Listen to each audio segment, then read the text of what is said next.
welcome to another live stream. Guys, you already know if I mute myself is to cutscenes and whatsoever. So I'm gonna mute myself right now because I have some work stuff to deal with again.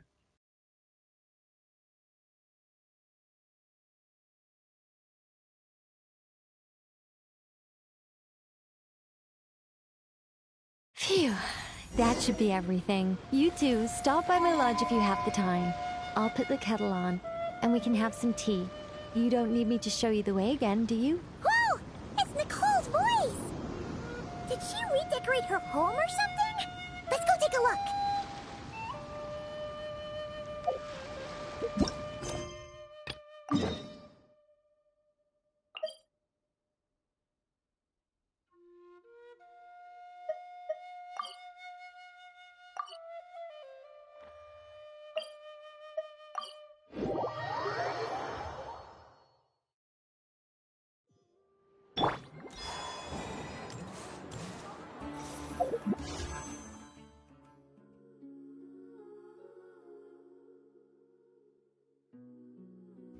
Okay, so oh, it's Duran. So of course she's a mage, so it's something like this, and I actually want to check her. Oh, she skills with attack. Okay. Okay, so I'm kind of cooked because I don't have any PT at all.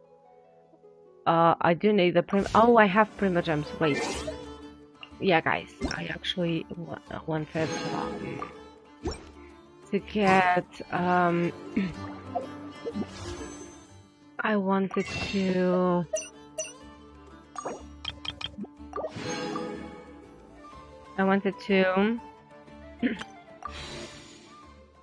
oh, 10 pulls. Okay, but first I actually want to okay, I'm going to do this. I want to do the test run, actually. I need it. Okay, so she's a off-field pyro support. Okay, I do need something like that. Because I don't have them. Okay, so she gives a shield. Is that it? Yeah. Okay. So, I don't know if she's for... Oh, okay, for X and 6. Okay. So, let's try her. Okay, she's not bad. Not gonna...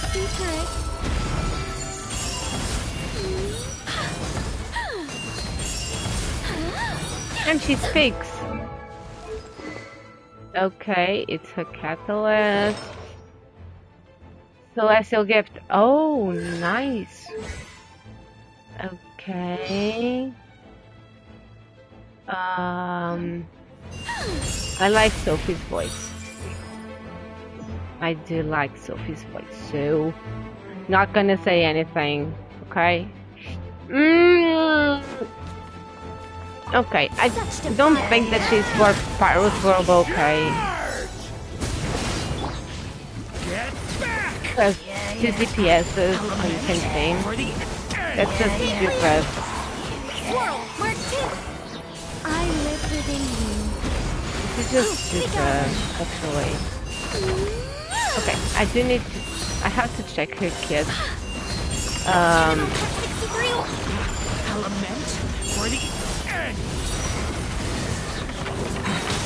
He's also an off-build, so... Hypostasis emulation! Heaven's will, make mine. I don't like Durin's kit, so... Not gonna comment on this. I actually hate, Varka's kit, so... Our little secret. Okay, so our little secret. Other trials. What? Yay! So it's prune. Thank you. Thank you. So let's try Prune because I don't know her. Let's meet Prune. So she uses a ball. Okay. Oh, she looks like... Okay, I'm not gonna say this. Turning point in. I'm not gonna say anything, actually.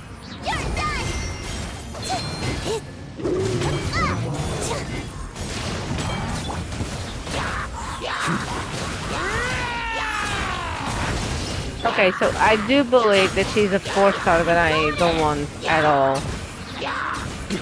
Okay, Barca, just disappear, please. Just go away. Just go. Go. What's your poison, kid? So, attack. Okay. A catalyst, 2. Where are you from, actually? Celestial gift, which gives energy recharge.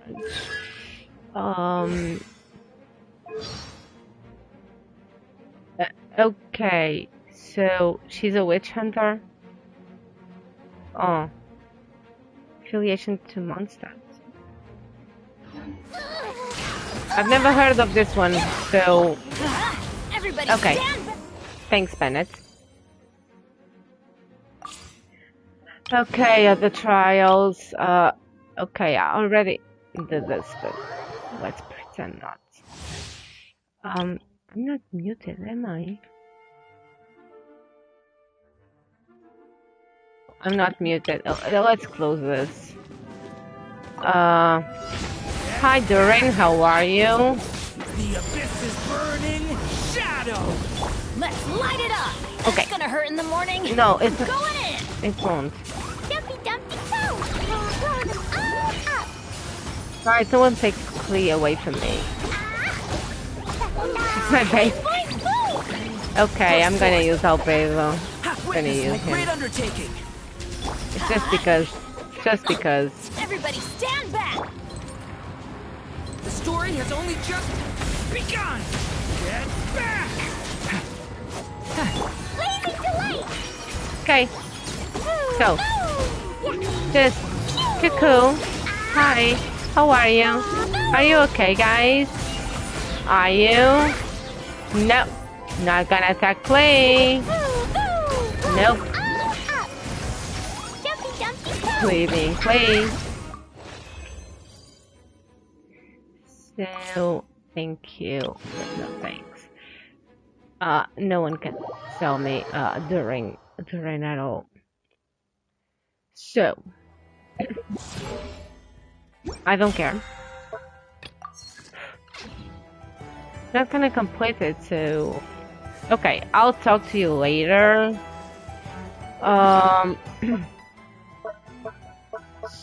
So, oh yeah, by the way, tomorrow I'm gonna get my birthday cake. Just FYI. So I have 10. Oh, use. Thank you. You. Use 2. Do I have anything else? Do we have a map? A new map or something? Because I am going after Miss Nicole. Sorry. Just give me something, Hoyo. Oh, thank you. Thank you. Actually, thank you. So 1. So okay, two wishes. I don't care.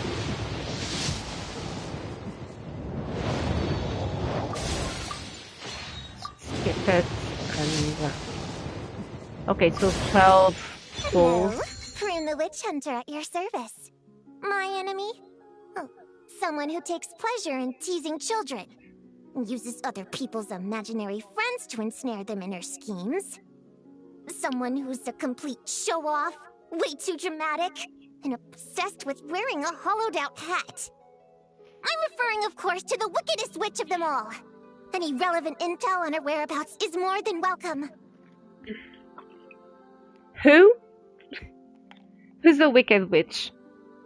Okay, now I have another animal that I'm not gonna use. Probably.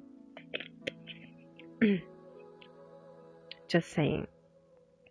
It's a probably. Yeah. Thanks, but no thanks. Just give me another. And let's go. Yeah. Of course, I have to go from 10 to 10. So guys, I'm gonna mute myself, of course. I'm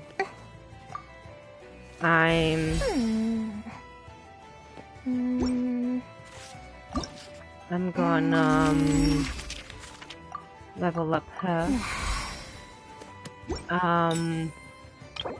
And I did this.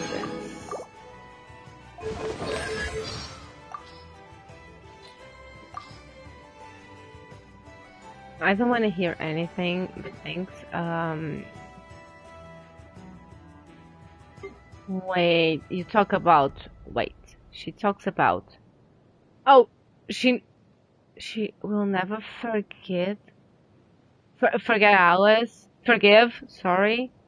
Okay, who cares? About you know Chloe. You know that she's Alice's daughter, right? Okay. About Sayu. What the hell do you have in common? About Yao Yao. Okay. About Chichi. About Paimon. Oh no! Now I want to know about Albedo. About Kaya. About Mona. About Lisa. I like it. Mona Lisa. Official. I know. Dottie. Prune. How do you know everyone? She's not. Okay, we are missing one or two lands here. So please from Mondstadt.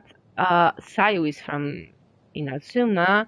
Yao Yao and Chichi, they are both from Liyue. Paimon is Paimon.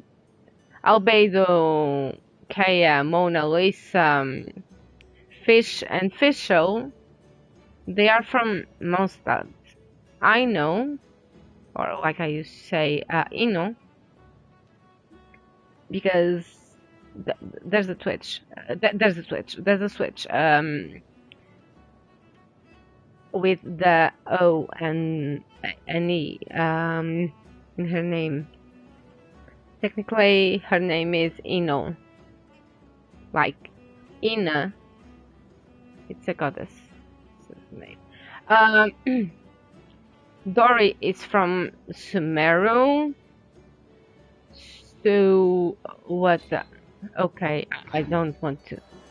No, actually, I would love to know where she is from. Okay, we have a new domain. Location. Where is it?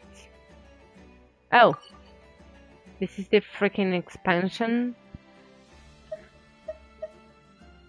No, thanks. Yeah. No, nothing. 5 Primogems, really? Okay, so, guys, I'm gonna mute myself during cutscenes. Really sorry about it. Now I have a healer. So, I don't need Baiju. I don't want to change my avatar, but thanks.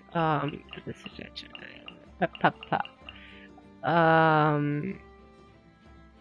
okay, I would love to know where is that quest. But okay, so something from Milo Astra. Okay, so just give me my reward and thanks.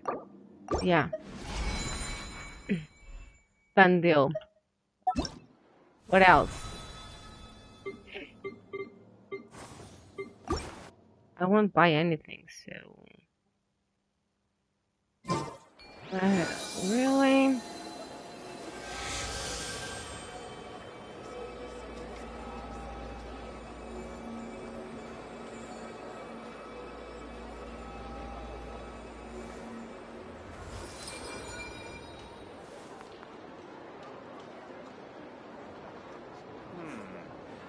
If ever you find that the animals in Nordcry behave in ways you do not understand, just ask me and I will explain.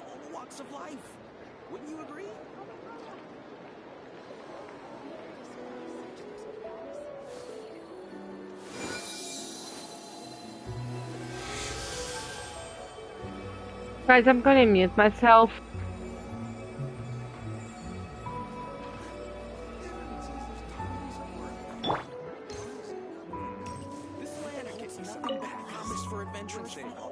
Ah, Traveler, Paimon. It's been a while. As it happens, there is a letter here for you. One moment. Here. A letter? From who? Dear Diary, I'm Kale. I work as a trainee forest ranger under my master, Tainari. I'm also studying at the academia.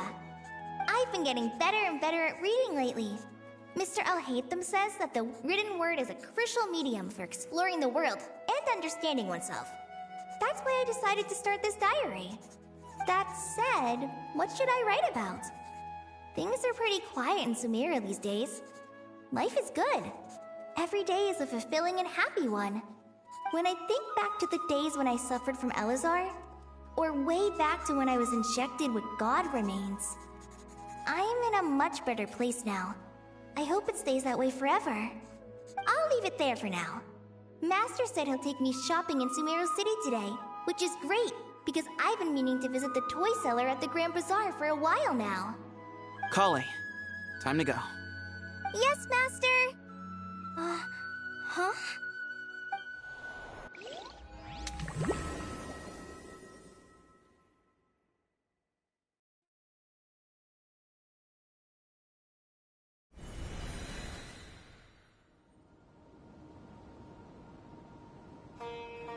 What's wrong, Kale? Is there something on my face? No, sorry. I didn't mean to stare. Did Master Tainari send you to pick me up? Master Tainari? What are you talking about? Tainari is the General Mahamatra. He's probably busy arresting criminals in Sumeru City. I mean, if that's what floats your boat, I can introduce you, but... Wait, Master Tainari is the General Mahamatra? But what about Mr. Sino? Sorry?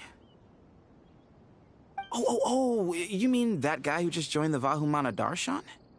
Rumor has it he's the leader of the Temple of Silence. If that's true, it's pretty impressive. Sounds like you've been getting to know more and more people since you joined the Academia. That's great, but don't let your Forest Ranger duties fall by the wayside, okay? What's going on? Sethos is acting like he's my master, and Master Tainari has taken over Mr. Sino's job. Is this some kind of prank? If so, it's a weird choice of prank. But anyway, Sethos doesn't look like he's joking. What is this all about? Hey, you're zoning out again. I'm gonna buy some tools for the Rangers. Why don't you stretch your legs a bit? It's been a while since you last visited the city, right? Wait! He's right. It has been a while since I last visited Sumeru City. Was it always like this? I mean, it feels familiar, yet somehow... something seems different. Is this really Sumeru City?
Guys, please just give me a tiny second, cause I'm waiting for the cops. Someone just came over and they wanted to con my parents and me, and I already know about that kind of con, so I actually called the cops to get the person to sue them because they are talking right now to an elderly. That's super bad. So guys, just give me a sec. And by the way, don't forget tomorrow is my birthday. So see you in a bit.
who just walked by? Would you like some fruit? How will I ever save enough money to buy that It cut? takes courage to maintain a peaceful life, too. I heard that sage disappears with... Lord Kave Bay, did you get a chance to review this month's accounts? Any feedback? You mean the version you sent over a few days ago? Yeah, I took a look when I received it. I was thinking that maybe our profit margin is a little excessive. I visited some of our commercial partners last month. Their earnings are very slim. Are you suggesting that we give up some of our profits for them? Well, since we have more than we need, yes. Making money for its own sake is pointless. Don't worry, I've already planned for it, and the numbers look fine. We can adjust the rates starting from next month. Also, about that designer you hired, I've had to revise his proposal 3 times now, but he just doesn't seem to... Let's cut our losses. Pay him his fee and send him on his way. I'd like you to get Layla on this instead. She was Cyrus's student, and she designed the Palace of Alcazarzare. Seems like a much safer choice. Who's sneaking around over there?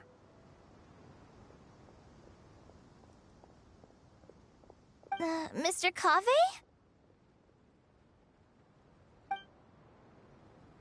Do you recognize this person, sir? Yes, it's all right. We've met. This is Kale, Sethos' trainee. He brought her along the last time I went for drinks with him. What brings you to the city, Kale? Is your master here too? No, this is all wrong! Why is Mr. Kave saying that too? Tainari is my master, not Sethos. This can't be real.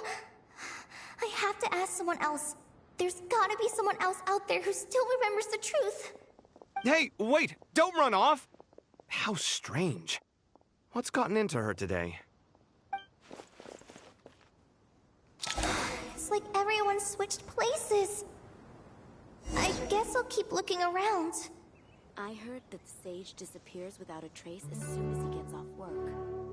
It's a little mysterious if you ask me.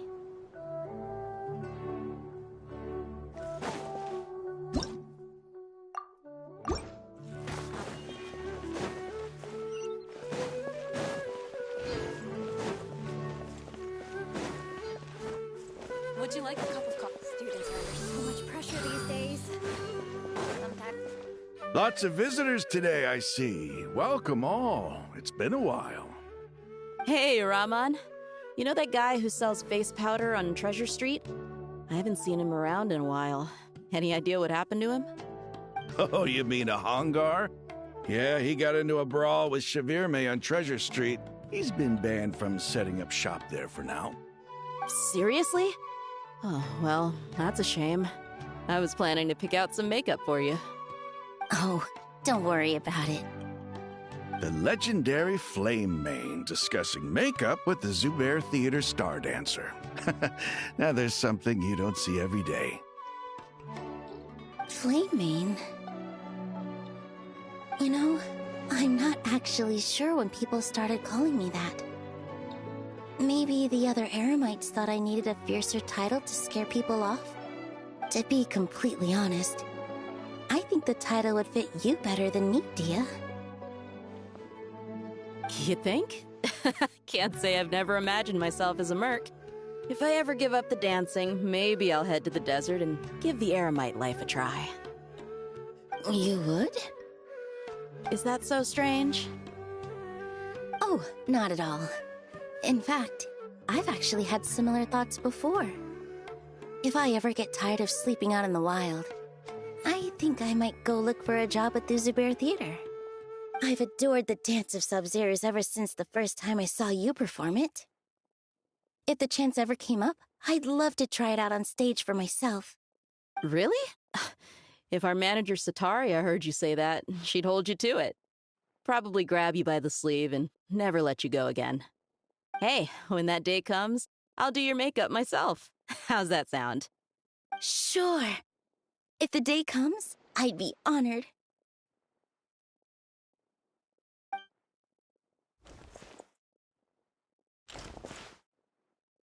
Everyone I know, everything I've ever known. Suddenly it's all a jumbled mess. The question is, who's right? Them or me? My head feels so heavy. I can't think straight.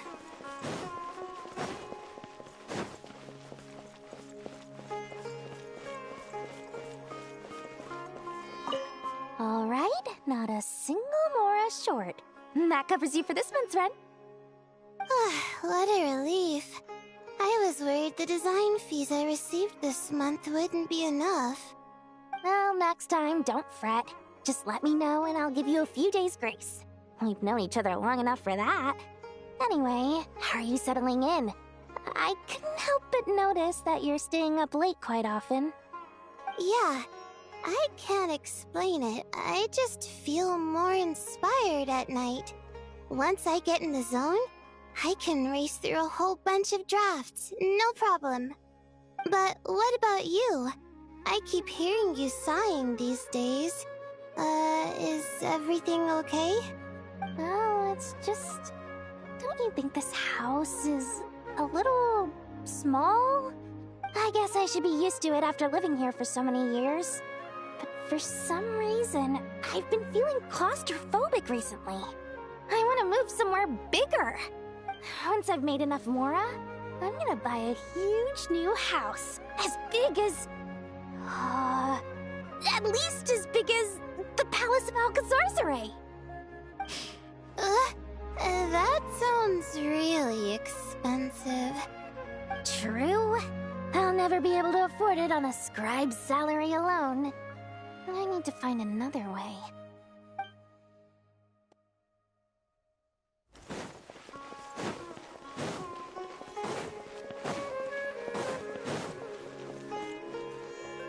Mahamatra Tainari, we've apprehended the suspect. They say that the fool is prone to blind faith, but the wise man is not immune to it either. Siraj, do you have anything to say in your defense? Tainari, you were the one who turned the sages against me. Just a few words of caution from you was all it took to destroy my research. And now you're trying to stop me again? You should know that mechanical life is the future! We must cast aside our useless flesh and... That's enough. I'm not in the mood to listen to your lunacy. Anyone could tell you how amateur your work is. Karina, Ilias, put him somewhere safely out of the way. Yes, sir. Next on the agenda is... Master? What is it? Wait, did Professor Zahahati send you? She's been encouraging me to take on an apprentice. Might be getting a bit ahead of herself there, though. No, Master! It's me! Kale! Listen to me. Something really weird is going on in Sumeru City. It's like everyone's identities have switched around. You're not the General Mahamatra. You're a Forest Watcher. Just yesterday, we agreed to come to Sumeru City today to go shopping together and...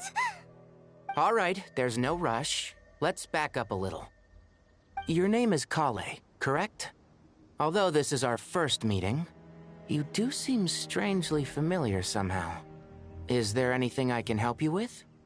No.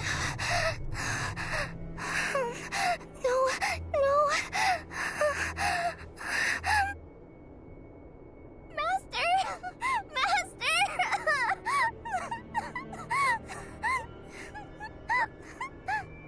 What is it?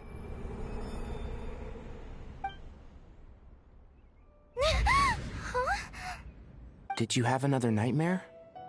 I've told you before, when you're tired, lay down on your back in bed and get some proper sleep. It's much better for you than napping on your front.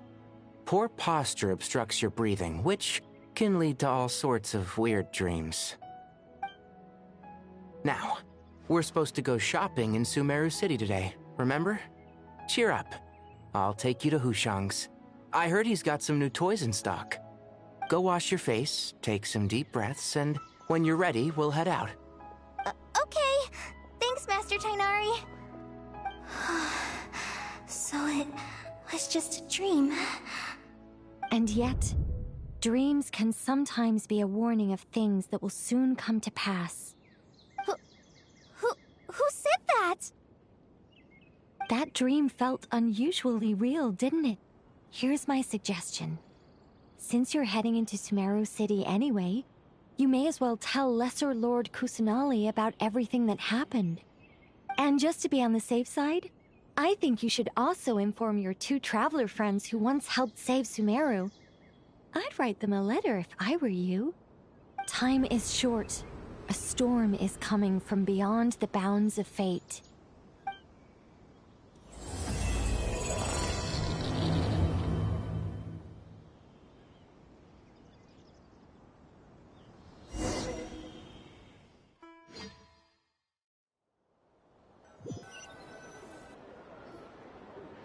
What a strange situation.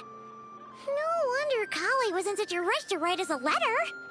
Imagine waking up one day to find that everything around you has changed. You might not even recognize Paimon anymore. Oh, that's a scary thought. Let's get to Sumeru and find out what the heck is going on.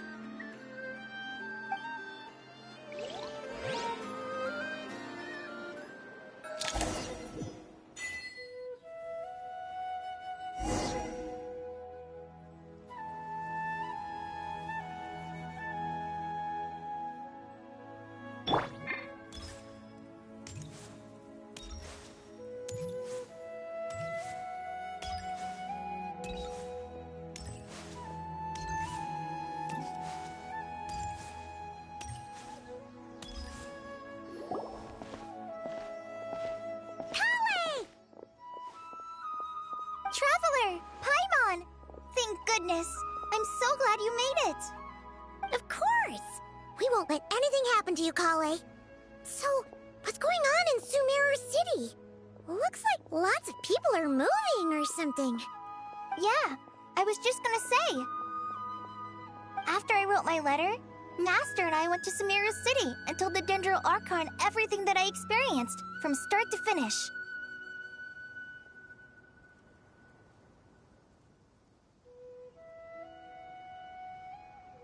She was silent at first. It seemed like she was deep in thought. Then the next day, we got told that she was ordering everyone to leave Sumeru City immediately and move to Caravan Rebot. The entire population of the city has to move? Not just Sumeru City. The evacuation also includes Lokapala Jungle, Avidia Forest, Ashavan Realm, and Ardravi Valley. Basically, everyone living in the rainforest must temporarily relocate to Caravan Rebot. Holy smokes! That's crazy! Yes, it's quite an operation.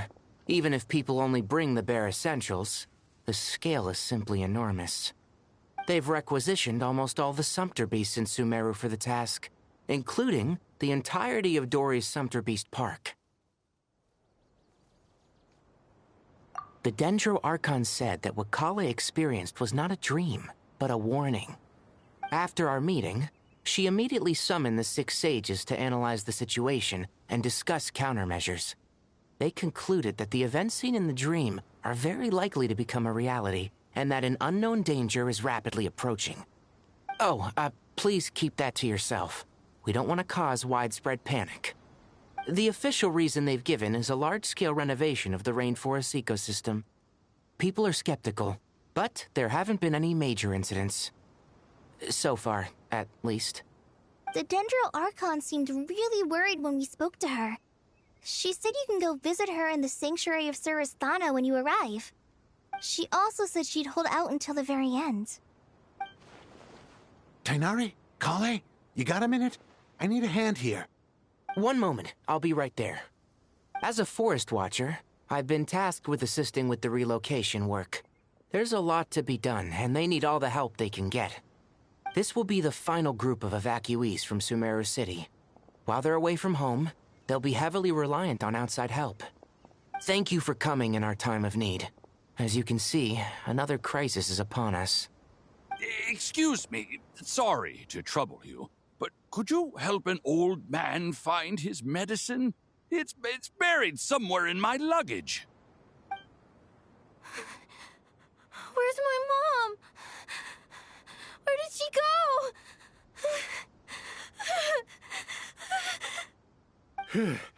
Don't worry. It'll be okay. Those items are worth a small fortune. Make sure you store them somewhere safe. You understand? I bet you thought you'd get away with this in the chaos, huh? Guess again. No petty thief gets past me.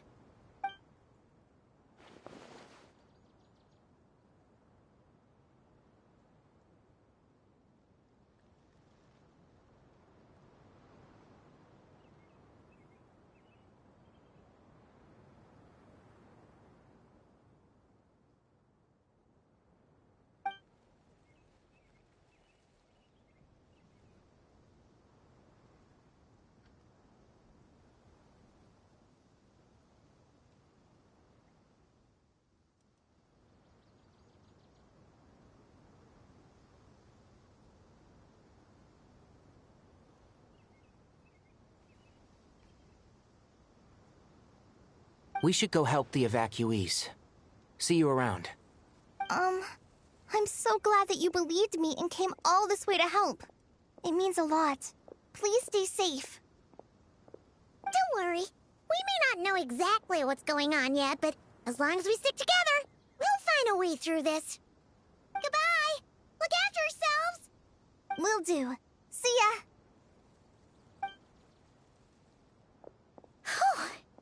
Paimon's not sure how she found the words to comfort Kale because, honestly, she's kind of nervous herself. Let's head to the Sanctuary of Surasana and see Nahida.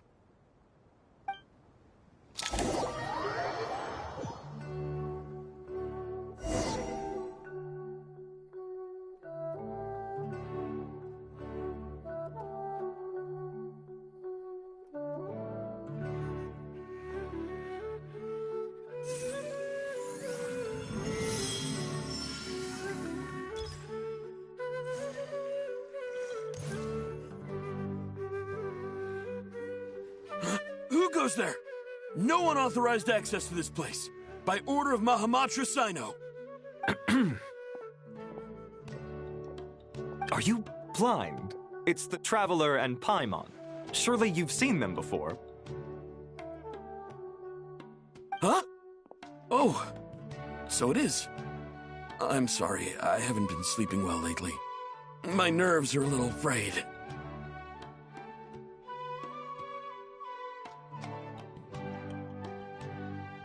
The Dendro Archon is in a very vulnerable state at the moment. Mahamatra Sino is concerned that our enemies might choose this moment to strike, so he's ordered us to strengthen our defenses. Just seeing you two again already puts our minds at ease. Please, enter. I'm sure everyone's expecting you.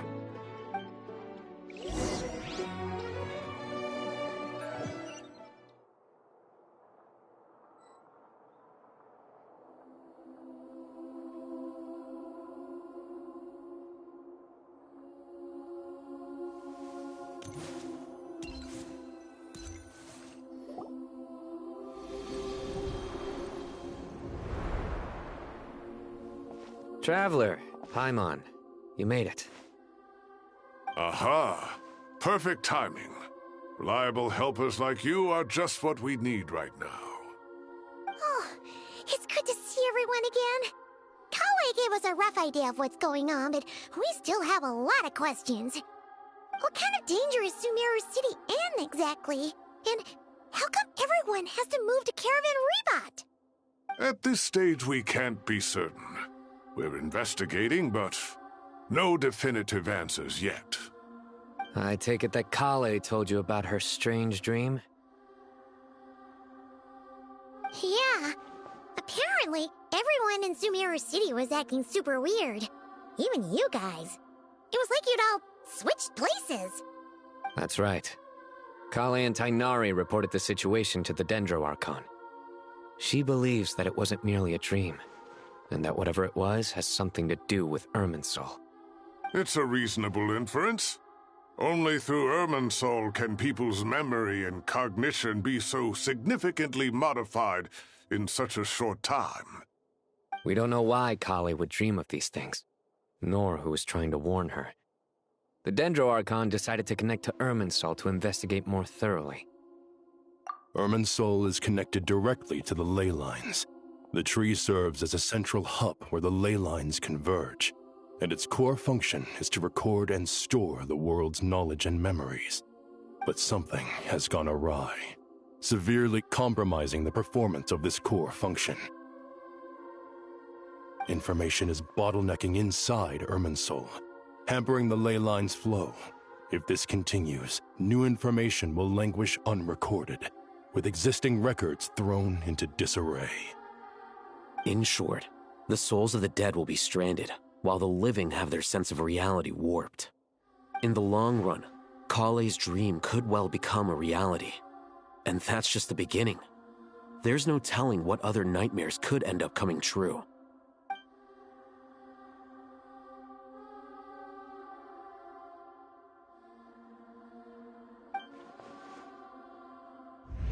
I have come this far, to use my death to open the gates of the ley lines to my people.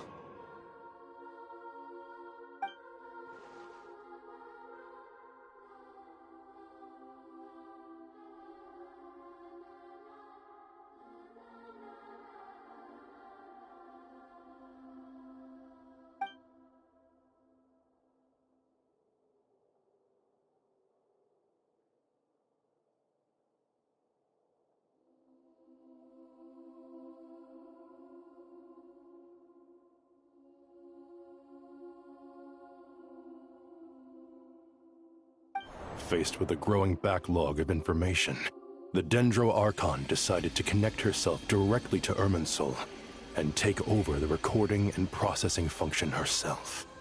But it is an almost impossible task. Individual brains aren't equipped to deal with the sheer volume of knowledge and memories involved. All that information flooding in at once would instantly fry any human mind. And for a god, even for a god, the suffering must be unimaginable. The Dendro Archon's power originates from Irminsul. Any issue with the tree itself takes a toll on her to begin with. On top of that, she's subjecting herself to the grueling task of processing all that data. It must be torture for her. And despite all of this, she is somehow finding the strength to investigate the Irminsul situation from within and send us her findings. I finished analyzing the latest data. Looks like our working theory was wrong. There's no signs of Irminsul having been attacked from the outside. So it's internal then? Some sort of disease, perhaps? No. I've spent half my life studying the ley lines. If Irminsul malfunctioned this easily, the world would have met its end long ago.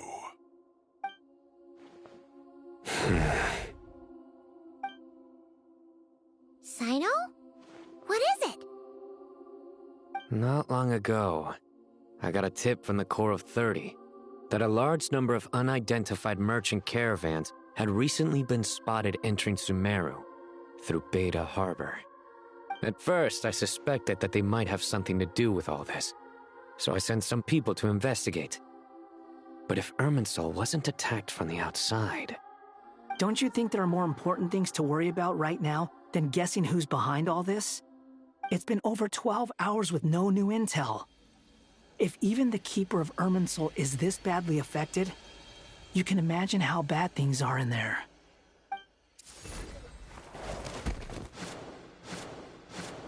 Dendro Archon.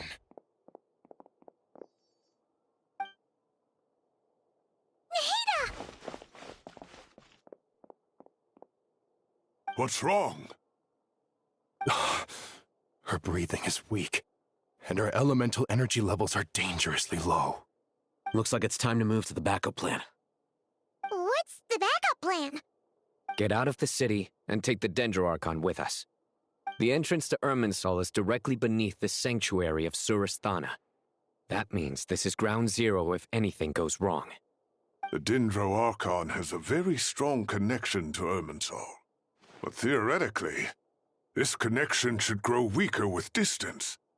Under normal circumstances, she could unleash her full power here. But with Irminsul out of control, our first priority is to get her away from here. The situation is critical. There's no time to deliberate. Everyone in agreement? I'll deal with it. I'll also let the Matra and the Core of 30 know to start evacuating.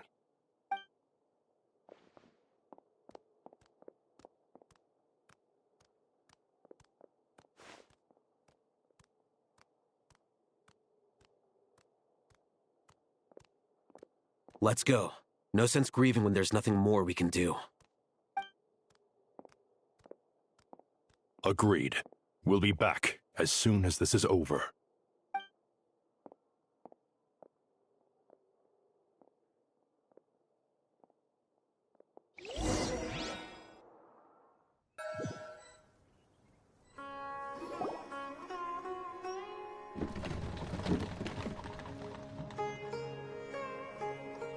The last group of civilians has been safely evacuated.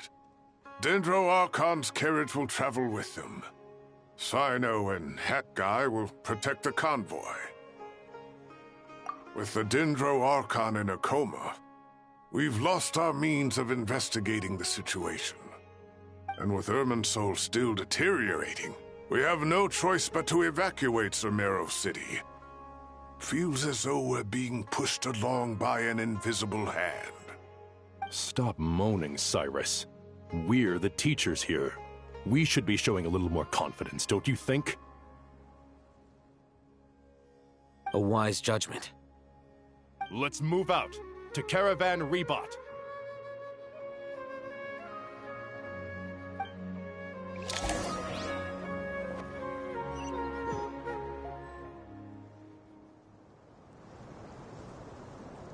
Sir, all units are in position.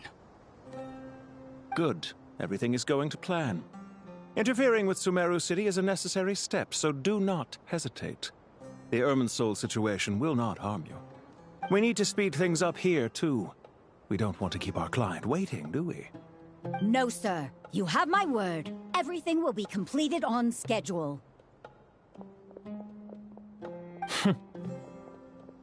They say that fervent ambition attracts the favor of the gods, and with it, a vision. But we appear to be the exception. So, is our ambition not strong enough?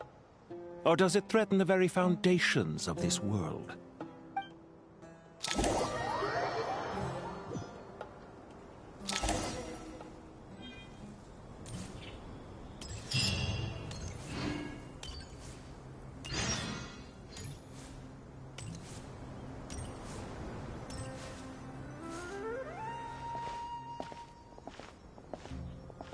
How is the Dendro Archon? Her breathing is steady. I prepared some therapeutic incense for her, but it hasn't had much effect. Her vitals are still very weak. Based on the information you've provided, I have a working hypothesis. Her condition is partly due to Irminsul's influence, and partly due to a physiological imbalance caused by the rapid depletion of her power. Elemental energy usually flows through the body at a relatively constant rate. The body grows accustomed to this rhythm, so when it's thrown out of balance, physical symptoms will appear. Is this similar to the ley lines? Overloading and withering both directly affect their vitality, potentially causing irreversible damage. Correct. From a biological perspective, if you overexert yourself, you pay the price with your life. The Dendro Archon is not only drained of power, but her life force is at a critically low level. Is there any way to restore her health? I know the ley lines have strong self-healing abilities. As long as any blockages or pollutions are dealt with, they can quickly regain their vitality. But what about people? Well, gods. What's their capacity for self-healing? Before we think about that, there's a bigger predicament to resolve. Restoring the Dendro Archon's power requires us to heal Irminsul first. But that will be extremely difficult without the Dendro Archon's power. Paimon's already getting lost here.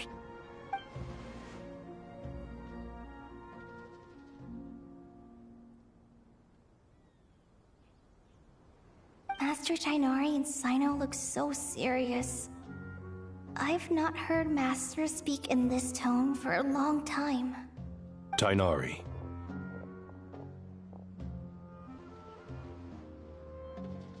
Master Nephis, sages. Tainari, haven't seen you in ages. Have you gotten taller? Or did your ears get longer? Hopefully the former, Uncle Baladori. Sino, where's Professor Cyrus? I thought he'd be with you. He went out into the wild to investigate the situation. He said that the Irminsul anomaly will likely start to affect the real world soon. He shouldn't be trotting around alone at his age. Which way did he go? I'll look for him later. Would someone mind introducing us? Ah yes, of course. Allow me to do the honors. I'm sure we're all familiar with the Traveler and Paimon. They're the heroes who helped foil Azar's conspiracy and save Sumeru. These gentlemen and I are the 6 current sages of the Academia. Balduri and I are part of the Old Guard, while the other 4 took office after Azar and his clique fell from power.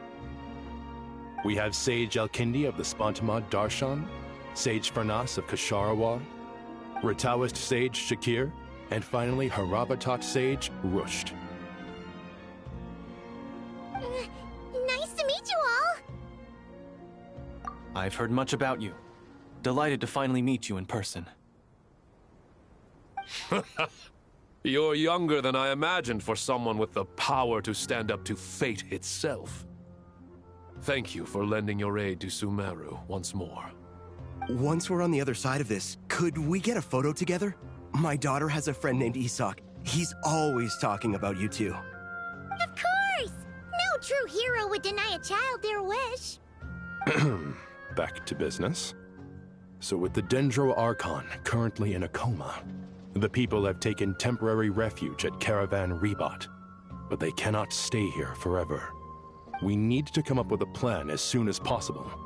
Farnas, any thoughts? Well, firstly, having reviewed the data, I'm inclined to agree with your assessment. This doesn't look like an attack on Irminsul from the outside. Rather, it resembles a malfunctioning machine. Calculations going haywire and sparks flying. That being said, before we consider how to fix it, we need to understand precisely what has gone wrong. Furthermore, we somehow need to ascertain this without relying on the Dendro Archon's power. We have no direct access to Irminsul.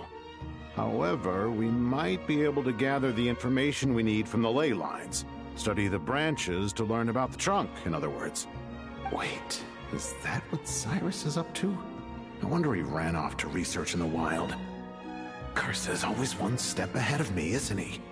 I heard that while in the sanctuary of Surasthana, the Dendro Archon had to serve as the central information hub herself. This is a clear sign the situation within Irminsul might be far worse than we can imagine. Irminsul is vital not just to the safety of Sumeru, but to all of Teyvat.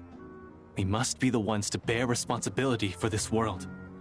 To be on the safe side, I think we need to consider some backup plans.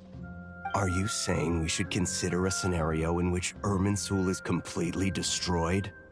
I'm merely pointing out that the possibility exists. You have a valid point. But until worst comes to worst, I believe we should focus our efforts on resolving the Irminsul anomaly and helping it recover. Kale, I understand that you were the first to foresee this crisis. If it's all right, I'd like to talk with you about it in more detail. Of course! But even I don't know how I came to have that dream. If there are no signs of external damage, could it be a stress fracture? Metals tend to suffer from this issue with long-term use. And Irminsul has existed for centuries, after all.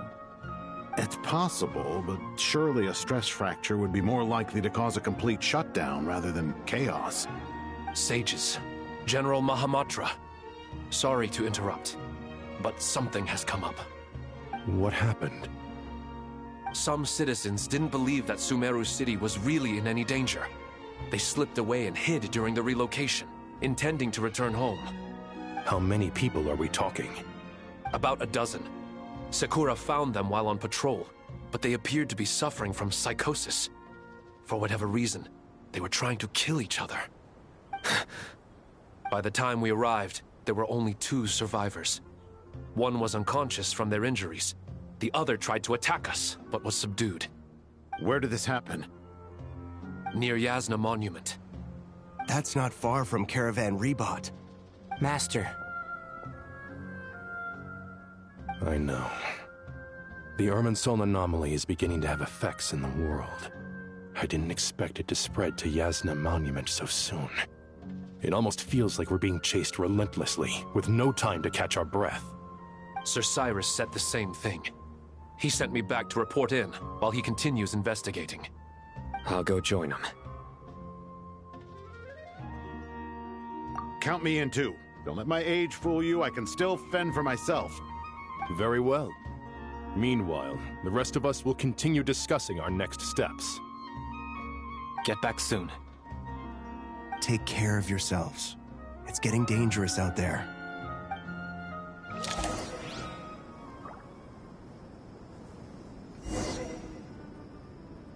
Okay, I wasn't expecting for Chloe to be such a drama queen.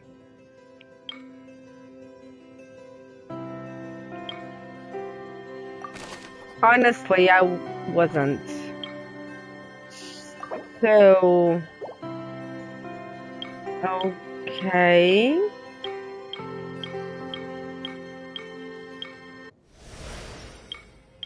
Oh, we have from other places, really?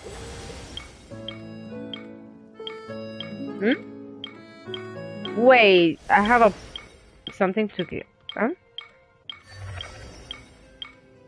Wait a second.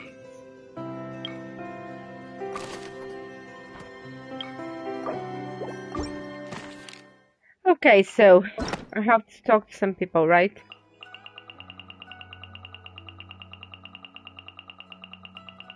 Let me just check if yeah, I have Garus. Okay. Okay. So... Oh? Okay, I have to talk to her again. Okay. Guys, sorry, but I always stay muted during cutscenes and stuff like that.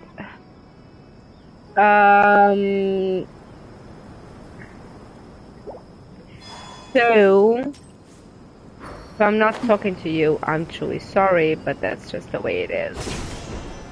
Okay?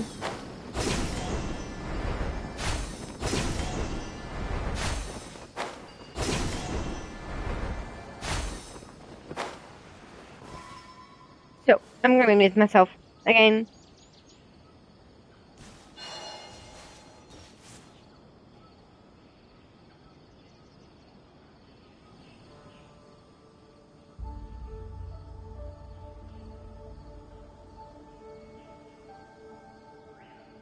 Please, don't go any further. As you get closer to Sumeru City, there's no knowing what dangers you might encounter. So this is our mentally disturbed man? I'm going to gut you all!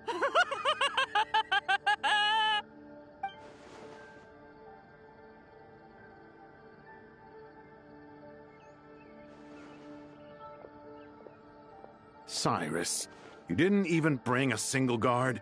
Do you think you're some sort of warrior? It's fine. Come here and look at this. Oh, it's... That's right. Flowers that bloom from openings in the ley lines, indicating some sort of anomaly. I don't believe I've ever seen a color like this before. Did you discover it nearby? Not just here. Way over there, too. They're everywhere. There's even more in that direction. How did you ascertain the situation further ahead? Didn't you just say that we can't go beyond this point? Yes. This area is relatively safe so far. But if you continue forward, delusions will start afflicting your mind. However, some vision-bearing mercenaries were able to maintain their sanity a little better. They're the ones who brought back news from further afield. Sino.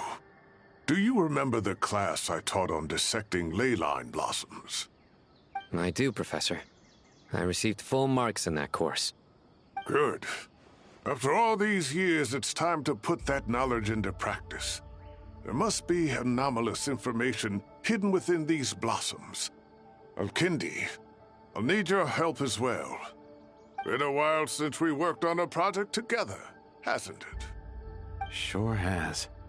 Well, what are we waiting for? Let's get to work. Anything we can do to help?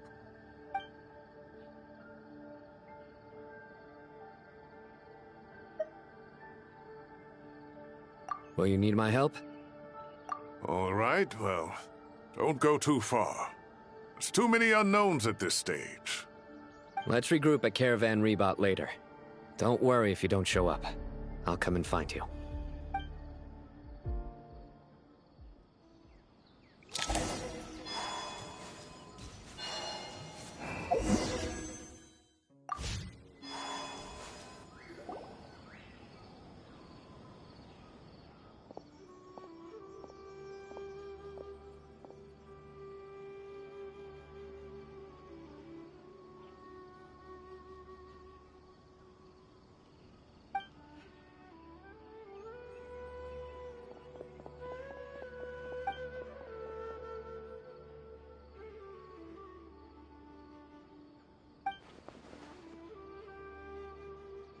That should be the heart of Oasis.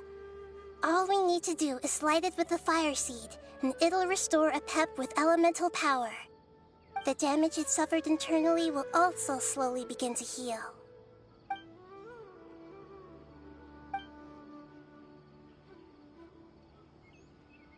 What is it?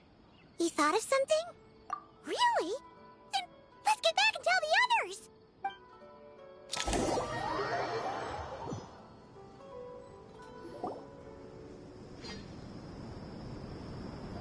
Phew. Glad to see you've returned safe and sound. Any longer and we would have gone out looking for you. Well, this is a nice surprise. Paimon sure feels better with everyone we know here. We've made some progress, so let's start by giving you and Paimon a quick update. By dissecting the ley line's blossoms, we've been able to deduce that although Irminsul is experiencing an anomaly, it has not completely rejected access from the outside. The Dendro Archon has the power to connect to Irminsul, but there's also another way. I assume you recall the devices everyone was wearing when you first arrived in Sumeru? Devices? Oh, wait. You mean... The Akasha terminals? That's right. Of course! It's been so long, Paimon almost forgot all about the Akasha. Wasn't it shut down, though? Yes, but although the system isn't currently operational, the technological infrastructure is all still there. And it turns out that a certain someone gets so bored at work that he's actually read through every single one of the instruction manuals. No prizes for guessing who that was. If praising others is that embarrassing for you, you can simply spare yourself the ordeal. As much as it pains me to say anything nice about him, there's no denying his intelligence. He rarely forgets anything he's read. The Akasha is exactly what Sumeru needs at this moment. Between us, we should have all the knowledge and expertise we need to get it up and running again. But if I recall correctly, doesn't the Akasha need a Gnosis to function? That's exactly right. The Akasha relies on the Gnosis as a power source, and in its absence, we'll need to find an alternative. To tackle this problem, it looks like we'll be relocating once again. Namely, to the Temple of Silence. Ring any bells? It's the only major institution in Sumeru dedicated to preserving the knowledge of King Deshret's civilization. You might find the answers you're looking for hiding there. I agree. There's a good chance. Master Nephis and the other sages have discussed it. As the chaos from Irminsul continues to spread, Caravan Rebot won't be a safe haven for much longer. We have to move into the desert next. The scholars and sages will head to the Temple of Silence, while the civilian population seeks refuge in Aru village. The Eremites will keep everyone safe during the journey, and Candace will be there to receive us at the village. This leaves us just one thing to worry about. That Dendro Archon. She's very weak. We can't afford to wait until Irminsul is fixed. There has to be another way to help her. Huh. Well, luckily, the Traveler had a eureka moment while we were out investigating. Really? Wow, nice one, Traveler. Let's hear it. What say our Amorta experts? Theoretically, it's feasible. From what you're saying, although elemental life and elemental energy have their differences, the Dendro Archon has explicitly stated that she can imitate the power of the former. In which case, as long as a Pep is willing, she should be able to convert her own power into a form that the Archon can use. It wouldn't be difficult for her at all. The only problem is convincing her to help. Yeah! Even though she wasn't exactly friendly the last time we met, she didn't refuse to talk with us. When she realizes the danger that Nahida is in, surely she won't turn a blind eye to it. Well, hopefully not. Either way, we're not exactly spoiled for choice here. Hey, it's better than having no options at all. I agree. Without Irminsul's aid, the legendary Dendro Dragon Apep may well be the only living thing in Sumeru who can help our Archon recover her power. There's no time to lose. I'll bring this proposal to Master right away. If he and the other sages agree, we'll split into 3 teams. The academics will go to the Temple of Silence to look for a solution to the Akasha problem. The Eremites will escort the civilians safely to Aru village, and the Traveler and Paimon will take the Dendro Archon to see Apep. There's still a long road ahead, and no knowing if we'll make it. But at least we have a direction now. I'll take it over floundering around in confusion. If there are no objections, then let's proceed. But before we adjourn, I would like to leave you all with some parting words. No matter the distance between us, there will always be an invisible force tying us together. May the bonds forged in the past shine bright like stars and open a new path before our feet. Huh. Is that from King of Invocations? No. This one's from King of Invocations, the sequel. What's the difference? The sequel's much cooler. Couldn't agree more. Well, it was very apropos. Once this is all over, I'll give everyone a copy of King of Invocations and the sequel to show my gratitude. Come on, let's get moving.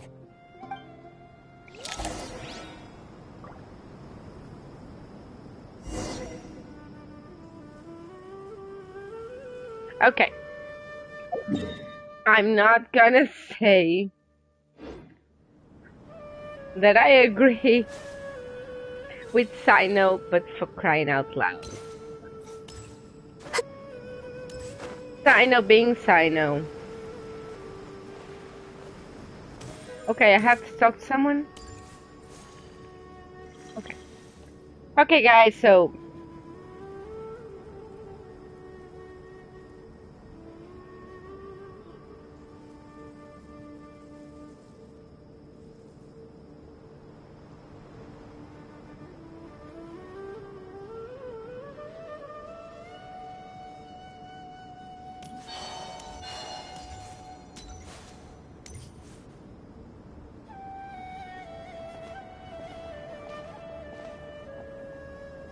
Tighnari has brought me up to speed. I approve of your plan of action. But we can't proceed with everything right away. The people need to rest. For many of them, this will be their first time in the desert, so we'll need to find additional personnel to help escort them. You two, please go on ahead with the Dendro Archon. Let's rendezvous at the Temple of Silence later. No problem. We got this. Words can't express my gratitude. So let me just say, I hope everything goes smoothly for all of us. Goodbye for now. Alright, let's get going. If Paimon remembers correctly, the last time we saw a Pep was in... Traveler, Paimon. Could I borrow you guys for a moment? It'll only take a second. Kale, what's the matter? Well, the thing is, Master Tainari once told me, after you raise a problem, you should think about how to resolve it. But ever since I had that dream, I feel like I haven't been of any help at all. I tried my best to keep up with the conversation, but there was so much new information, I couldn't take it all in. So, I just wanted to ask, do you have any tips for me there? Paimon knows exactly how you feel. But fear not, everything you need to know is right here in Paimon's notes. Sumeru chapter! It's got tons of info about all the things we've seen and heard on our adventures. Some parts are a little simplified, but hopefully it all makes sense. You see? Being the greatest guide in Tibet isn't just a fancy title. It takes a lot of hard work. Paimon doesn't always understand the things you're talking about with other people. Whenever that happens, she notes down the confusing parts and goes over them in her own time. This is perfect. Could I borrow it? Sure. Matter of fact, you can keep it if you want. Paimon has another copy. The spare copy was originally meant for the Traveler. Paimon used to worry that one day she might not need a guide anymore, so she wanted to have a gift for her, in case we ever parted ways. But it doesn't seem so necessary nowadays. We have so many more places to see together. One copy will be enough for both of us. Thank you so much. But still, these are your treasured memories. I think I'll make my own copy and then return the original to you. Anyway, that was all. I won't keep you any longer. Have a safe trip. See you again soon. See ya! Alright, time to bring the Hida to see a Pep. Let's hope that old grouch is in a negotiating mood.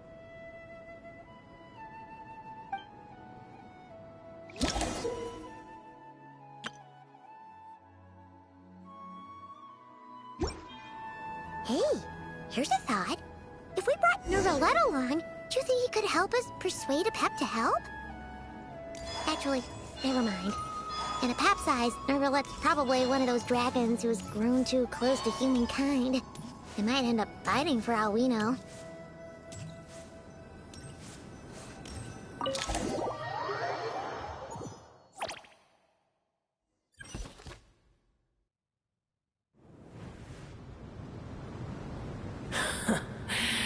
I had a feeling your kind might come calling. The ley lines are in disarray. Something has gone wrong with Irminsul, yes.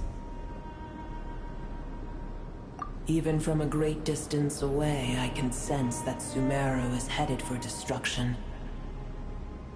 You who took our home from us, prepare to watch as your own world is plunged into oblivion. Oh, how the cycle of history comes to a poetic conclusion. This isn't a joke, Pep! Nahida's in grave danger! Can you please help her? Is she now? Then do explain.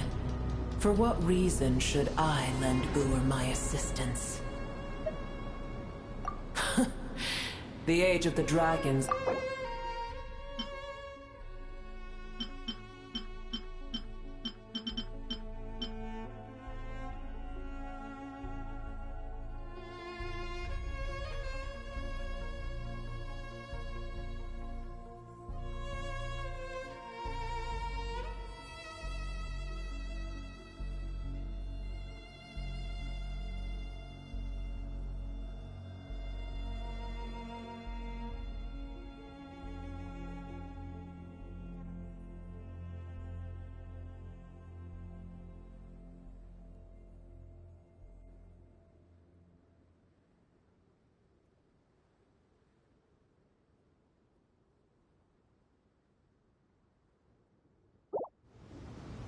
In choosing not to side with your enemies when the Heavenly Principle's rules began to relax, I have been merciful enough.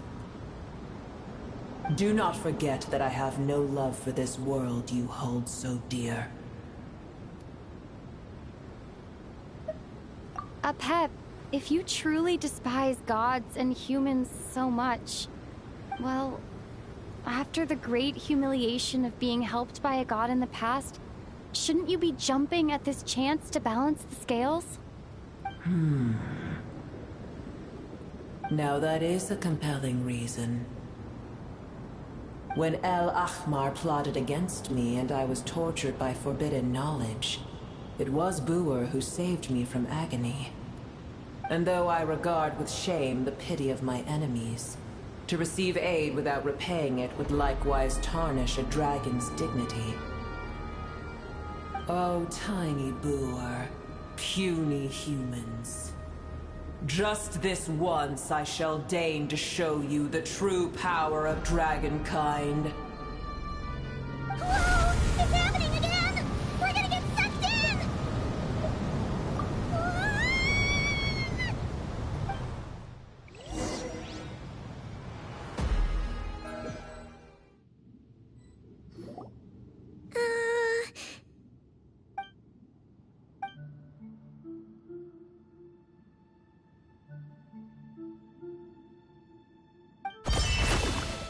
It is done.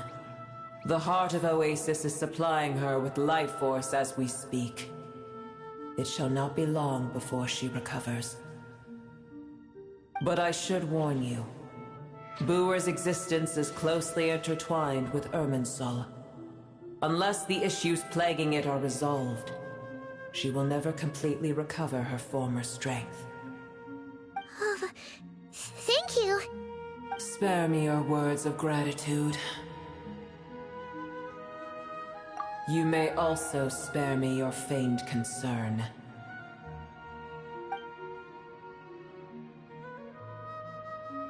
A dragon's sovereign's power is far greater than you can imagine.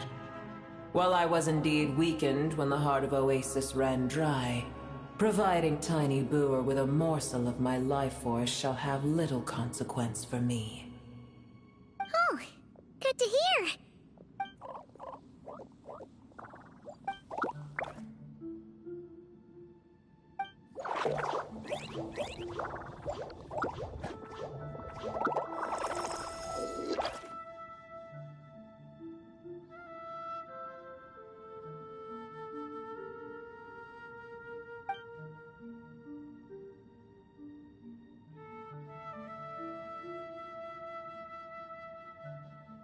Ever held in high favor, I see.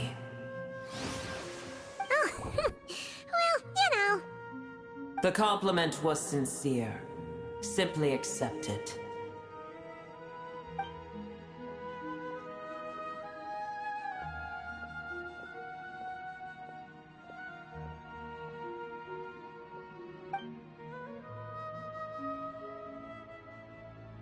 I did once. That tree was not planted by the heavenly principles. Irminsul existed before they ever arrived in Tevat. What? There was a time when it belonged to Tevat, to dragonkind. Its appearance and function then differed greatly from today. The ley lines flowed with an abundance of a familiar, primitive form of elemental energy. You may know it as the power of the Light Realm. The heavenly principles usurped and refashioned Irminsul, made it serve humanity, and used it to anchor the fate of the world. Yet in the end, humanity has failed to protect it. Heavenly principles, God of gods. It makes me sick. The enmity between your kind and mine can never be bridged.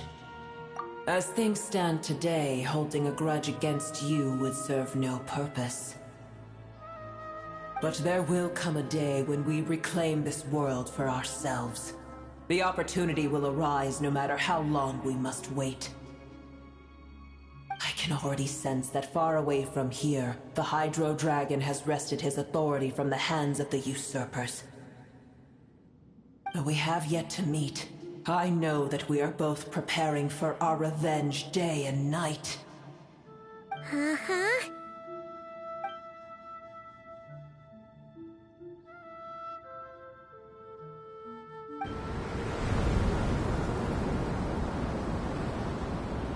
I hear a great disturbance out there. Huh? What is it? Sandstorms come. The Jinn. I see. Another calamity approaches. You both seem restless. Let us part ways here. Boer is safe with me. Once she has recovered, I shall return her to your side. Oh, thanks again. Take care, alright? I told you already I have no need of your feigned concern.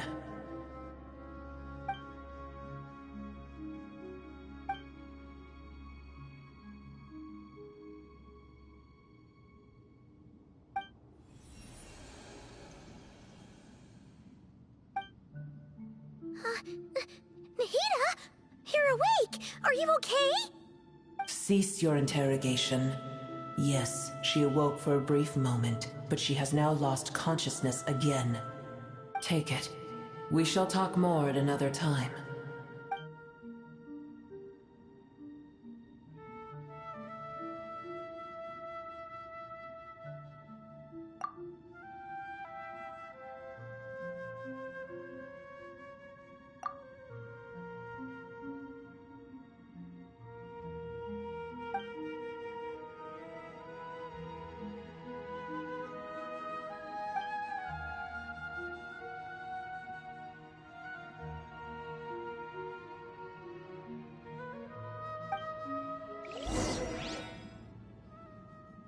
Where the heck are we?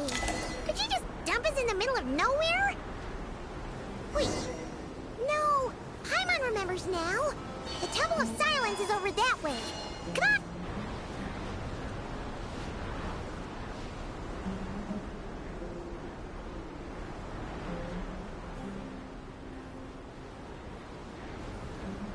There's no need for everyone to stay here. I'll protect the sages. The rest of you, return to Aru village. Yes, Mahamatra Sino.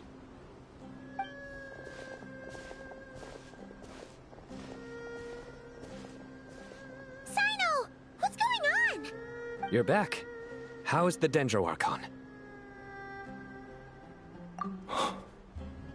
What a relief. It's the Jinn. Countless Jinn have stirred up violent sandstorms across the desert, blocking our path to the Temple of Silence. Tighnari and Kale have returned to Aru village to help. The Jinn are being highly aggressive, so both the village and the merchant caravans require protection. It's just one thing after another.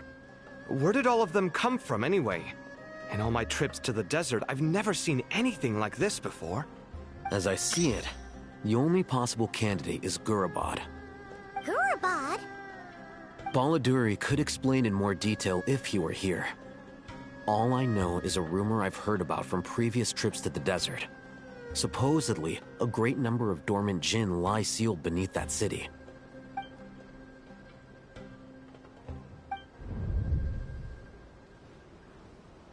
Gurabad is, for me, a fated land. I must therefore return back to this city, where my destiny awaits me still. My master. I am sorry that I couldn't stay by your side for long, and that I could not have more time to get familiar with you. Lalapar. Yeah. We once said goodbye to a friend there. Well, maybe not a friend exactly, but someone we met on the road anyway. She was a strange bottle. If we can find a way to wake her up, maybe she can help solve the situation in Gurabad. Well, be careful. You may find there's more than just the Jinn to worry about. You mean, there are other dangers in Gurabad? It's a sensible assumption to make. The moment we arrived in Caravan Rebad, the Irminsul anomaly started spreading in that direction. Now we've moved to the desert, and suddenly we're plagued by Jinn and sandstorms. To call it a coincidence would be a stretch. Don't worry, we've gotten a lot stronger since our last stint in Sumeru.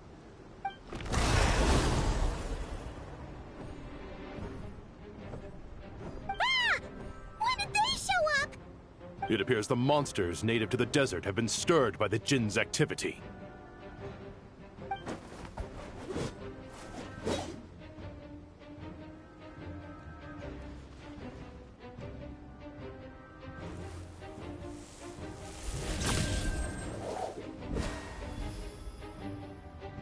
You should get going. We'll take care of things here.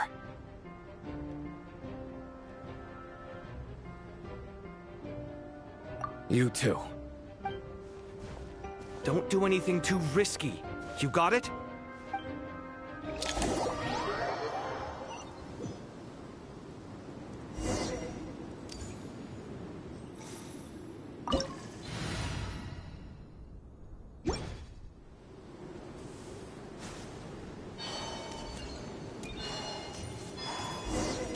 The Gent are swarming out of Gorobod! Looks like our visit was right! Let's get inside! See what's going on!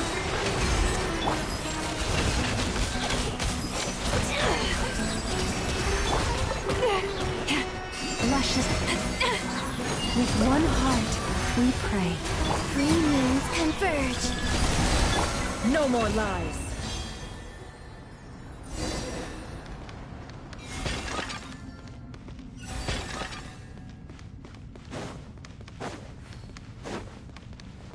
They just keep coming! How many of these things are there?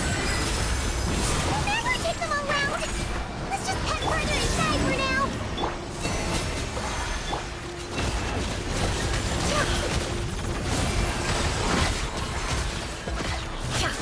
The deception ends here.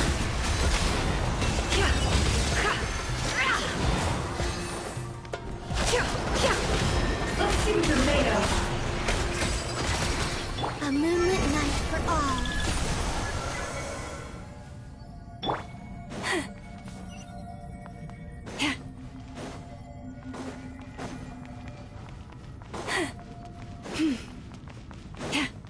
Target spotted! All units at the ready.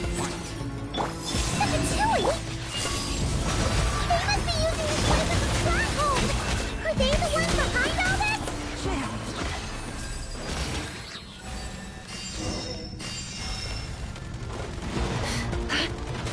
The mystery unravels. A bitter pill to swallow.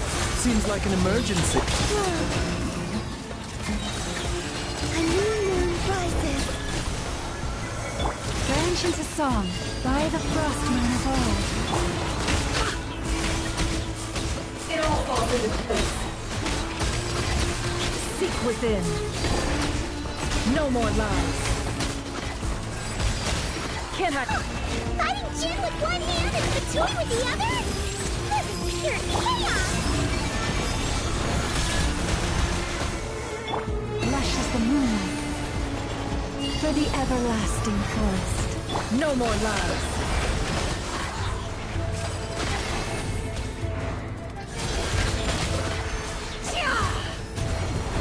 Can't hide the truth.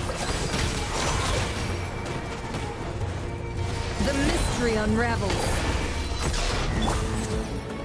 Remember, health comes first. You fools. It all adds up. It all falls into place.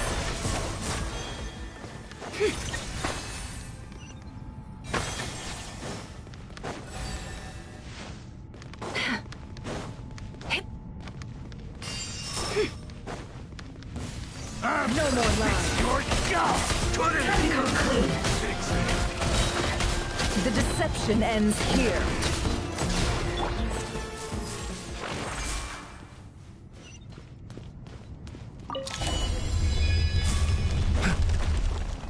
Do you see that strange machine? Paimon has a sneaking suspicion that that's the thing wrecking Gorobod and setting all those dangerous Jin free! The target has reached the core zone. Requesting backup. Repeat, requesting backup. Backup en route! Stop her at all costs!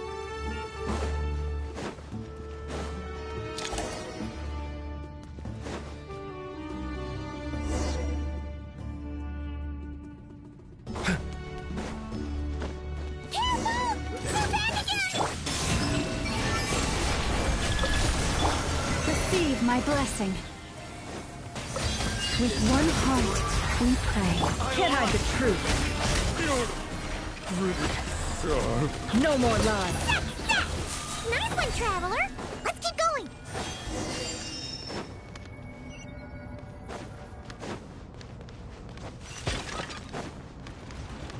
within.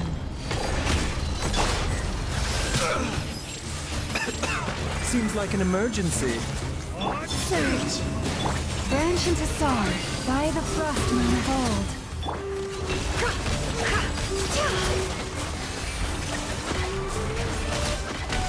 Three moons converge.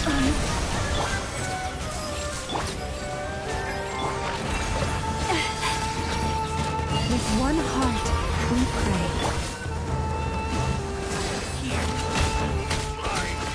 Let's see what you're made of.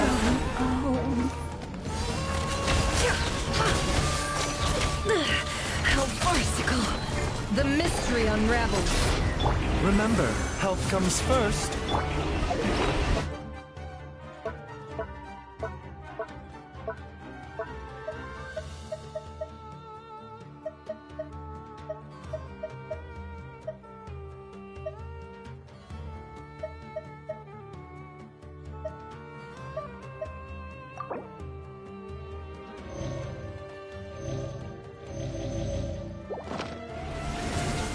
A bitter pill to swallow.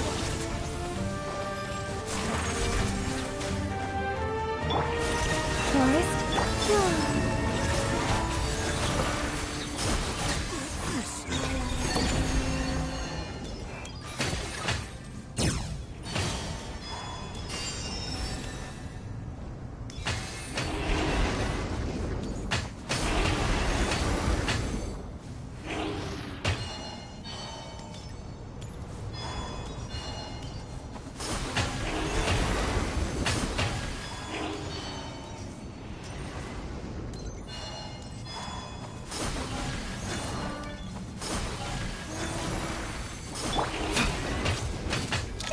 Gen's gone kaput! Now we can finally... It seems my subordinates failed to stop you in your tracks. Apologies, sir. There is no need to apologize. You did well to hold your ground against such a powerful adversary for as long as you did. I must commend your courage and perseverance. So, you're in charge here, huh? First the problems with Irminsul, now this mess in Gurabad? Are you the ones responsible for all this? I'm afraid I cannot answer that. I assume you aren't naive enough to expect answers from an enemy. Oh, this guy is so snooty! However you want to spin it, you're clearly involved in this somehow. So you can either start talking, or we'll have to make you talk. Let's get him! Traveler, what's wrong?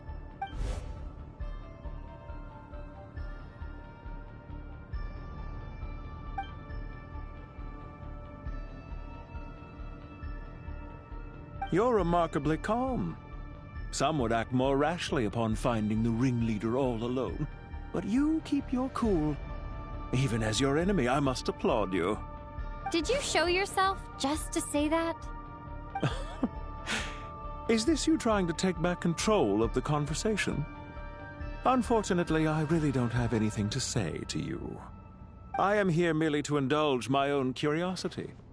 Your names are well known among the Fatui.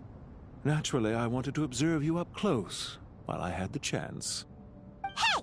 Don't treat us like we're some kind of exotic animals in a zoo! Oh, I wouldn't dream of it. You seem rather predisposed to misunderstand me. I'm quite aware that you are both heroes of great renown. You have resolved crises in many nations and won countless allies along the way. I've been following your adventures with great admiration.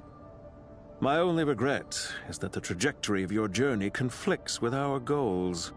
What do you mean, admiration? Sorry, but that sounds pretty weird coming from you. I don't see why.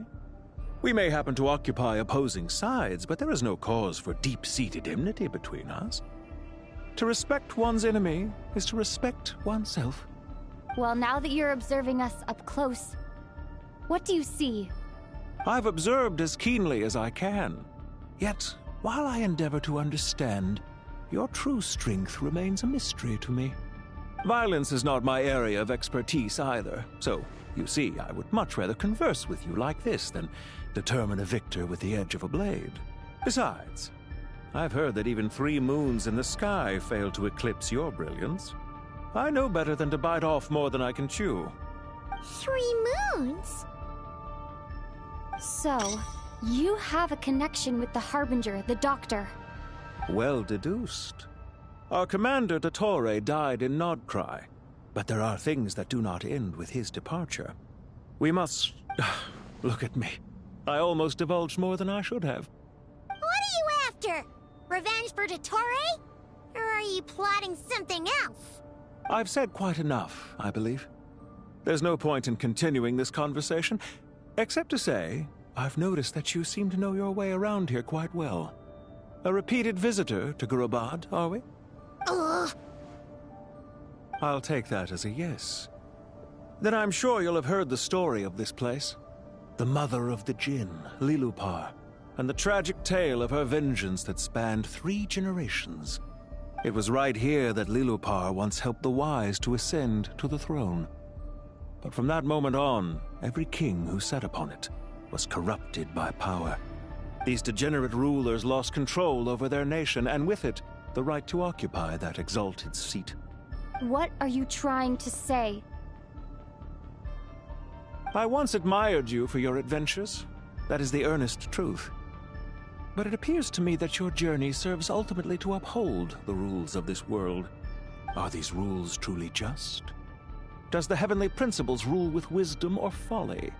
And how can we be sure that the 7 who wield authority over the world will not be corrupted? Do you seriously think you're gonna convince us of anything? Convince you? I'm sure my commander already tried that. Why would I waste my breath doing the same? If a few words from a stranger were enough to make someone completely change their stance, it would only prove that they never had a firm will to begin with. I am merely stating my position, so that we might understand each other better. One's enemy in the present may not necessarily be an enemy for life. As for what game I'm playing here, I'm simply buying some time. But now I must bid you farewell. It was a wise decision not to attack me immediately. Since you did not fall for my ambush, I will now have to ask those in hiding to reveal themselves. Leave this to us, sir. Very well. I trust you to do what is necessary. Stall her while I execute the next step of the plan. Sumeru City, Irminsul. Hey! Stop right there! Don't you dare leave without explaining yourself! All units, stop them! Protect the commander! Did you hear that? He mentioned Sumeru City and Irminsul! He definitely knows something! We can't let him get away! Get rid of these pesky soldiers, quick! Rear guard to the front! Don't let them through! Get that thing in position! Hold on! Just a little longer!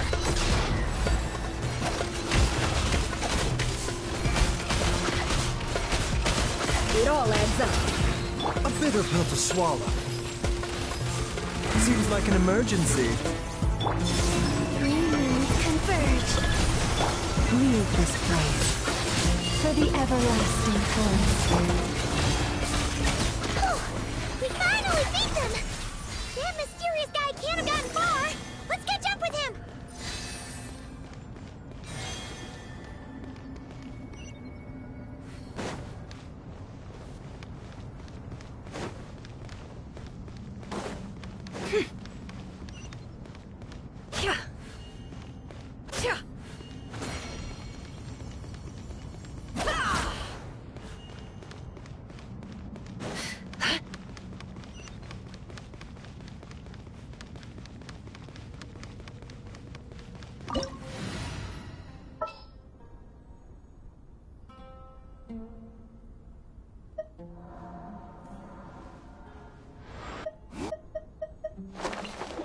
I have high hopes. Found him! Over here! You're very persistent. Hey, you! Stop running and explain yourself! What are you trying to...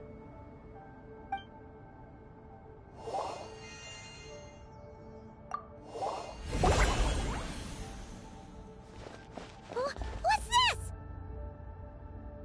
Relax. A small trap like this won't be enough to hold you. The sandstorms from Gurabad will die down soon enough, but this small window of time was all we needed to launch the next phase of our plan.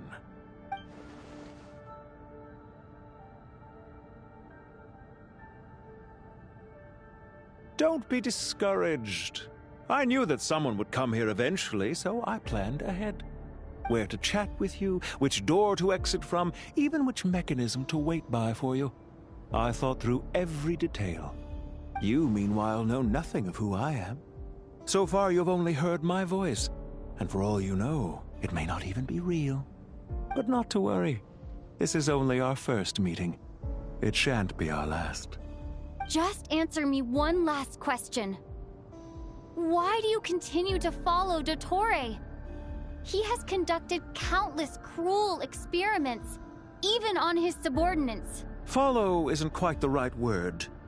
Let's just say even those you see as villains have their friends, even if they aren't the most sincere of friendships.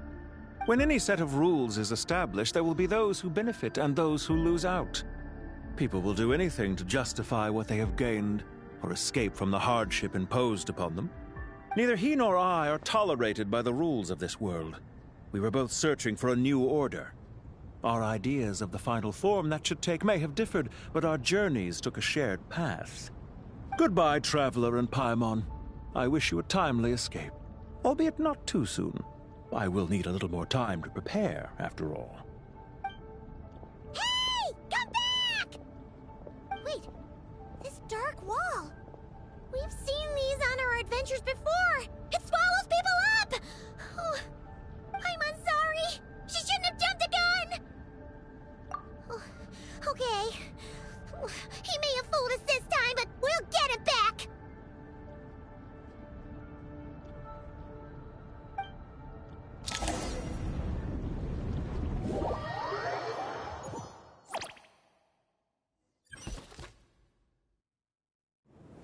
Sino and his team are guarding the north. We'll take this side.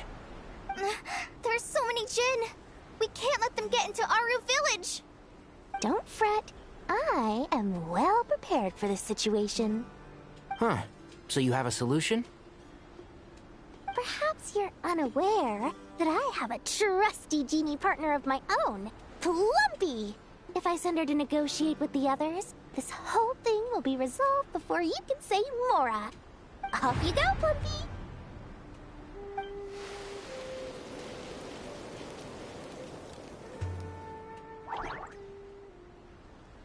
Come on, what's the holdup? 5,000 Mora. 20,000 Mora.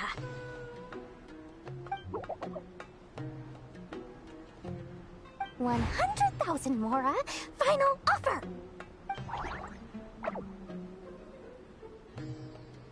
Ah, so she's a hired partner.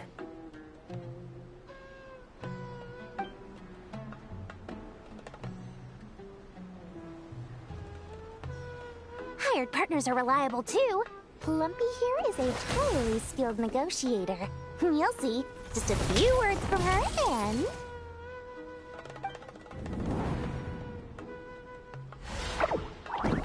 Plumpy! Don't you Jin have any respect for the rules? This was supposed to be a negotiation! How dare you treat my messenger like this? You wanna play rough?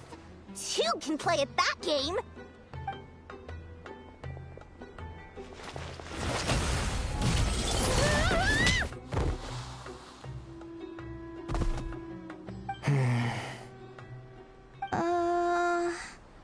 Looks like it's up to us now. Be careful, Kale. Yes, Master.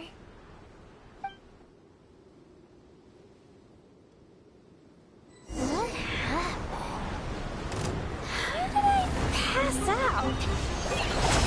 Never mind. It's time for revenge.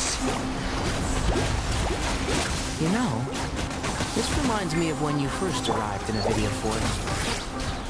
You were trying to help a child retrieve a lost toy when you stumbled upon Spino Crocodile territory by mistake.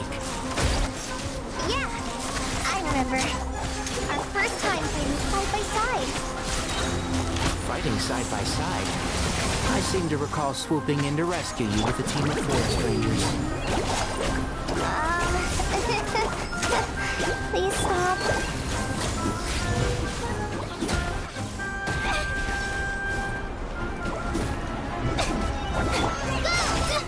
Don't touch me! And Shroud! Who do you think you are?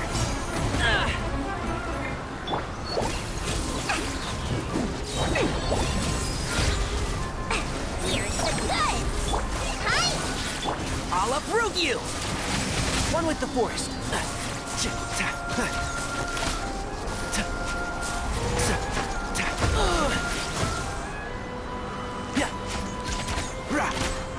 Just like we rehearsed! Go! There's too many of them! I can't believe I used 12 rare items in one battle! Ugh. I shudder to think how this is going to affect this month's accounts. The sight of that glaring deficit might be more than my poor heart can take. Tainari, how's the situation on your end? We held the line, though it was a close call. But it looks like they're preparing for another attack. Has something happened? They've breached our defenses in the south. The Jin are pouring in. We're moving the villagers to the north as we speak. We're hemmed in. This is getting precarious. Our margin for error just got a lot smaller. That's why we wanted to confirm your status. We need to consider our next move carefully. Bad news!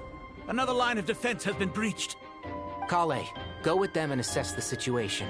Dory and I will hold the line here. But Master! Even with 3 of us, we barely managed to... This is not a discussion, Kale. Don't worry about us. She clearly still has plenty of tricks left up her sleeve. Wait! You can't pin all your hopes on me! Oh, great. I've almost run out of the things I brought with me, and the rest is back at the caravan. I should be able to hold out for a little longer, but still... Master! Need any help? Huh? What is it, Kale? If things continue like this, it won't be long before Aru village is overrun by Jin, and the sandstorms are sure to follow in their wake. I do have a plan, but I can't guarantee it will work. I don't care! Whoever you are! Please just help us! The only one who can help is you. I am merely here to guide you along the correct path. I am a spirit created at the beginning. I am a flickering illusion. I am the shimmering light that flows from the eyes of the Creator. What do you mean? It doesn't matter. You don't need to understand it. Just repeat after me, one line at a time.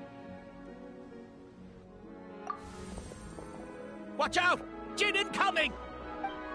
I am a spirit created at the beginning. Here goes nothing! I am a spirit created at the beginning.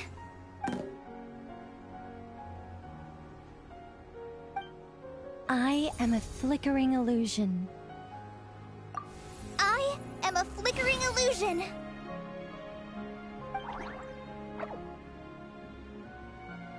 What's wrong, Plumpy? I've never seen you so agitated before. That's... But how do you... Do you know what Kale is reciting? I am the shimmering light that flows from the eyes of the Creator.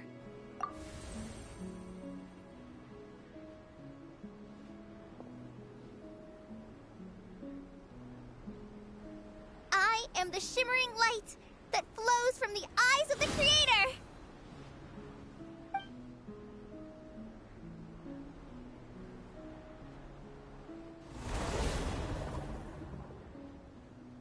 It's a song composed by the goddess of flowers.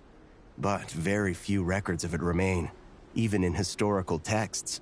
All we have is a few fragments. Is Kale an avid historian? Not to my knowledge. The Jinn have actually quieted down. Although... no, it's more than that. It looks like they're showing... submission. Clearly the songs left by the Goddess of Flowers have a soothing effect on them. At the very least, they're much calmer now. Really? Let me try. I am a spirit created at the beginning.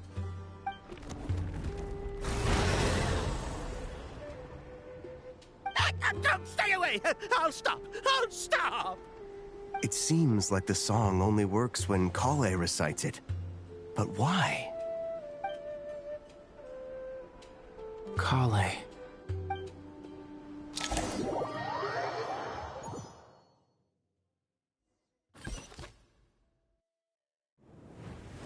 Yeah!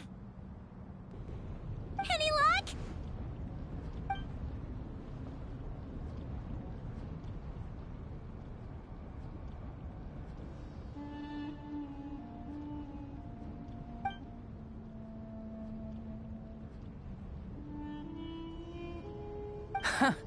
When I heard that loud rumbling in the distance, I thought the shifting sands had bust open the gates to some ancient treasure vault.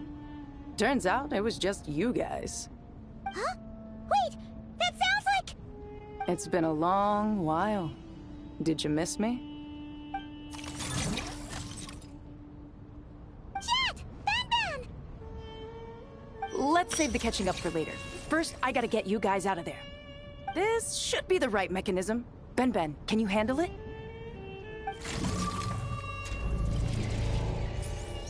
There we go. Come on, let's leave this place.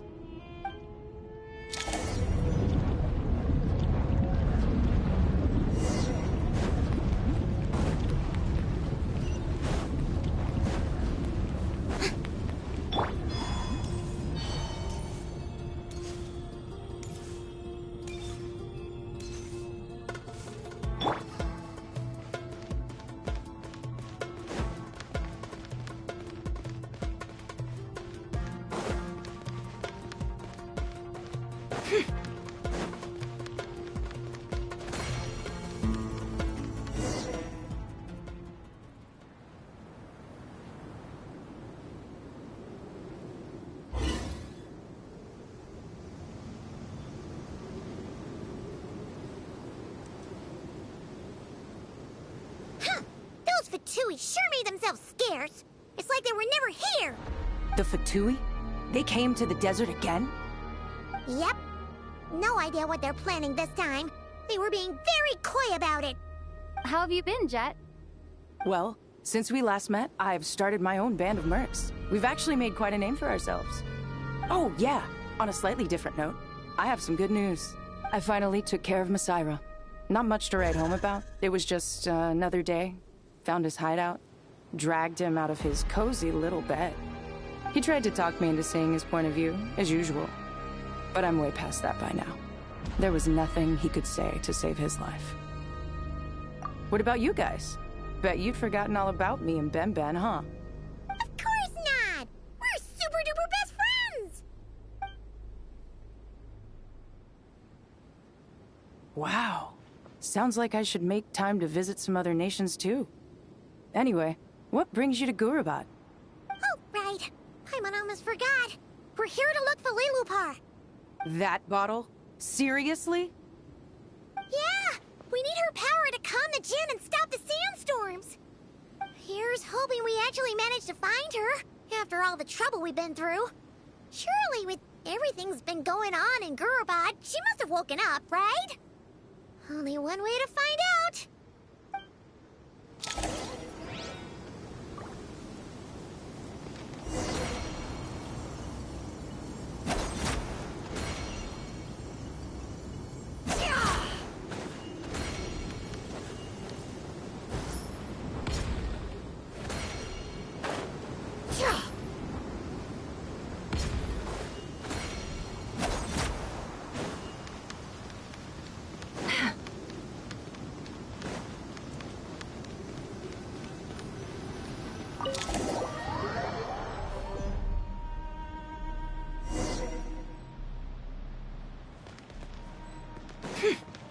Let's see. She should be around. Aha! Found her!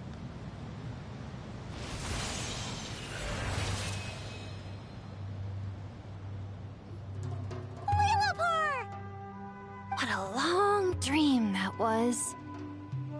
It's been a while, my master.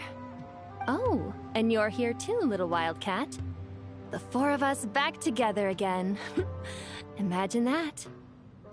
After we last parted ways, I merged with the land beneath Gurabad to suppress the dark calamity stirring in the depths. It rekindled the flame of vengeance within the Jinn, depriving Gurabad of any hope of peace. I fought against it for a long, long time. Until one day, I sensed a change in a foreign land to the west. Suddenly, the pitch-black abyss fell silent.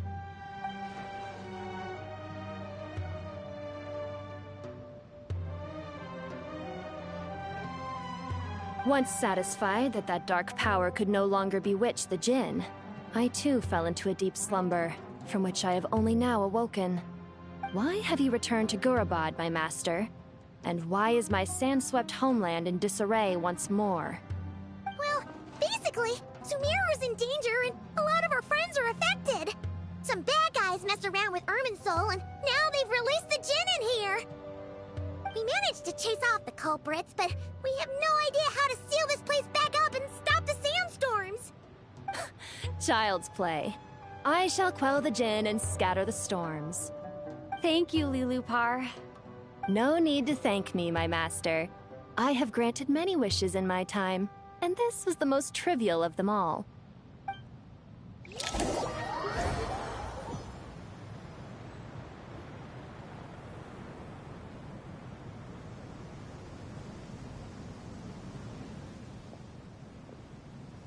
The sandstorm's gone. The sun shines bright again. When I said that we'd meet again under a lovelier sun, this was exactly how I imagined it. Yay! Although, honestly, Paimon would love to hang out with you more, even if the weather sucked. Well, there shouldn't be any more Jinn breaking out, right? Are we okay to head back? Sounds good. You can introduce us to your other friends. Another adventure begins. Lovely. The storms have stopped! We should be able to get to the Temple of Silence without any problems now. Time to regroup!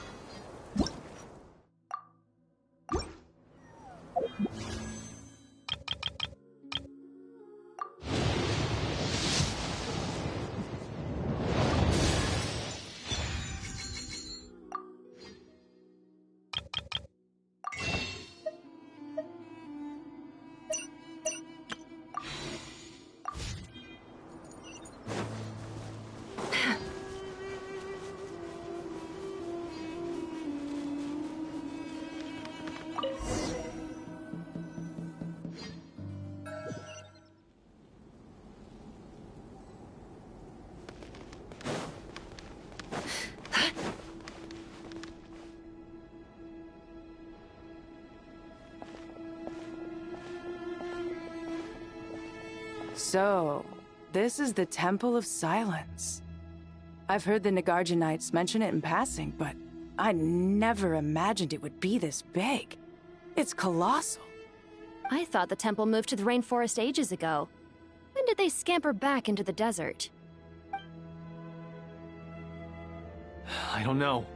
This plan sounds a little too risky for my liking. Even in King Deshret's day, this was experimental technology. We have no idea what could happen if we activate it. Well, unless you know of another viable alternative for the Akasha terminal, I'm afraid this is our only option.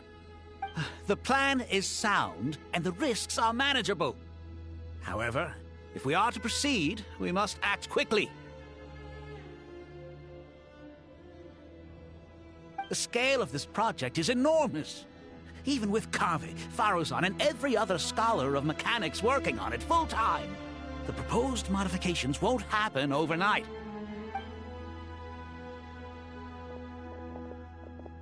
You're back.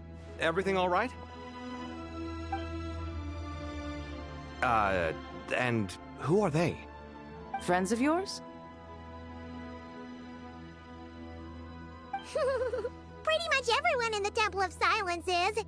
This guy's Kaveh, and the one next to him is Alhaitham. Hello, I'm Jet, and this is Lilupar. Oh, a famous name from the history books. Pleased to meet you. A friend of a friend is a friend of mine, as they say. Who's they? Huh? Do people not say that? Not in the desert. Friends you can trust, but friends of friends? Gotta keep an eye on them. Still, I do trust the Traveler's judgment. I'm sure you're good people. The sandstorms have calmed down. I take it the Gurabad problem is resolved? What did you find?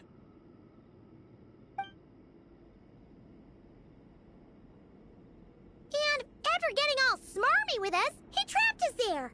Luckily, Jet used the mechanism outside to free us, and then we got Lilupar to put a stop to the chaos. Wow. Thanks for being there to help them.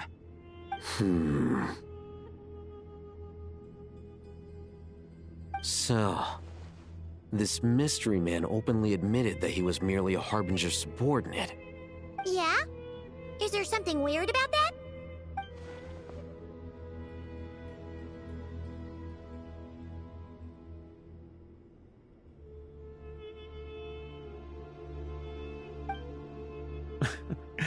I assume you aren't naive enough to expect answers from an enemy. Well deduced. Our commander, Dottore, died in Nodcry.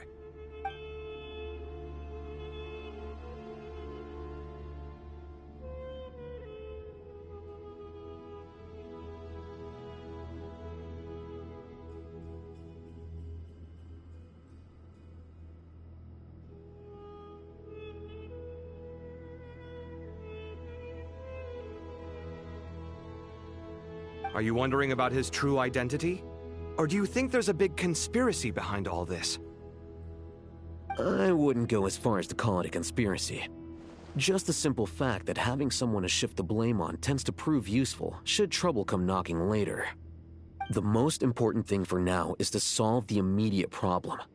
Perhaps that man knew you wouldn't have the resources to investigate his background and so didn't put much effort into disguising himself. This is all getting a little cryptic for me. I'll let you guys talk while I take a walk with Lilupar. Jet? Aren't you with the Blazing Beasts? What a coincidence. Didn't expect to run into you here. We're mercs. You can run into us anywhere. Who's this with you? So, did you find the solution you were looking for in the Temple of Silence? You bet we did. This place is incredible. It has everything. So far, we've discussed a plan and verified its feasibility. Building a new system from scratch is out of the question. So our only option is to modify the Akasha using certain resources we hope to find in the mausoleum of King Deshret.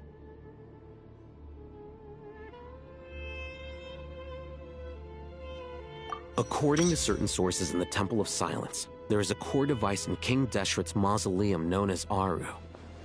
Little is known about this device in academic circles, which suggests it was hidden quite effectively.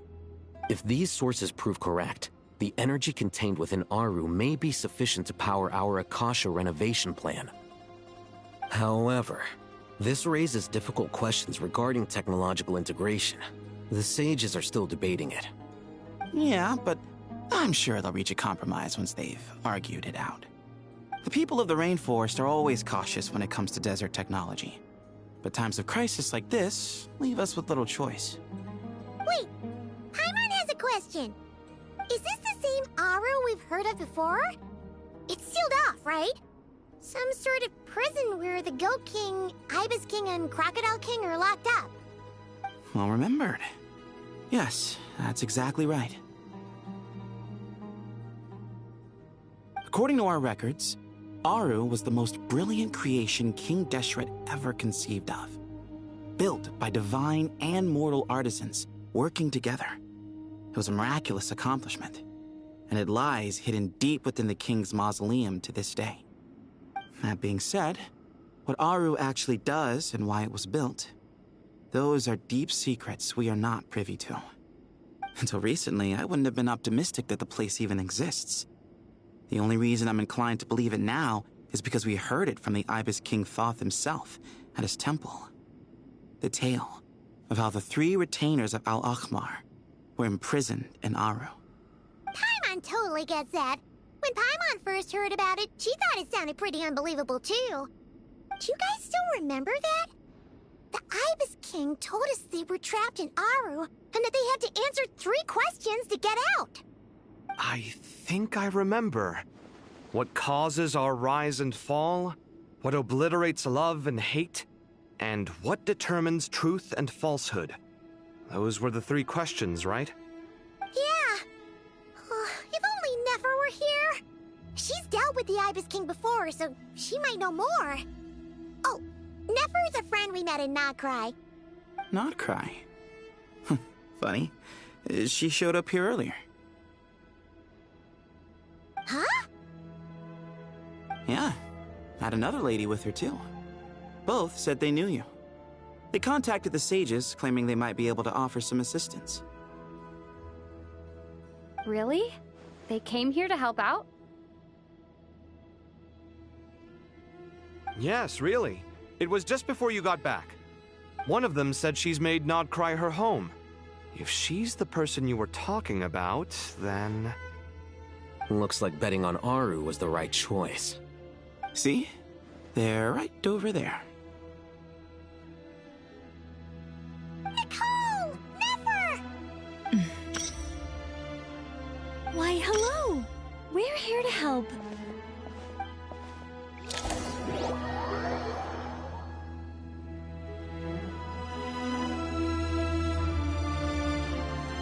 It's a good thing we left early.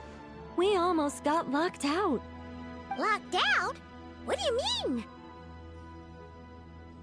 Oh, you haven't heard? An invisible barrier has appeared around Sumeru's borders, cutting off all travel in and out. No one can leave and no one can enter. Sumeru has become a lonely island. Are the Fatui behind this too? Actually, no. This has nothing to do with them. I suspect it's a defense mechanism within Irminsul itself. Irminsul is the source of Tevat's ley lines, after all, and Sumeru is the nation closest to it. I imagine this function was put in place to seal the entire region off in the event of serious damage, preventing the disaster from spreading to the rest of Tevat. It may have been implemented long ago. But doesn't that mean that the people here won't be able to escape to other nations if the anomaly keeps spreading? Currently, that does appear to be the case, which is precisely why I am here. This is a critical moment for the world, and Sumeru is the eye of the storm.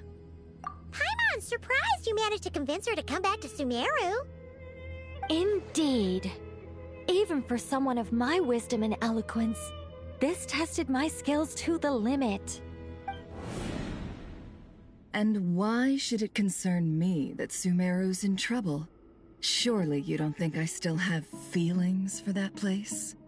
Judging by your tone, I suppose you don't. Sounds like you don't know much about my past. And here I thought you knew everything. All I know is that the Ibis King is the source of your power. He was quite a prominent moon envoy once upon a time, so I do know a thing or two about him. As for your past, I have ways to learn the full story if I wish to. But everyone has secrets they'd rather keep to themselves. I'm glad you see it that way, Miss Nicole. I've chosen to call Nodcry home, which is why I did my part in its hour of need. That doesn't mean world savings become a habit with me. I have no particular desire to play hero in Sumeru, thank you. I understand. Human emotions do not appear and disappear without cause. There is always a reason to be found behind both salvation and destruction. Still, if time has taught me anything, it's that human emotions are often complex and in conflict. That's why people change their minds about things all the time. But that's where we angels come in. Our duty, ultimately, is to guide people towards their deepest, truest desires and help bring them to fruition. So I wish to hear about your past, because I do not believe you are motivated by hatred alone. And if we still arrive at different conclusions in the end, that's okay.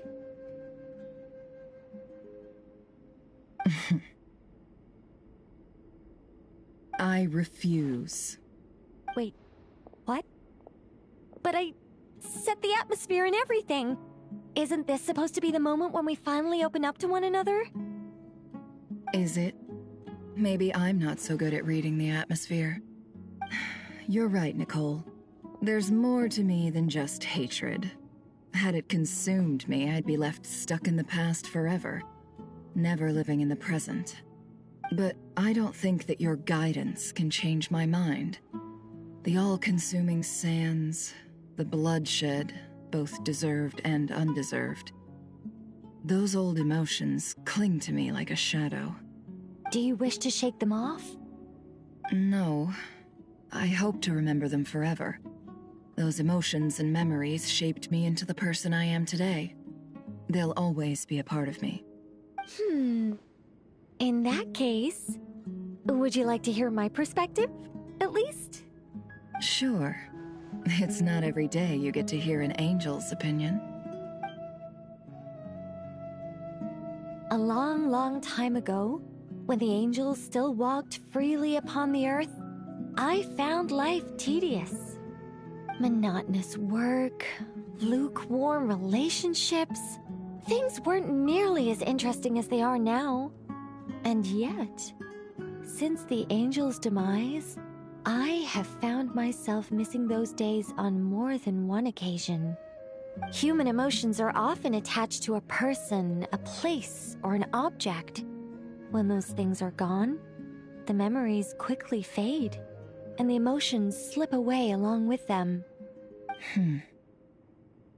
If Sumeru were destroyed, both rainforest and desert would be no more. With the object of your hatred wiped from existence, it would not take long for the memories buried deep in your heart to slowly fade. Both love and hate are intense emotions, but they are nothing compared to the void left behind when they disappear. Most sophisticated, Miss Nicole. But anyone focused on the future could only ever applaud the destruction of the things they hate. Still, I'm a special case. Someone once told me that human memory is more selective than a Mora-hungry merchant choosing between customers. We all need a reality check once in a while, so we don't forget the truth. As much as I dislike Sumeru, this is no way for it to perish. All right, you win. I'll help you out a little, but I won't work for free. How much will you need? You're not gonna milk this for all it's worth, are you? What do you think? I'll be upfront with you. I don't have much more on me. If that's what you need, I could borrow some from Alice. Or perhaps I could pay in sculptures. The ones I carve are actually worth quite a lot. Just cover my travel expenses. Huh? Is that all? That's all. Given all the people I owe favors to, I can just about justify a trip to Sumeru. Yehoda! Here, boss! What do you need? I'm going back to Sumeru for a while. While I'm away, you'll be in charge of the curatorium. Me? I'm in charge? Whoa! Don't worry, boss. You can count on me! And that was how the ingenious Angel Nicole brought you the perfect person for the job in your hour of need. Hip hip hooray! That was far more detailed than necessary. Not lacking in embellishment either. I never thought I'd return. Especially not the desert. But life doesn't always go as planned, I suppose. What's Candace up to? I don't think I've seen her yet. She's still taking care of things in our village. Should be joining us before too long.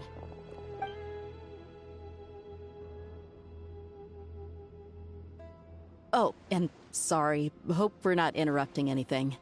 We have some good news, though. We're planning to go to the mausoleum of King Deshret to look for the legendary Aru, then use it to try and restore the Akasha system.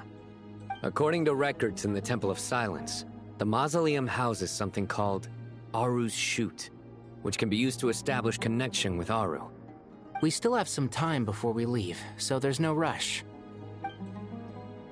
By the way, who are these two new faces? Just call me Nefer. I'm based in Nodcry. Did I hear you mention Aru? Correct. Well, I happen to have a connection with one of the 3 retainers imprisoned inside, the Ibis King. I'm here to get things done, so if you don't mind, I think I should come with you. That sounds perfect. Miss Nefer, are you from the desert by any chance? Why do you ask? I don't know.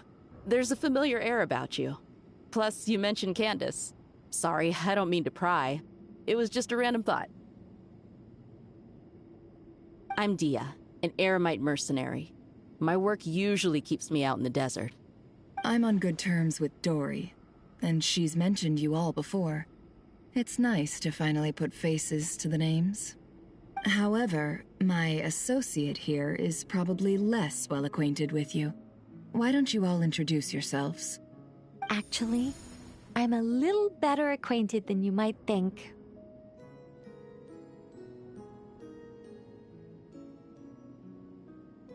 Huh? Huh. Are my eyes playing tricks on me? It looked like you spoke without moving your mouth. Ventriloquism. I have heard tell of it before. What is it, Kale? It's you! You're the voice who's been speaking in my head, aren't you? You encouraged me to report my dreams to the Dendro Archon, and got me to recite that magic prayer. Mm-hmm. I have many titles, but let's go with the most pertinent one. I am Nicole Rain, an angel who has lived since ancient times. An angel? Sounds like a big deal, but, what exactly is an angel? Oh, Well, we're a rather long-living race of beings. Not gods, technically, but we can still tell you a lot of stories from ancient history. Yep, and she's also an amazing sculptor. You could say she's a real creative type. Well, ma'am, if both the Traveler and Paimon give you rave reviews, you must be pretty impressive. Oh, please don't call me ma'am. I find it so awkward when people get too formal with me. Just relax and be yourselves. No need to be nervous. Miss Nicole, if it's okay, could I ask you a few questions? Yes, you may. I can see your heart is filled with confusion, and you are desperate for answers. I also know which questions you want to ask me. Why did you dream of Sumeru City in disarray? Why did those verses soothe the Jinn only when recited by you? I can guide you to the truth, but it involves a personal secret of yours. I'd prefer to speak with you alone, if possible.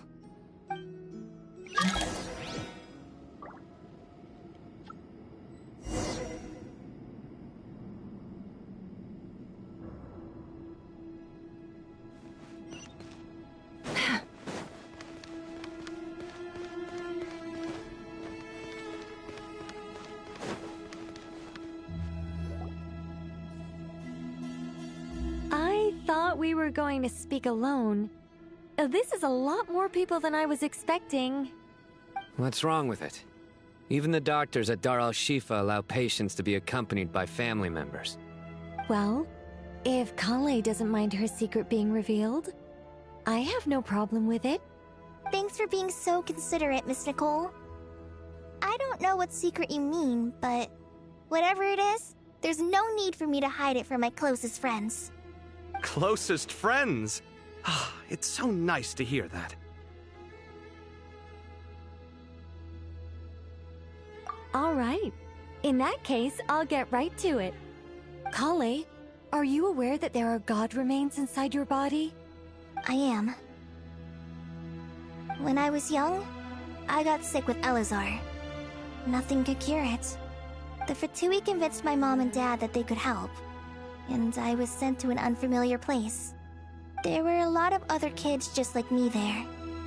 This creepy guy injected us with some strange medicine, which I heard contained god remains. I can still remember the pain like it was yesterday. But thanks to the friends who've stuck by me all this time, I've gradually been able to overcome those memories. Anyway, so you're saying that what happened to me has something to do with the god remains they injected me with? Yes. Those were the remains of Nabu Malikata, the goddess of flowers. What? Huh. Fascinating. You don't seem surprised like the rest of us. Why? The possibility crossed my mind when Kale recited the Goddess of Flowers song and calmed the Jinn. You made Paimon jump! What are you doing here, Lilupar? I was merely passing through when I heard the name of the Goddess of Flowers. Be assured that I share your surprise. You, with the hat. Are you certain? I sense no trace of the Lord of Flowers within her. Well, it is a very small fragment. Unless special methods are used to manifest its power, even her closest acquaintances would find it near impossible to detect. After the goddess passed away, her remains were scattered across the desert. King Deshret gathered all the pieces he could find and buried them in the Eternal Oasis. But some fragments remained unaccounted for. Eventually, the Fatui must have found a way to track some of them down. Presumably for use in some experiment. It's not an uncommon occurrence. You're more shaken than I thought. In one sense, you've been extraordinarily lucky. So many people who yearn for this kind of power never attain it, yet you have coexisted with her all this time without even realizing it. I don't know what to say. I'm glad that I could help everyone with this power, really. But knowing that a fragment of the Goddess of Flowers is inside my body is... it's a strange feeling. Well, people value their autonomy very highly. Even a well-intentioned intruder can shake one's sense of self. I understand how you feel, Kale. But once you get used to it, you'll find it's nothing to be concerned about. Huh. I guess you, of all people, have a good reason to speak on this. 2 good reasons, in fact. Incidentally, 3 is the maximum number of Hermanubis' Ba fragments that I could bear. Let me guess. Because 2's company, but 3's a crowd? Thanks for helping to explain the joke, Tainari. Not my intention. Goddess preserve me. I should take my leave. This boy in his wolf's head hat speaks much too differently from the Hermanubis I remember.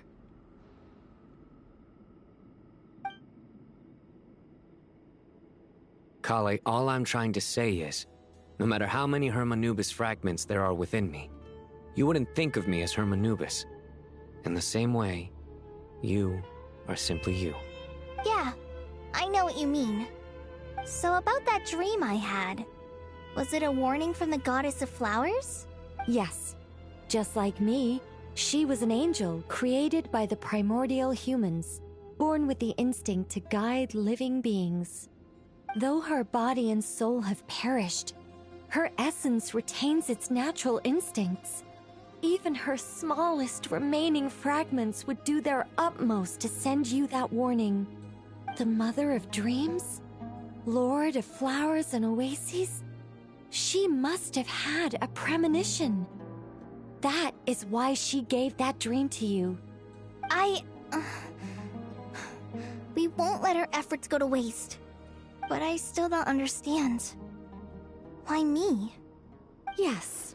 Why indeed? You weren't the only one injected with god remains, but only in you have her fragments persisted. I suspect it may be because of the firm will you showed in the face of suffering. She was likely assimilated by that will. Of course, this doesn't mean you have to shoulder any extra responsibility. As this young man said, you are who you are, and that will not change. All right. Any further questions from the family members of the patient? If not, we should head to the mausoleum of King Deshret. Let's move out. Time to put our plan into action. We all hope it'll work. But will we really be able to open Aru? And even if all 7 pillars of King Deshret agree to let us proceed, the scale of the work to follow is daunting, to say the least. Haven't you handled other big projects before? I mean, the biggest project I've worked on to date is probably the Palace of Alcazarzaray, I guess? But this is orders of magnitude beyond that. It's a total nightmare. Look on the bright side. At least this time you're actually here when Sumeru needs you most. You won't have to come asking me for details after the fact. Mock me all you want. But now that I'm here, things will be resolved far more quickly and smoothly than last time. Kave's self-doubt disappeared in an instant. Like magic. Well, this confidence is most gladdening. Now, go and pack your things. We'll head to the mausoleum as soon as you're ready.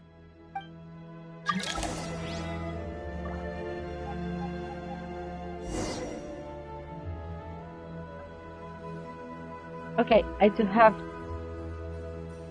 to make a sound test. Okay, so I wasn't expecting this actually. I wasn't. But it's quite nice to have Kale and the others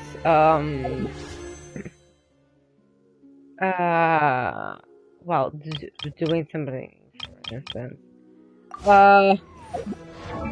Let me just check if I can grab some more things. Well, I can. I don't want to.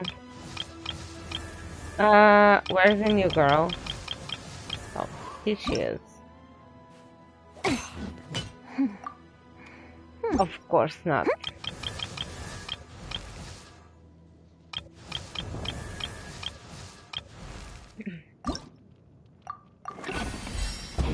Let me just grab another, I'm on fire. Don't speak, please.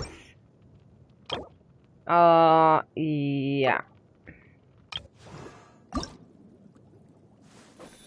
I can't do this for you, so sorry.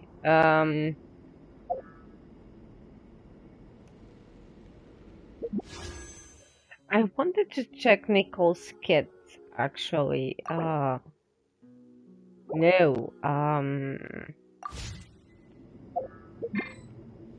of course I cannot use anything. People only... So, I'm cooked. Let's see if I can understand the weapon. So, okay, she's Sparrow. Definitely no. I know that we have some craftable for her. The thing is...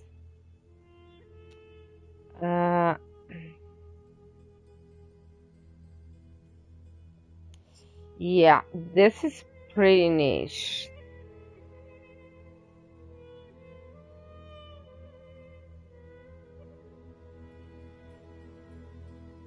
See what they...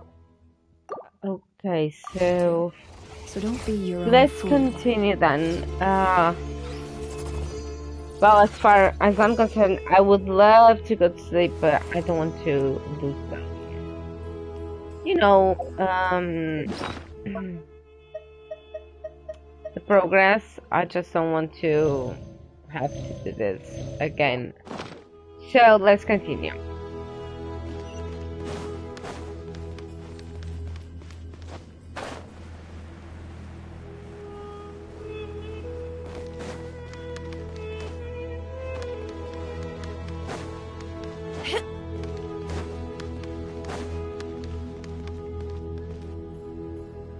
Oh, Miss Nicole.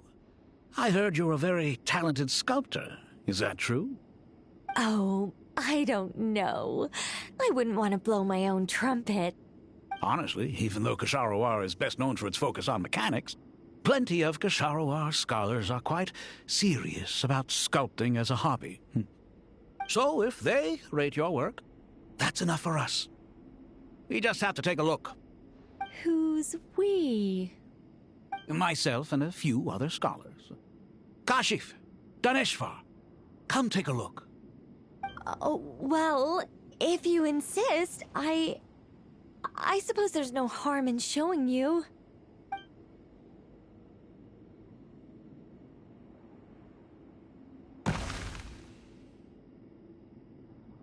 Whoa! Where did that come from?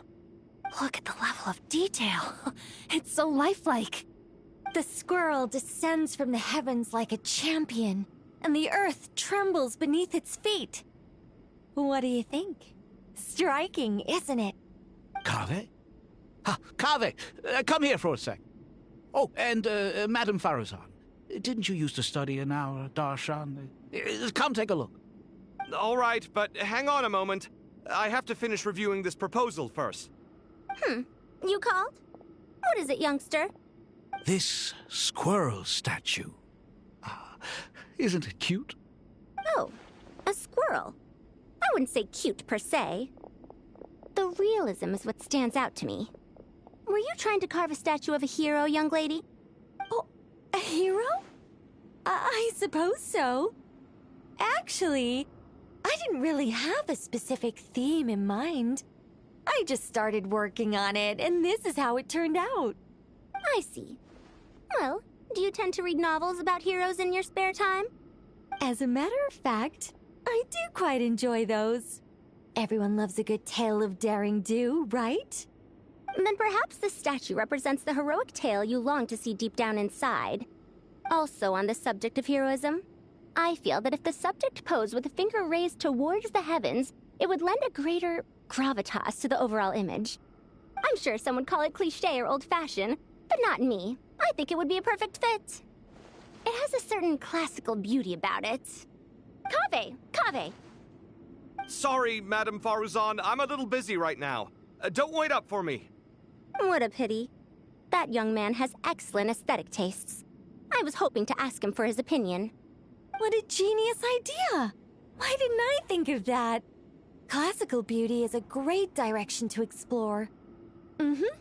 That's it.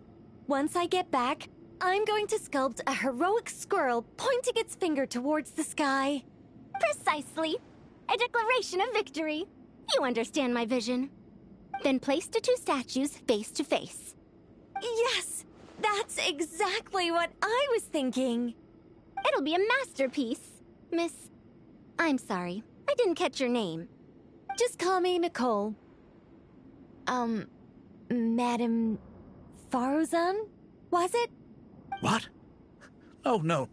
That wouldn't be right. Why ever not? Madam is a state of mind cultivated from within. Anyone may call me Madam if they so desire. My dear Miss Nicole, once we make it through these trying times, should we have the pleasure of meeting again, I shall look forward to seeing your new work. In this day of age, it's rare to find people with an appreciation for classical aesthetics. Meeting you was truly a pleasant surprise. Honestly, I feel the same way. It's been a long time since I met anyone interested in this style of statue. Clearly, they don't call you Madam for nothing. Also, I have to say, you're a very good judge of character. Because when I think about it, I really am someone who likes stories about heroes. That must be why I've quietly kept watch over generation after generation of them. Sorry, keeping watch over heroes? What exactly do you do for a living? Oh, never mind that. Let's not tell Madame Faruzan about Miss Nicole's true identity for now. Good idea. Let's limit the conversation to aesthetics.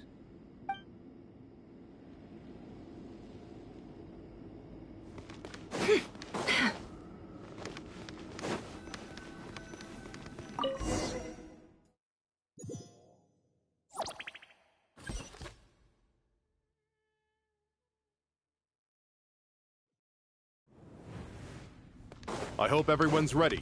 We'll be arriving at our destination very shortly.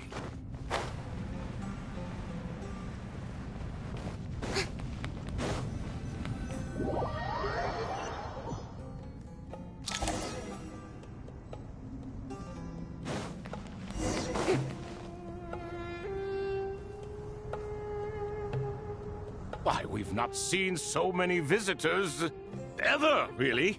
What is this place now, a tourist attraction? Ah, closer inspection reveals many familiar faces. To what do we dusty old fellows owe the honor? Surely you're not just here to chat. You surmise correctly. We are here to carry out a rather enormous project. Ho, enormous, you say? How large, then? Larger than the gaping void in our lives? Why, you've even put a smile on Goatee and Crocco's faces. All this activity is making for quite the special day.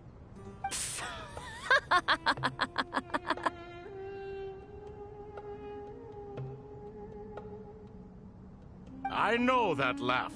Lilipar? What on earth are you doing here? Oh, this is hilarious. Turns out good things really do come to those who wait. As long as you stay alive long enough. When did you three get locked up in here? And still you act all high and mighty, putting on a show for the younglings. Truly hysterical. Why, you... Yes, I know. No need to shout. You're right, Lilipar. Goatee, Crocco, and I all have the same problem. But didn't King Deshret seal you away? How did you break free, and how did you get in here? Who knows? Perhaps you can ask my master one day, should you ever get the chance. Behold, the executioners of old. Some have turned into fragments residing in human bodies, and others are imprisoned eternally, leaving not a single shard behind. It's almost tragic, watching lowly prisoners like you act all self-important. Curiosity gnaws at you, doesn't it? Your interest in the outside world threatens to burst you at the seams. Turf. I'm starting to take a liking to this magic bottle lady. Time is of the essence. Let's get down to business. We come to you, O three ancient lords, to request your assistance on behalf of the Academia. If we can help you regain your freedom, then please consider lending us your aid. As for precisely what we need your help with, it's a long story. So, to demonstrate our sincerity, we are prepared to first resolve the problems that plague the three of you. All right, stop arguing, Crocco. And Goatee, don't you start. What's the harm in letting her speak?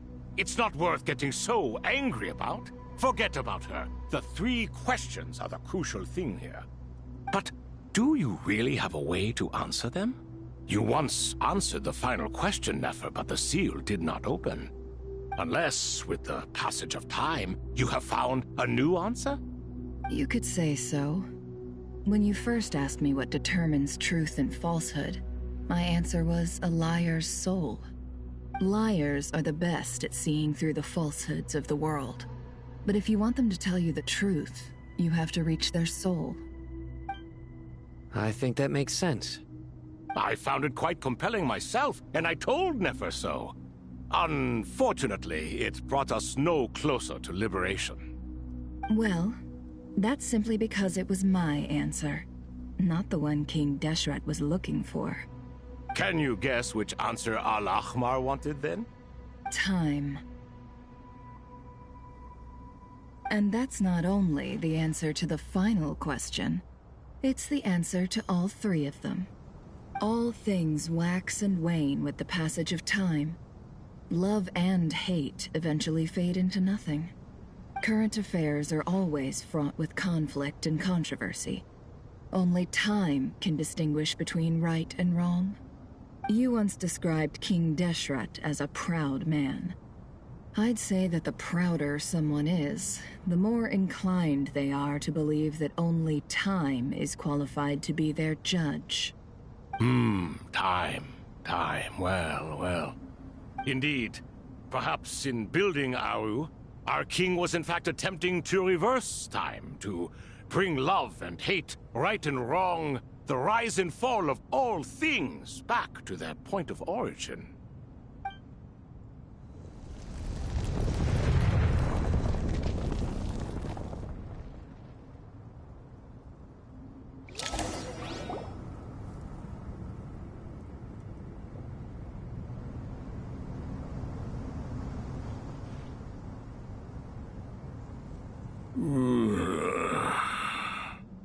This is the most eventful day I have experienced in a long time. You have my sincere gratitude. Are those 3 of the 7 pillars? Turns out the statues were quite faithful to the source.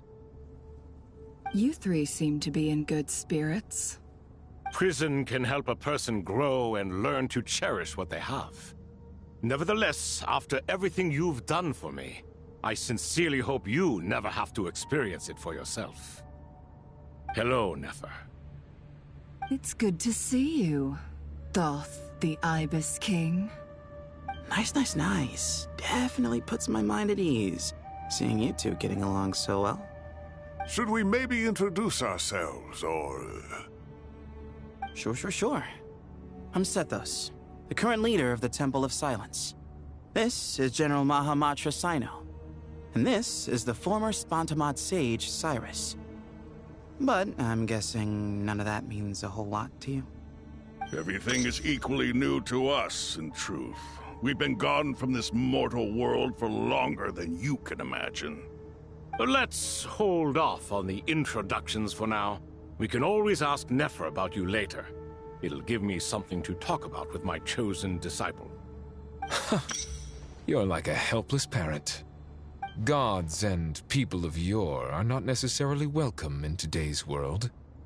Self-awareness is one of my finest qualities. I thought I ought to share its fruits with you two. Is that so? Well, I think we'll take it in stride, just as we did with the 3 questions. Let's not forget, it was my persistence that won you both your freedom. Fair point. I have to applaud your persistence. And I must praise you for your wisdom.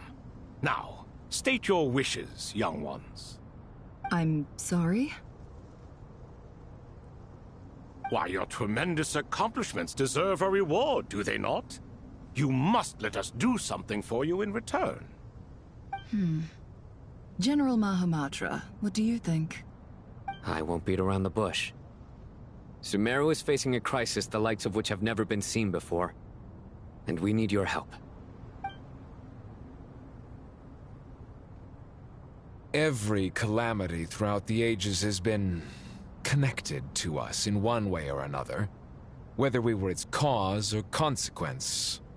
Whatever is wrong with Irminsul, it severely affected the Dendro Archon. She fell into a coma, and is currently receiving treatment from the Dendro Dragon. The Dendro Dragon? I'm sorry, the Dendro Dragon is helping to heal the Dendro Archon? Not a pep, surely. Not vicious, cruel, a pep who possesses no virtues aside from her basic instincts. Good heavens. Oh, I shudder to think what could have caused Lesser Lord Kusanali to suffer such a plight. Still, why would the Dendro Dragon lend you her aid? She has always held nothing but contempt for the Archons. I suppose she and Kusanali must have some history. You can help us make history, too. A smooth talker. Well said, lad. Currently, no one can connect to Irminsul.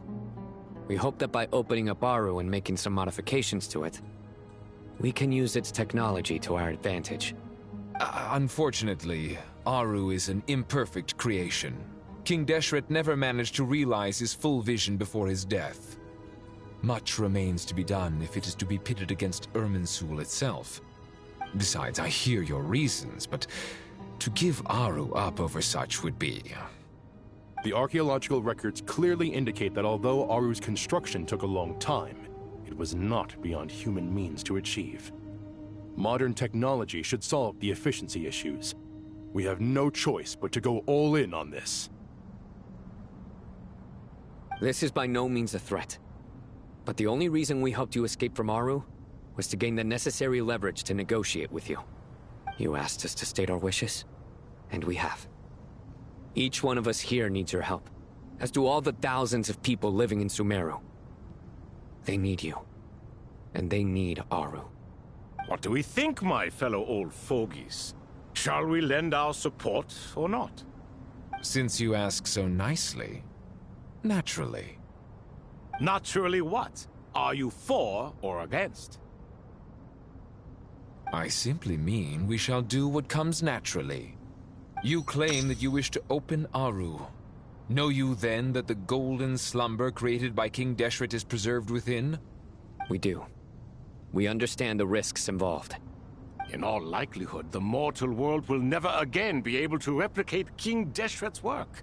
Never will there be another chance to come so close to creating a utopia. Knowing this, are you sure of your decision? We are sure. Before people can dream, they must first live. If your minds are made up, very well. We shall summon our erstwhile colleagues to discuss this further. Saint Shezepank, Saint Bennu, once you surrendered to silence and were buried with King Deshret. But now, we invoke the right to awaken you with our voices.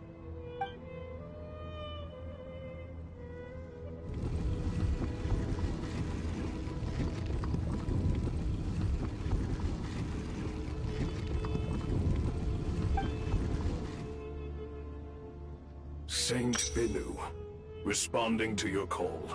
3 kings detected. Initiating autonomous will. Saint Shezbank, responding to your call. 3 kings detected. Initiating autonomous will. Ah, Lord Herreshoff. What a long time it has been. I trust you are keeping well. Then your trust in my well-being has long outlived your physical body. You have always opened with that same phrase, in life, death, and now even beyond. Al-Akhmar is long gone. What is the reason for this meeting? You're awake? Good. We are voting on whether to give the people of present-day Sumeru access to Aru and permit them to perform technological renovations. You have the right to support or oppose the motion. Aru is the pride of Al-Akhmar. Opening Aru requires the unanimous consent of the 7 pillars. I hope you have a convincing reason to present to us. Sumeru is currently in the midst of a major calamity. Let us not forget that while Al-Akhmar was a stern ruler, he was also a teacher of wisdom. A god without his people shall cease to exist, and King Deshret's greatest wish was to provide protection for his people. Let us then honor our God King's wishes as we consider our decision. I do not mean to mock these proceedings, but what is the point of a unanimous vote when we know that the last of the 7 pillars, the Dendro Dragon Apep, will never communicate with us? This will no doubt surprise your mechanical mind, and I have no intention of trying to persuade you it is true. But Apep is, in fact, healing the Dendro Archon as we speak. Huh? Can someone attest to this? Do we have any proof? I ask the 3 kings. Can any of you vouch for the truth of this claim? Naturally, the Ibis King, Thoth. What? It was Thoth's disciples who revealed the truth to us. We need not debate its veracity. Simply let Thoth bear accountability. That way the rest of us may have a clear conscience. Hershef, you diabolical fiend!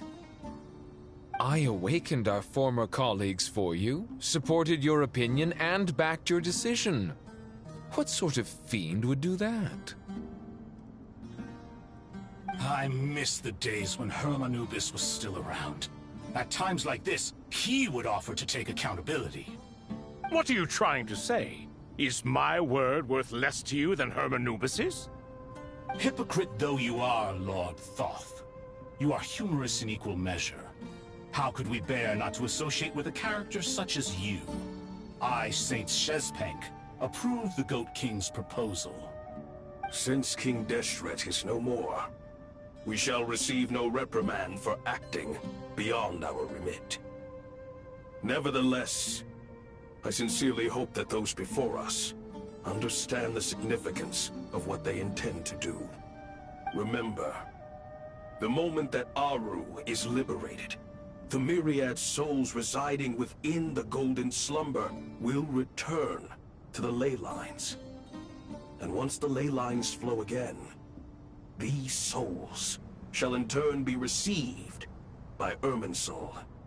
To take this step is to bring the perfect afterlife created by our king to a permanent end.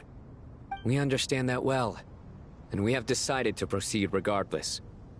Furthermore, the contemporary human perspective would contend that confining souls in this way is no act of benevolence. The deceased have a right to rest in peace. King Deshret's creation is clearly a place of rest and peace. It is just that many do not see it this way. But no matter. Saint Binu approves.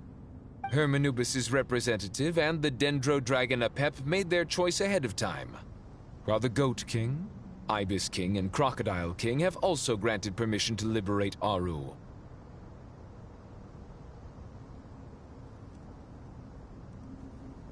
By the grace of His Majesty, guided by his wisdom and will, let the gates of Aru be reopened.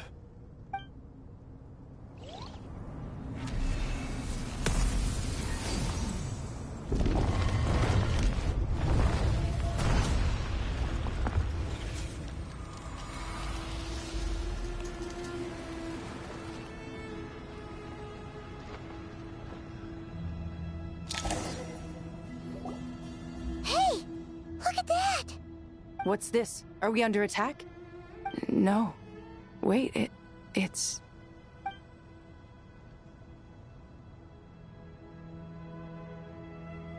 Here you are. Through the sands of time. I see you. Father. Father, is it really you? It's Chet's father, Jibriel! That's right! He entered the Golden Slumber, didn't he? I smell blood and sand on you. You've grown. Strong as a wild beast, and without shedding a tear. You have to leave, don't you? Please, just answer me this. What should I do for you? This meeting is a blessing from the gods. My soul, once imprisoned along with that of Samael, is finally free. I am truly grateful for the chance to see you again. That the dead should meet the living is itself a miracle. One brief, precious moment is enough. Enough to set my heart at ease.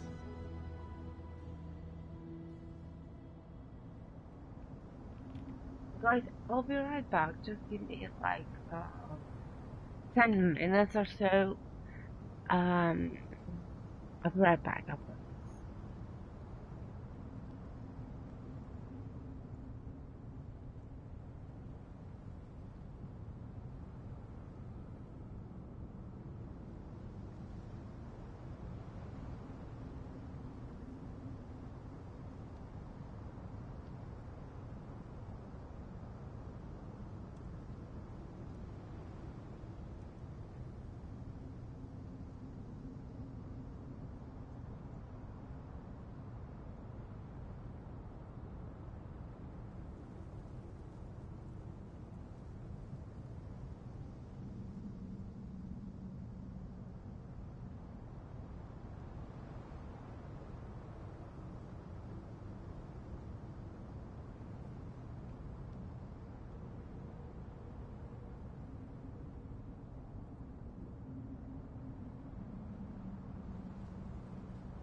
Anyway, guys, due to the flu and some other stuff happened to my health, I have schedules to eat. So yeah, I'm just making something to eat actually. By the way,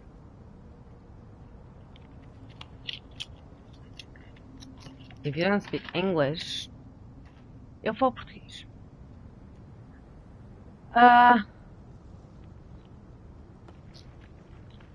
If you don't speak English, yo hablo castellano, ¿vale?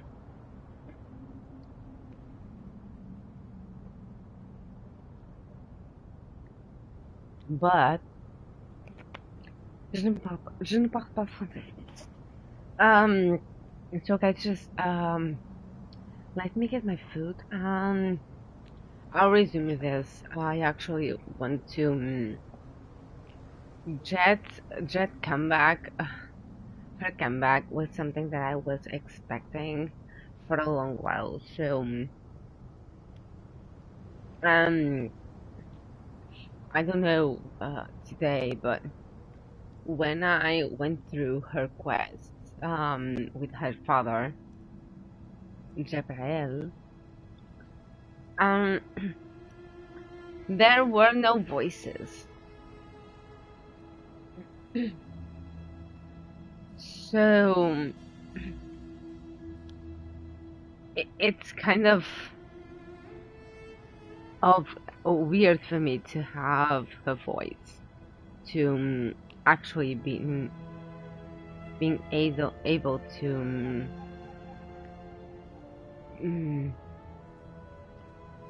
be able to hear her voice.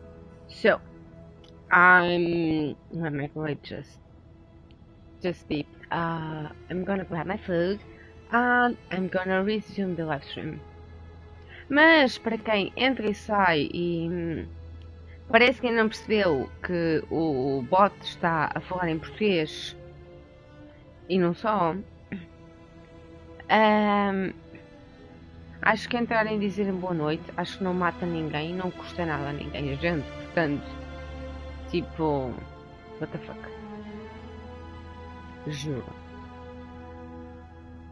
porque acaba por irritar um bocadinho quando vocês entram e saem e não são capazes nem sequer ver uma boa noite ao streamer. Ou quando ficam aqui a live toda e não são capazes de dizer boa noite ao streamer. Já agora, eu prefiro ter só uma pessoa a ver as minhas lives do que ter 50 que não dizem rigorosamente nada. Pronto, eu vou buscar o meu jantar e já volto. Ou seja, quando a quest continuar a andar, vocês já sabem que eu voltei. Ou eu aviso, pronto, whatever.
Let's continue then.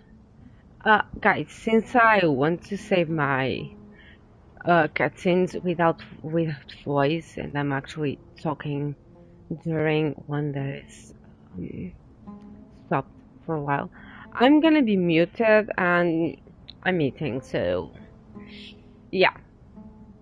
You don't want to hear me chewing, believe me. So there's that. Do not weep for me, Jet. I know you will accomplish many great things in your life. You will go further and climb higher than I ever did. All I ask is that you take good care of yourself.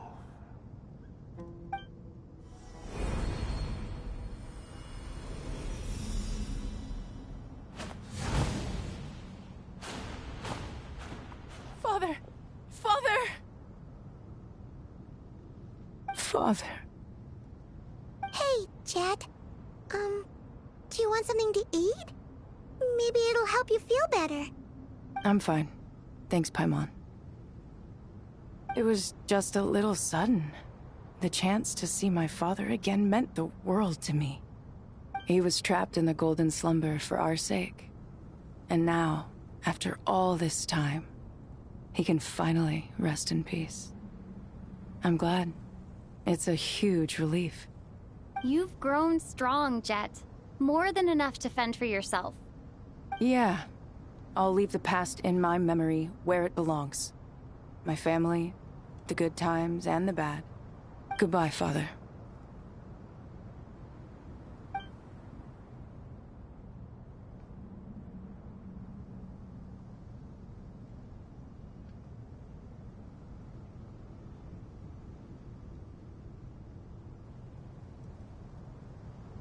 Ah, me, what a touching reunion that was. It seems we did a good deed today. We three retainers, once imprisoned for our iniquity, are surely the least qualified to judge whether this deed is good or bad. Either way, Aru is open. Now you have your opportunity, and with it, whatever trouble may ensue. Although Aru was created by a god, human craftsmanship was nevertheless required to build the gate that connects it to this world. As for your proposed renovations, we cannot determine which functions to keep or discard. Proceed as you see fit, but please entrust the task to your most accomplished scholars, or Bennu will be most displeased. It matters not. The Ibis King shall be accountable if any problems arise. Ibis, you chose to take on disciples, and so it follows that you must accept the risks of associating with humans. If I'd known you'd be like this, I would have locked all of you away in Aru, never to leave again for all eternity. All of us? What does this have to do with me? Vilify me no further. Scholars, since you have liberated Aru, allow me to present you with a gift. Using Aru's power, we shall install a defense mechanism at our king's mausoleum. You must be guarded even against Irminsul itself. This shall afford you some convenience. Unseen and unheard. From this moment forth, none may by sight or hearing perceive anything said or done within the mausoleum. Amazing. And all this is achieved just with the power of Aru? With technology from the heavens, the possibilities are endless. Just because King Deshret did not use it for this purpose, does not mean that it cannot be done. So, marvel away. This is the reward you have earned. All right. Well, that resolves the issue of confidentiality. What about the technical side? Do we have the manpower? Why, yes. I've already contacted them. They'll be here soon.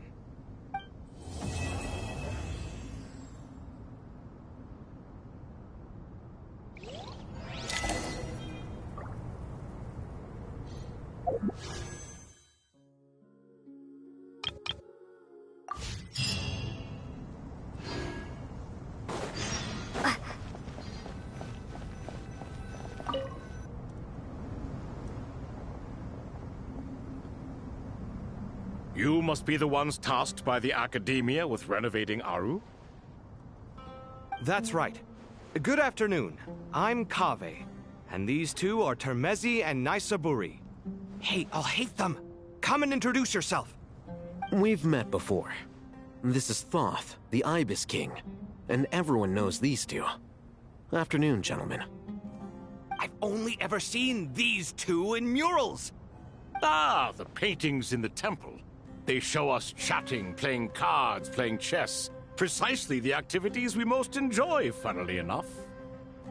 No, only you enjoy playing chess. We were just humoring you. I wouldn't go that far. Back to the matter at hand. A preliminary assessment by the Academia indicates that this project requires expertise in various disciplines, including the deciphering of ancient texts, mechanical engineering, the restoration of ancient ruins, and elemental theory. The most capable minds in their respective fields are here before you. If there are no objections, we'd like to begin our work. The artisans who built Aru for Al-Ahmar gave their very lives to create this splendid work. Follow their example by giving your utmost devotion to this project. I didn't know that. We'll do our best, of course, but we certainly won't be sacrificing our lives. Such brazen words. Humans these days are a far cry from their ancestors. What little respect you show for King Deshret. No, that's not what he meant. Please, don't mind him. He shares your sentiments, just not your, penchant for hyperbole. Assuming that's what you were going for? I just think it's important to manage expectations. Forgive my lack of courtesy, but we simply can't sacrifice our lives to the gods on completion of the project like people in the legends of old. Here's a first draft of the project proposal for your perusal. Please let us know if you have any requests. Normally, I'd have made it look a lot more visually appealing, but we were really pressed for time on this occasion. I hope you'll forgive me if it's a little rough around the edges. Naturally. If my fellow ministers deem this meager display of respect sufficient, I suppose I can consider agreeing to their proposal. Why are you so preoccupied with the ostentatious displays of respect to Al-Ahmar? We should be trying to make things easy for them. You never know. We might have to rely on these young people to look after us in our old age. Exactly. This is Aru's mainframe. Be reminded to use it with great caution. We certainly will. Thank you for your assistance. You may attempt to lay out punishment should you so desire, though I'm afraid it would be futile. You and I both know that certain components of Aru can only be operated by humans. King Deshret always believed in humanity.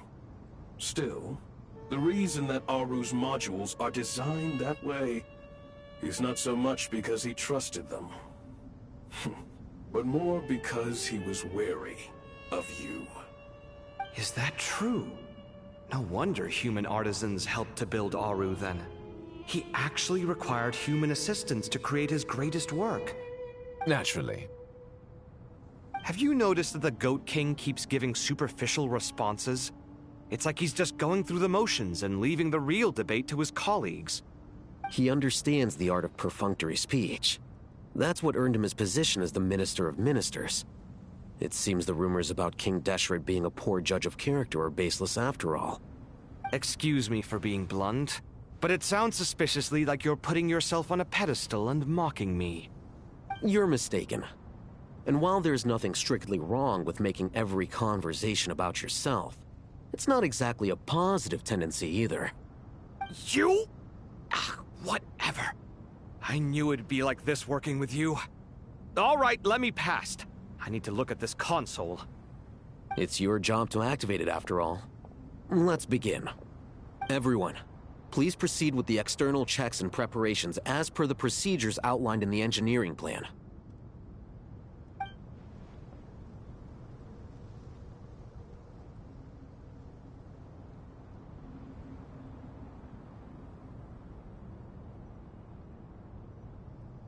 Hello there, youngsters.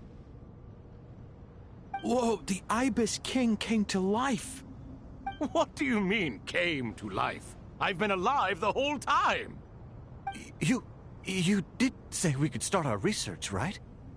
Are you having second thoughts now? I've reviewed the proposal. The work you're planning to carry out on this grand device is ambitious in its scope. You have ample confidence in your abilities, I take it? I wouldn't say I'm feeling hugely confident. But given how bad things are, I'd rather at least try something than sit around waiting to die. You are the top scholars of your day. I trust you are aware that there are countless links between Aru and the Akasha? Aru and the Akasha? But...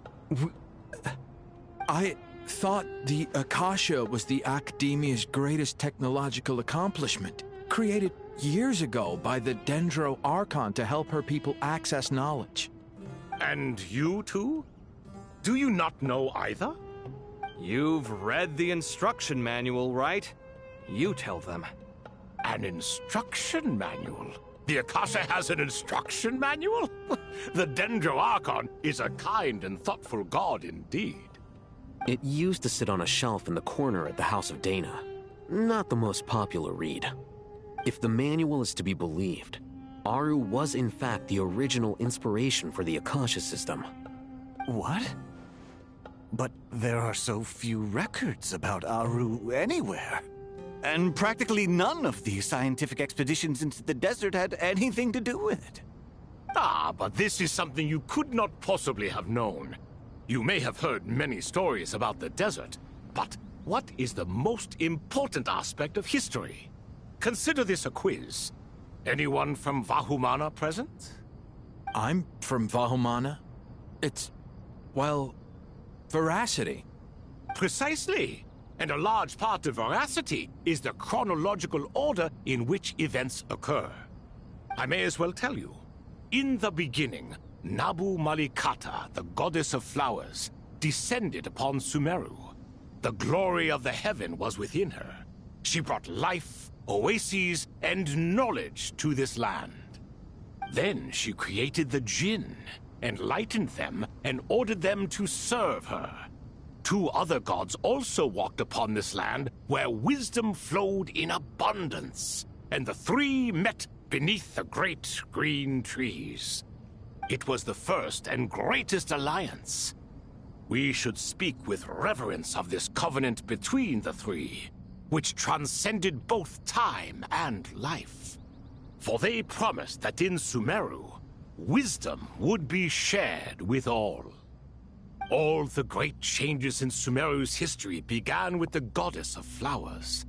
For King Deshret's sake, she pried into the secrets of Celestia, and for this was burned to ashes by the flames of wrath. So grieved was King Deshret by her passing that he lost all interest in state affairs and devoted himself instead to the knowledge that she had brought back. It was after learning of the technology from that floating island in the sky that he first conceived of Aru. And so, the Akasha was inspired by Aru, while the basis for Aru itself came from Celestia's technology. Well, if the two share a common technological origin, then connecting one system to the other is an entirely feasible idea. Unbelievable. Have you no reverence at all for celestial technology? No, I do, but there's no time for that. The schedule is too tight. Blame it on the deadline.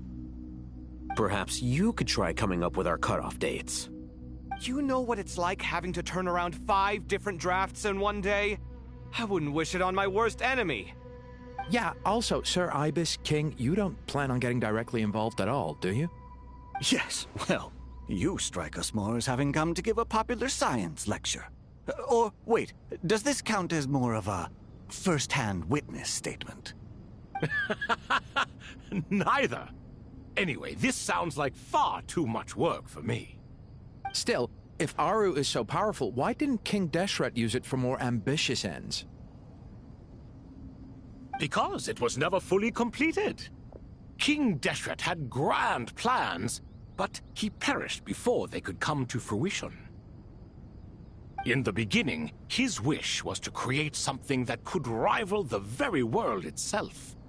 The Lord of Flowers sacrificed everything for that ambition. What he desired, she bestowed, and thus was knowledge brought into the world.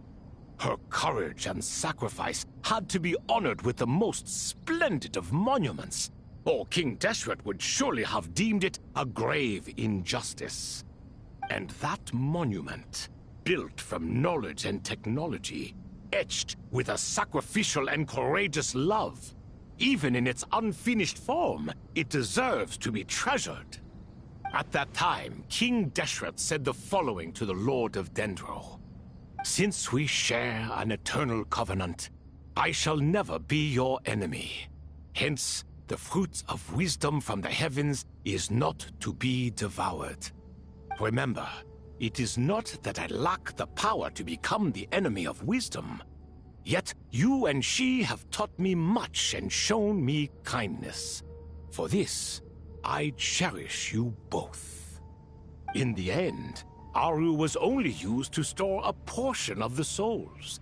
It was but a primitive form of the masterwork the king had envisaged. His final hope for Aru was to return to the past, when she yet lived. So the point you're making is, King Deshret was both powerful and ambitious, and he only ceased his imperious ways out of affection for the Goddess of Flowers and the Dendro Archon. You could see this as an act of mercy, but you could also see it as the sentiments that lay between these three gods placing constraints on him. This was, after all, the foundation of the alliance between them. This explains why Aru was both a prison and a monument, and why the answer to the three questions was time.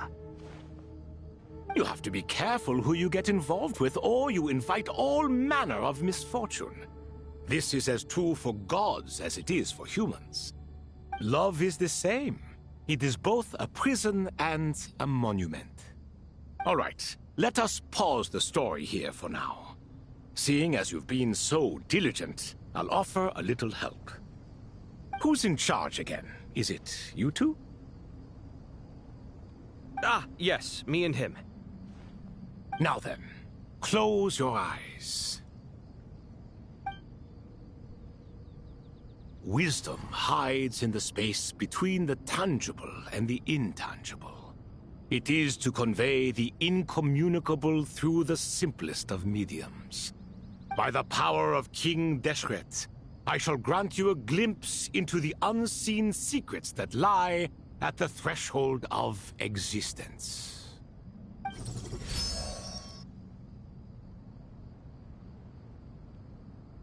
Where did this come from?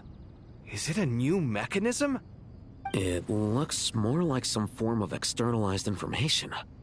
You've rendered it visible? Just as the Akasha allows you to access a greater range of knowledge, the power of our king permits one to perceive ingenuities that do not belong to this world. This is no ordinary mechanism. It reflects the internal structure of Aru. Whether you choose to increase or decrease, keep or discard. Come, use these to achieve the outcome you desire. Looks mechanical to me. Better let me handle it, just in case. But wait, how do I get up there? Turn around. So that's where the elevator is!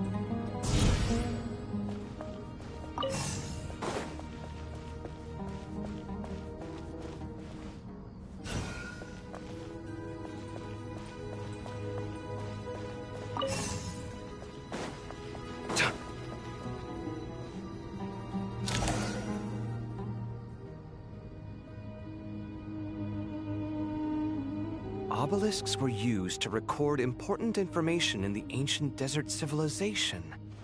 Hey, Alhaitham, there's some writing here I'll need you to decipher. I've sent it to your screen. Do you see it? Got it. It's a little blurry, but I should manage. Take a look and tell me what it says. Oh, and I'll send any other similar text directly to you from now on. Let's start with this one. It's a variant of an older script. Herein lie verses written for the Yellow Sands. Looks like cultural information from the age of King Deshret. If so, I suggest you delete it. Words thrown together merely for fun. I had no idea Aru kept a record of this. Well, as long as you're certain that this is strictly private information, that's fine. It is unimportant. All right, well, I guess I'll start now.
Found some more. Sending them over to you now.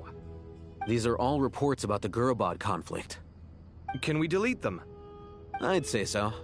Most of this information has already been archived anyway.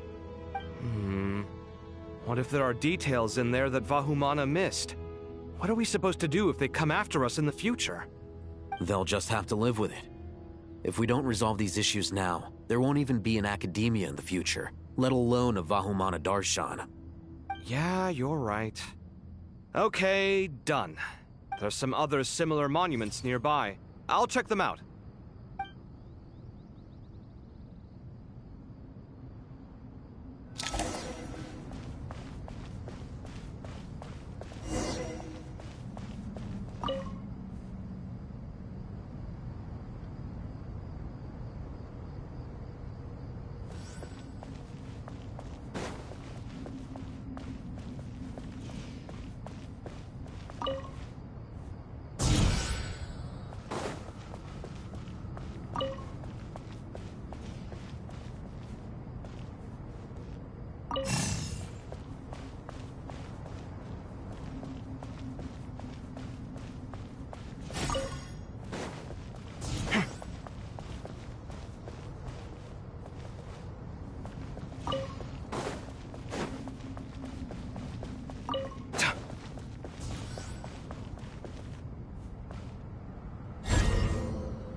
Another monument. Hold on.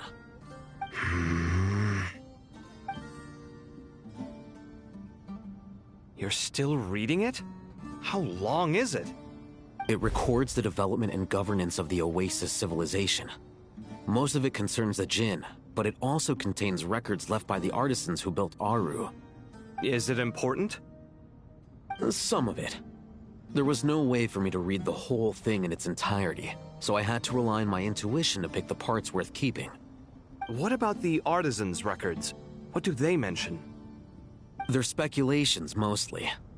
For instance, they were wondering how to protect themselves if King Deshret decided to silence them after the construction of Aru was complete. Sounds like pure mythology to me. Surely that kind of thing didn't really happen.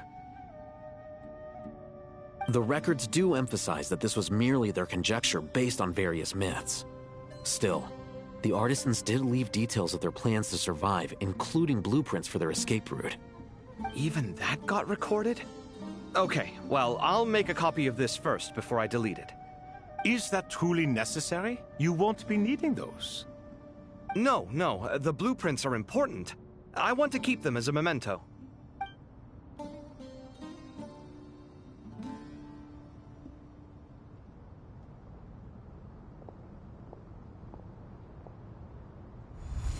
I think that should just about do it. It meets the requirements of the contingency plans, so we should be good. I gotta say, it's the strangest feeling, this cross between reality and the intangible. It's like drifting between life and death, or in and out of a dream, using my own hands to manipulate illusions that are forever out of reach. Chasing dreams in the most literal sense. Definitely a novel experience. What happens if my spirit just floats away? That won't happen. Anyway, I wouldn't celebrate just yet if I were you. There's likely to be a phase 2 of this project. All right. I'd better keep my wits about me then.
Traveler from afar, do you worry for the fate of Sumeru as well?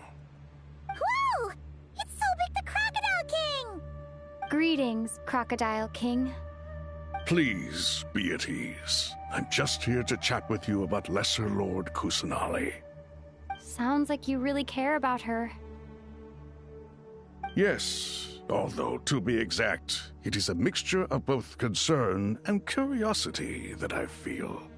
Speaking of Nahida, Paimon was wondering how she's doing. Wait a moment.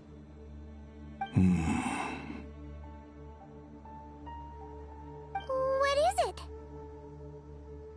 I tried calling out to a pep, but there was no response. This can only mean that she is focusing all her energy on taking care of Lesser Lord Kusanali. All the gods who serve King Deshret seemed super surprised to hear that a pep agreed to help Nahida. Guessing she made a bad impression on you or something. Are you aware of the history between her and our king? The story begins a long time ago. Al-Ahmar was always a wishful thinker where the Dendro dragon was concerned. Without consulting her, he decided to list her among the 7 pillars and declared his own power to be far superior to hers.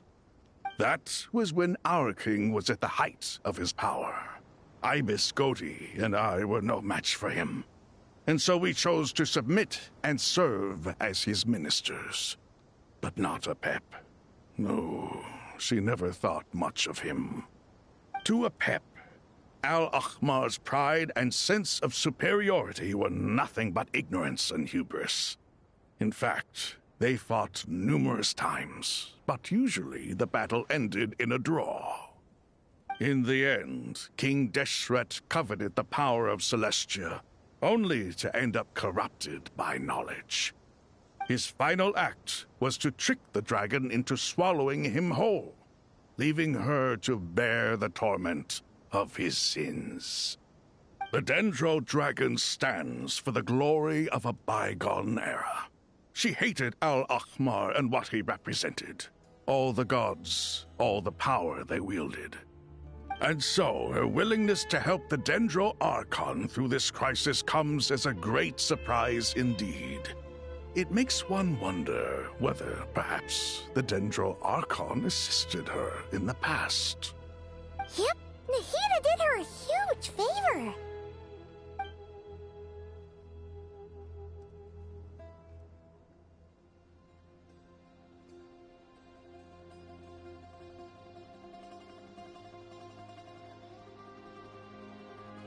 So Lesser Lord Kusanali put an end to the Dendro Dragon's many long years of torment. As much as she loathes the Seven, a pet knows kindness when she sees it. No wonder she was willing to make an exception.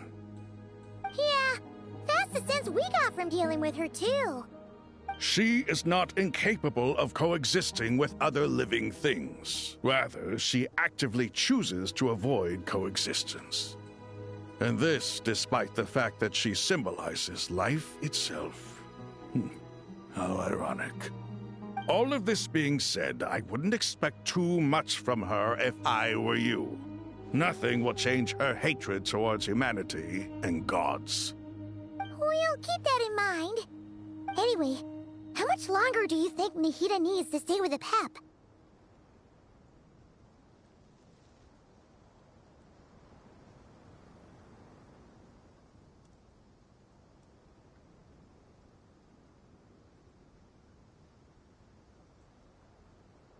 For all we know, the Fatui might still be in the desert. Just to be on the safe side, why don't we grab anyone who isn't busy right now and go look for her? I'm alright, Paimon. Huh? Was that Nahida's voice?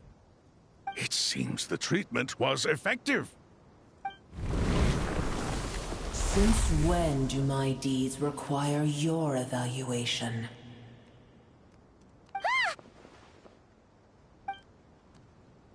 Here will do just fine. I had no intention of taking you any further. One ought not expect greater generosity than they have earned. You always hide your kindness away like an oasis within a sandstorm.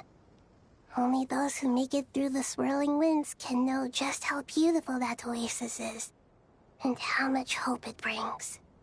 You dare appraise my being? No, I'm expressing my gratitude. I want to thank you for sharing your precious life force with me.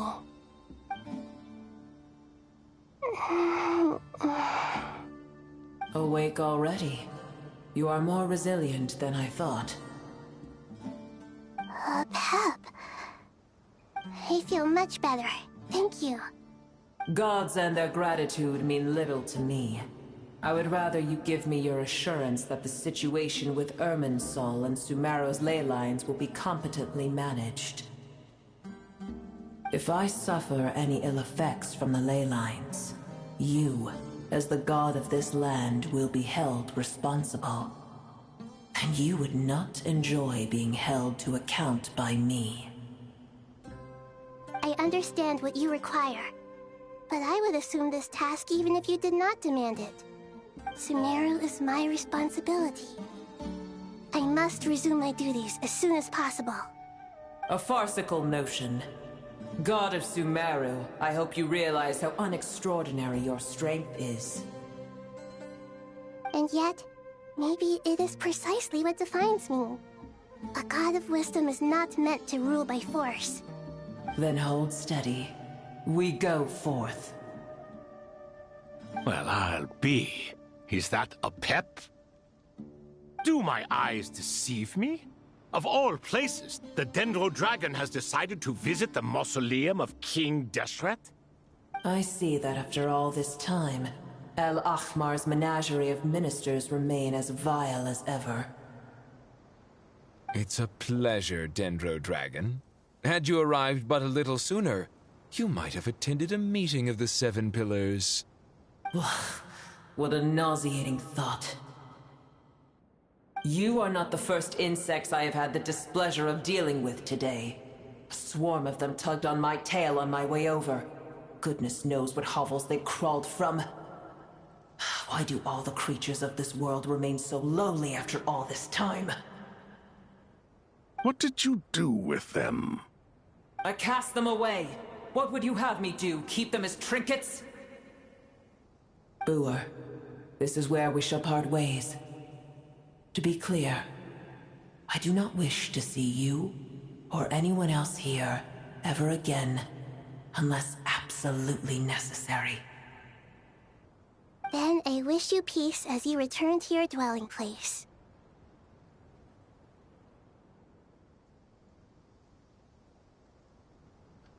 It matters not to me. Simply refrain from bothering me again.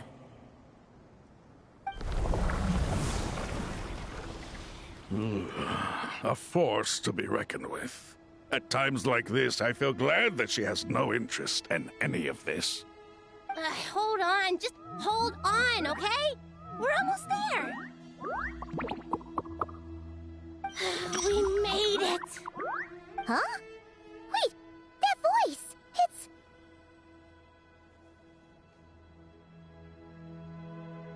Uh-oh, I'm gonna fall!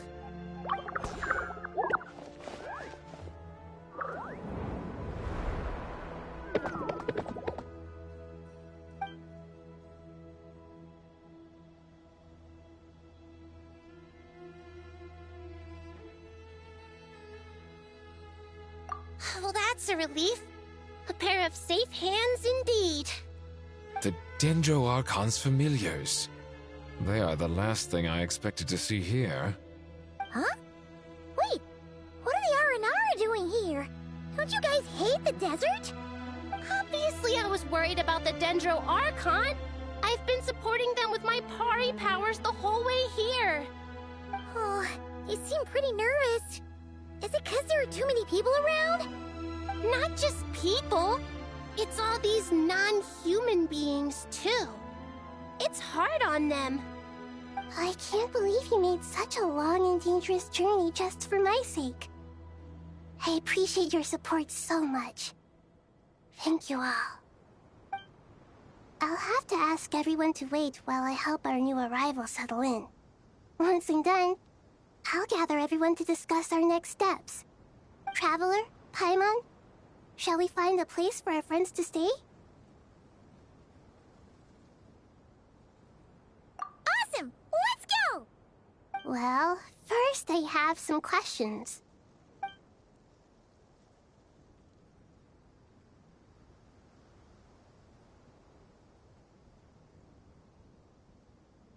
Okay, I think that covers everything. Thank you. We can get going now.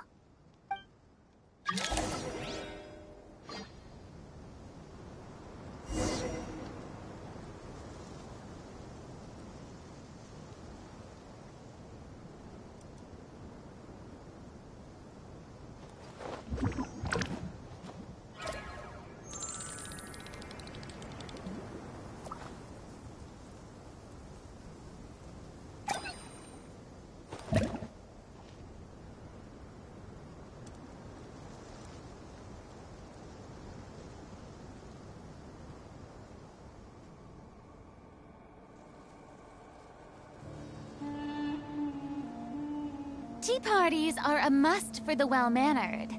If you'd like to learn the proper etiquette, I'd be happy to teach you.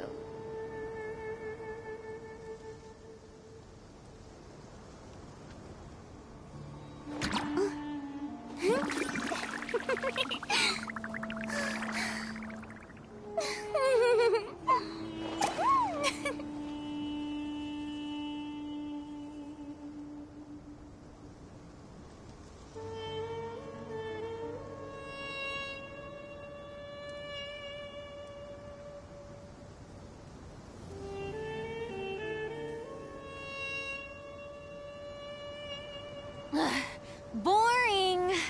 Isn't there anything else more interesting to do?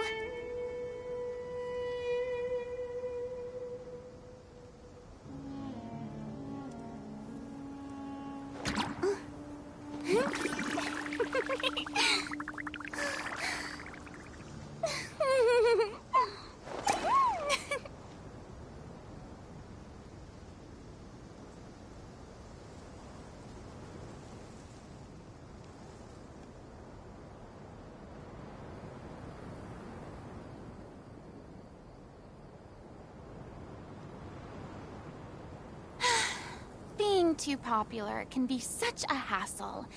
Who knew the people would adore me so much?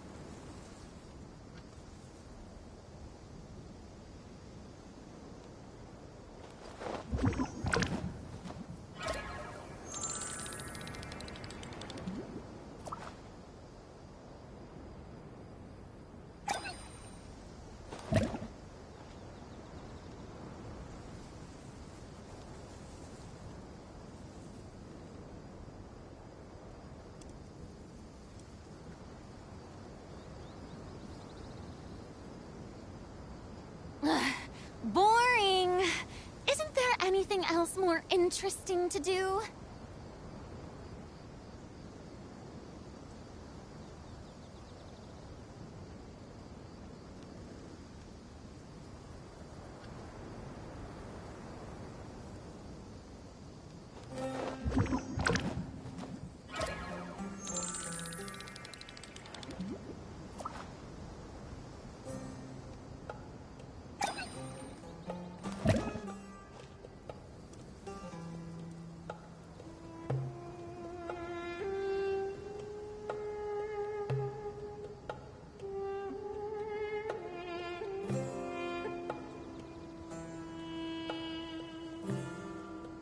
Tea parties are a must for the well-mannered.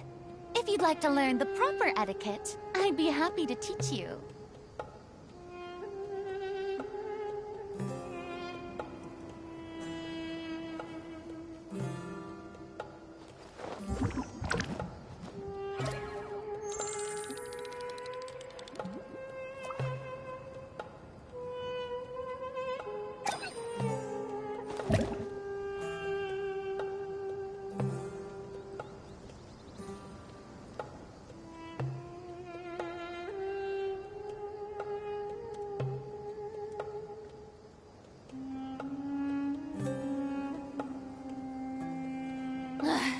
Boring! Isn't there anything else more interesting to do?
Tea parties are a must for the well-mannered. If you'd like to learn the proper etiquette, I'd be happy to teach you.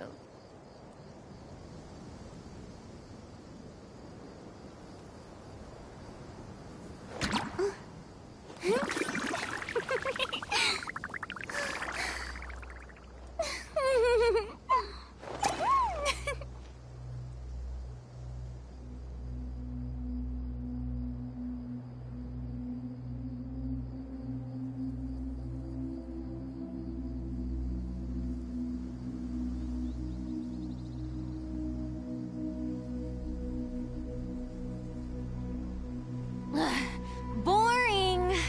Isn't there anything else more interesting to do?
Being too popular can be such a hassle. Who knew the people would adore me so much?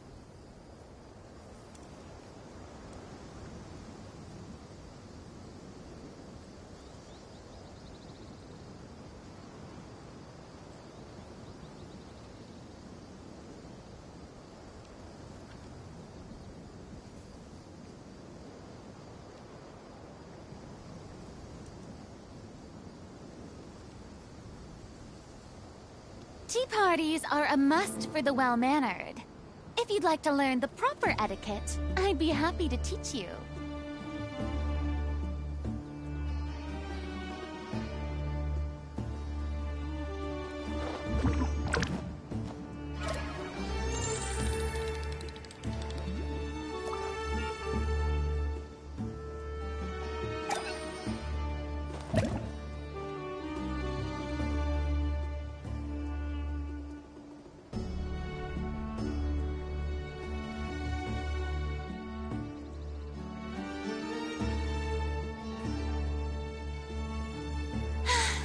Being too popular can be such a hassle. Who knew the people would adore me so much?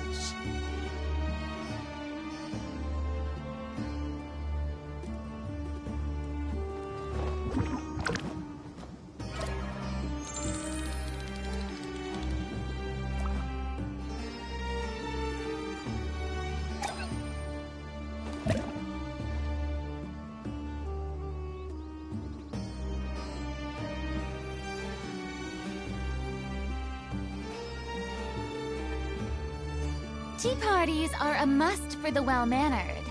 If you'd like to learn the proper etiquette, I'd be happy to teach you.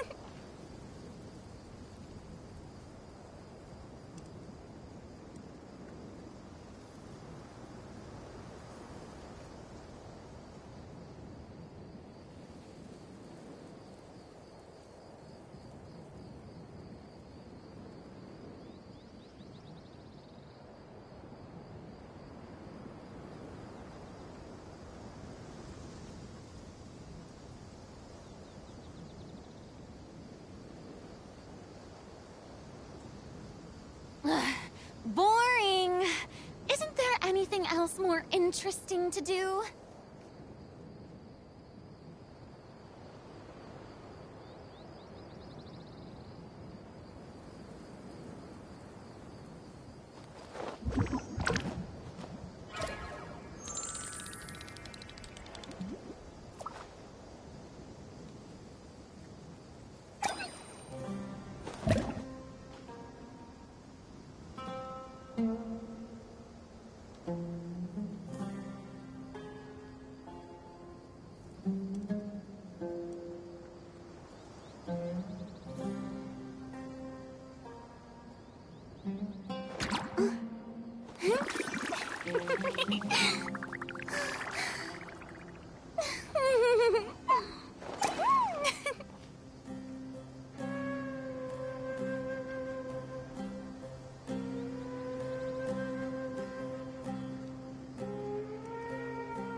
Tea parties are a must for the well-mannered.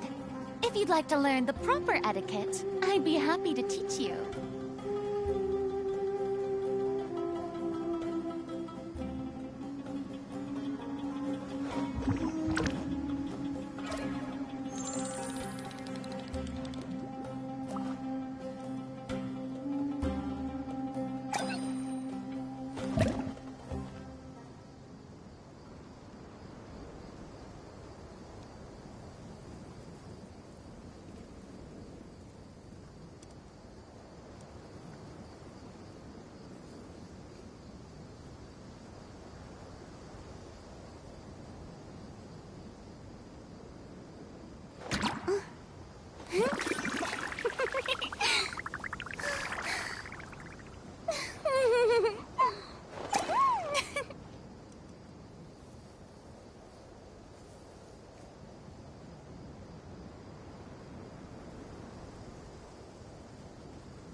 Being too popular can be such a hassle.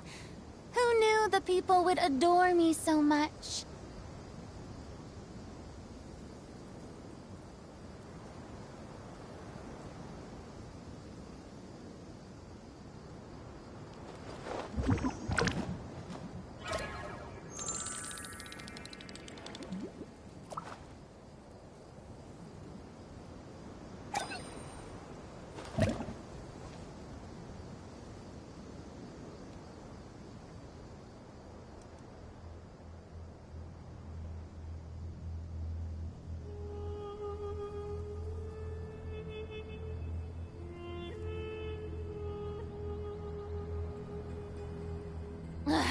Boring. Isn't there anything else more interesting to do?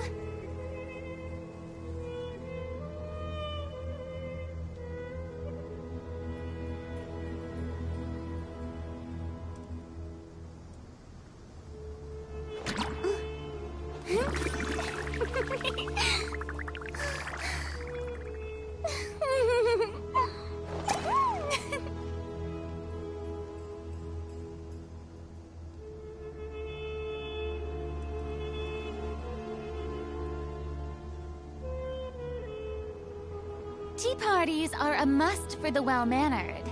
If you'd like to learn the proper etiquette, I'd be happy to teach you.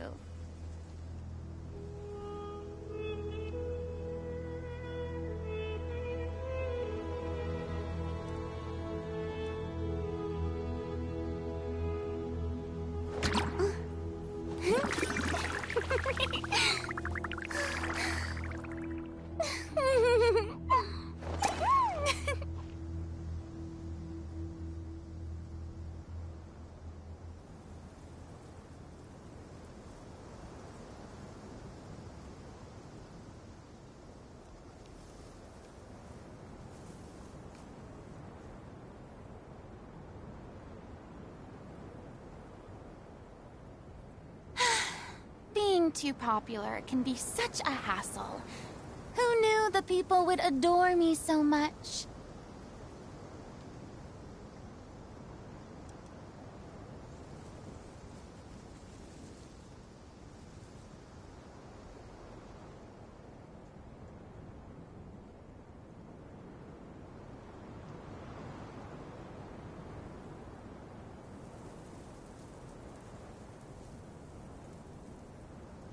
Tea parties are a must for the well-mannered. If you'd like to learn the proper etiquette, I'd be happy to teach you.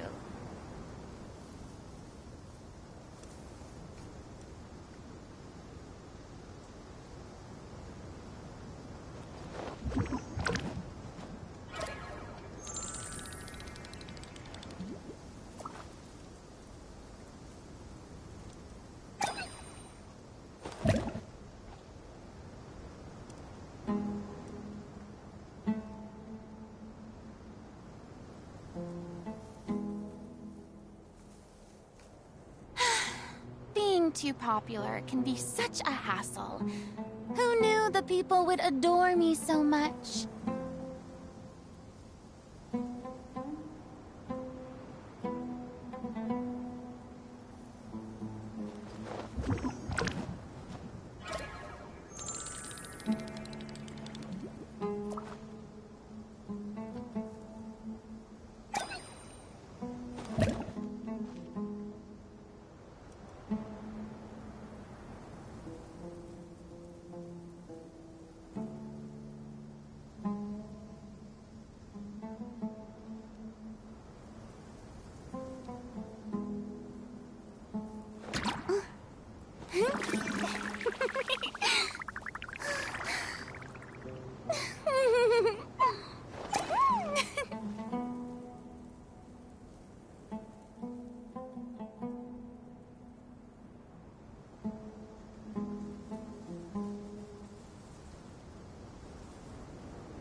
Tea parties are a must for the well-mannered.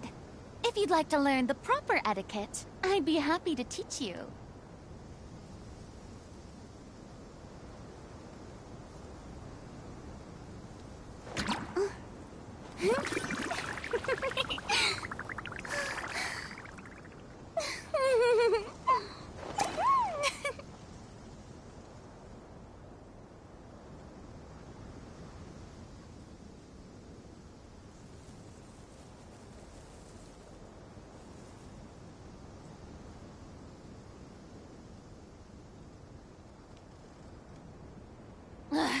Boring. Isn't there anything else more interesting to do?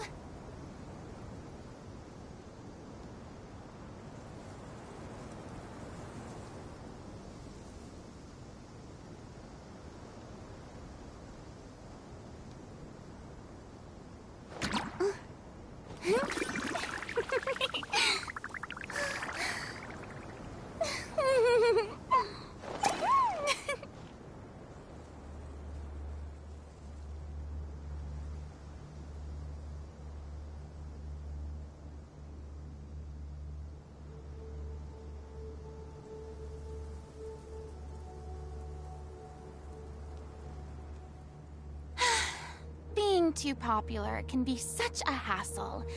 Who knew the people would adore me so much?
Tea parties are a must for the well-mannered.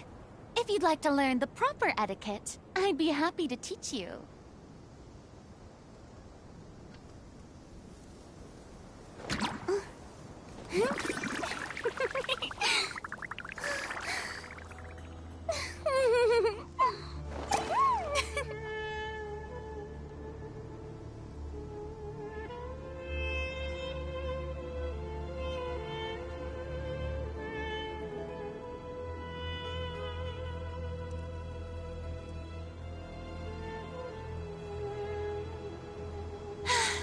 Being too popular can be such a hassle.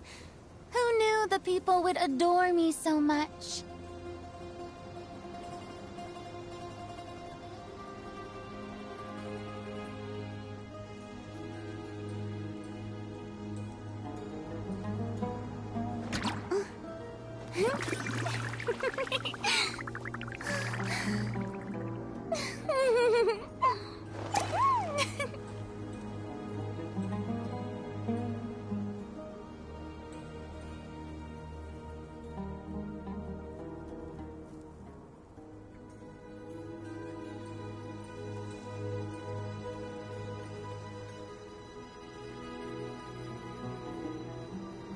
Tea parties are a must for the well-mannered. If you'd like to learn the proper etiquette, I'd be happy to teach you.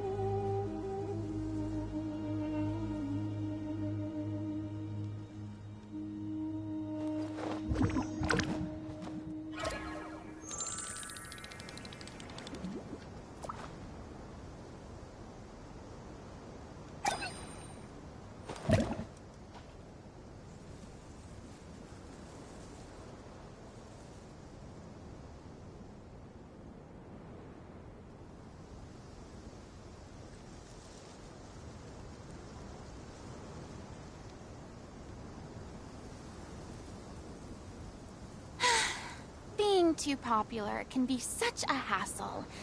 Who knew the people would adore me so much?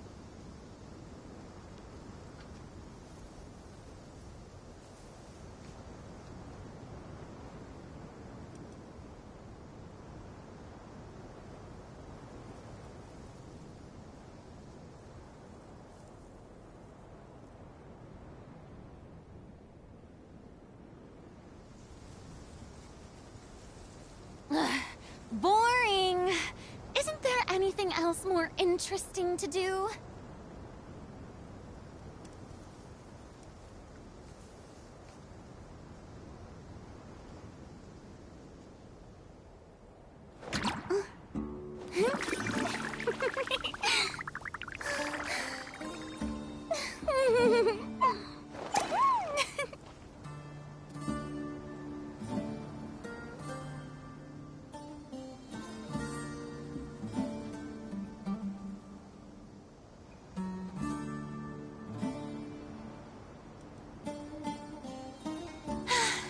Being too popular can be such a hassle. Who knew the people would adore me so much?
Tea parties are a must for the well-mannered.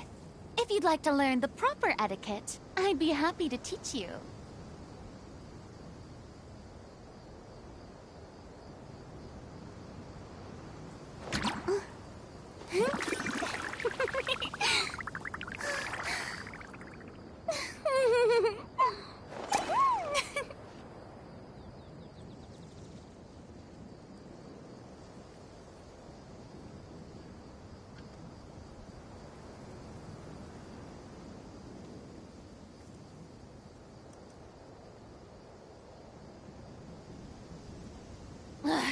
Boring. Isn't there anything else more interesting to do?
It's only us.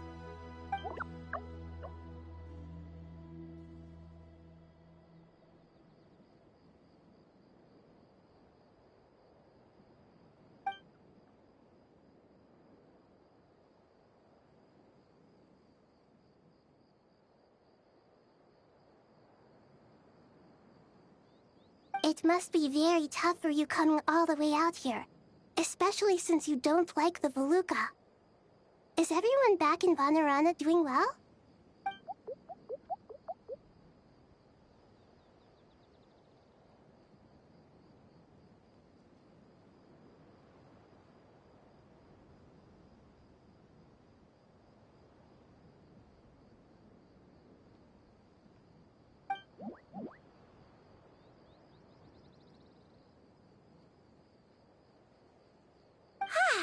Everyone's here. Good. Are you okay? You look like you were about to pass out back there. Then you're forgetting who I am. Don't underestimate me.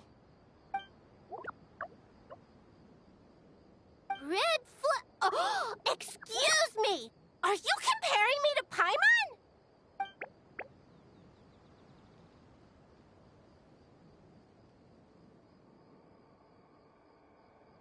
I suppose everyone is gathered here because of me.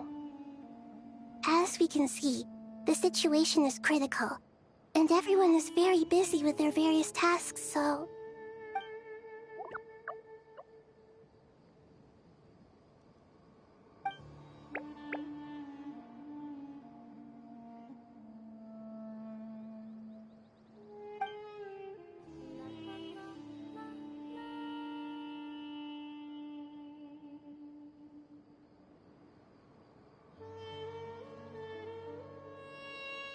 I can't thank you enough. Right now, we're focused on restructuring Aru, processing excess information, and helping restore everyone's confidence. I'm sure you'll find it all very straightforward. I can help too! Just let me know where I'm needed.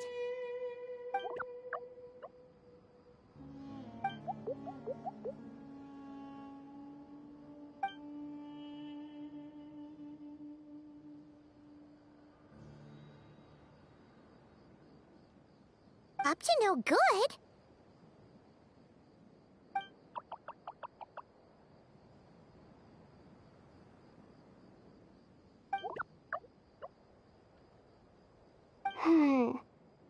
That definitely sounds suspicious. Traveler, Paimon, I have other work to attend to here that needs to take priority. Could I trouble you to investigate the situation Arabalika spoke of? No problem. Leave it to us! Thank you. I'm counting on you.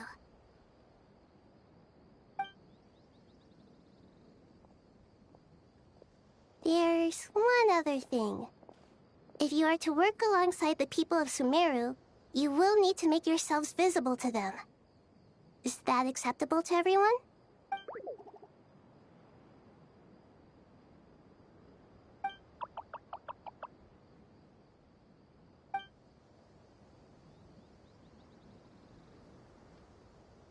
There's nothing to fear. No one here will hurt you. But if you do feel afraid, don't worry. Just call my name and I'll be there. Very well. Now, I shall bestow a small blessing upon you all. Whenever people see you and interact with you, from the moment their gaze meets yours, they will experience the most beautiful of dreams.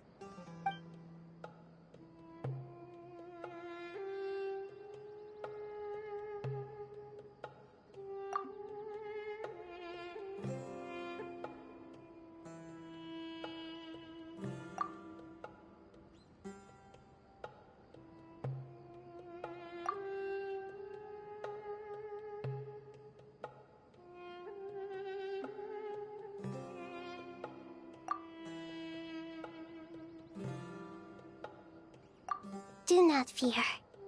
We will face it together. This too shall pass.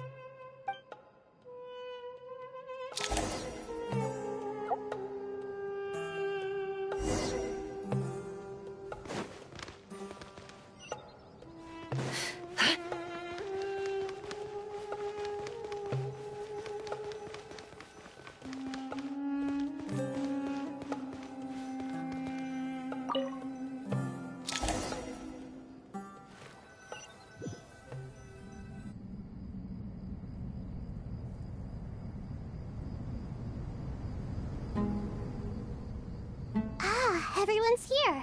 Wonderful. Dendro Archon, you're back.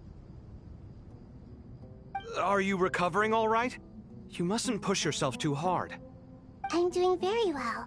Thank you for your concern.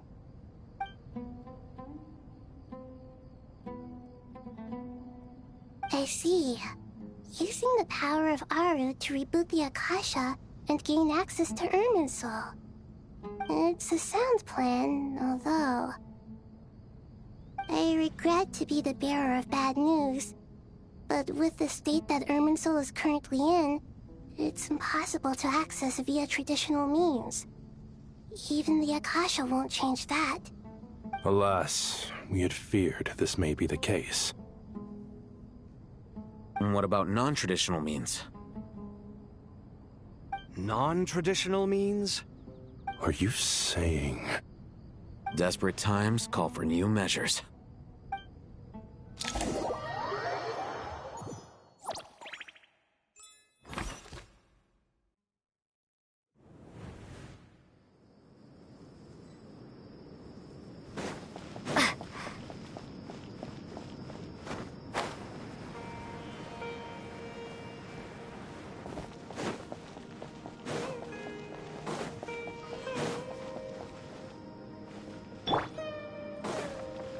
Behold!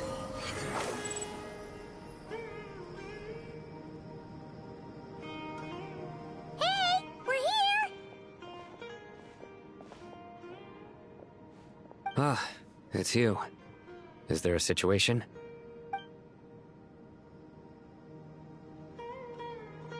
The Aranara have good intuition when it comes to people. In other words, there may well be a traitor among us. Given everything that's going on, I'd be more surprised if there wasn't. Miss Nefer, as a professional intelligence broker, I trust you have a solution? Not one that I'm willing to volunteer. What's in it for me? Let's say I'll treat this as a pilot project aimed at expanding your intelligence operations. Whatever business you're in, an avenue to demonstrate your abilities could never hurt. I like the sound of that. Glad we're on the same page. Given that you rarely set foot in Sumeru, practically no one at Caravan Rebot knows who you are. I take it you've read the files on everyone in the area? Yes. I also skimmed the list of evacuees, and am more or less up to date on where everyone stands. Any initial suspects? Limiting the scopes to males whose recent activity could be viewed as suspicious. I've identified 3 names. The Aranara saw 2 people talking, but currently we only have 1 suspect. The other person was probably just a messenger, and in all likelihood has already left Caravan Rebot. Everyone is heading for the desert per the evacuation order. Anyone willing to turn back at this stage is almost certainly with the Fatui. There's no way it was a spur-of-the-moment decision to act at a time like this. This spy must have been planted long ago. We need to smoke him out from wherever he's hiding. Sounds like you have the beginnings of a plan.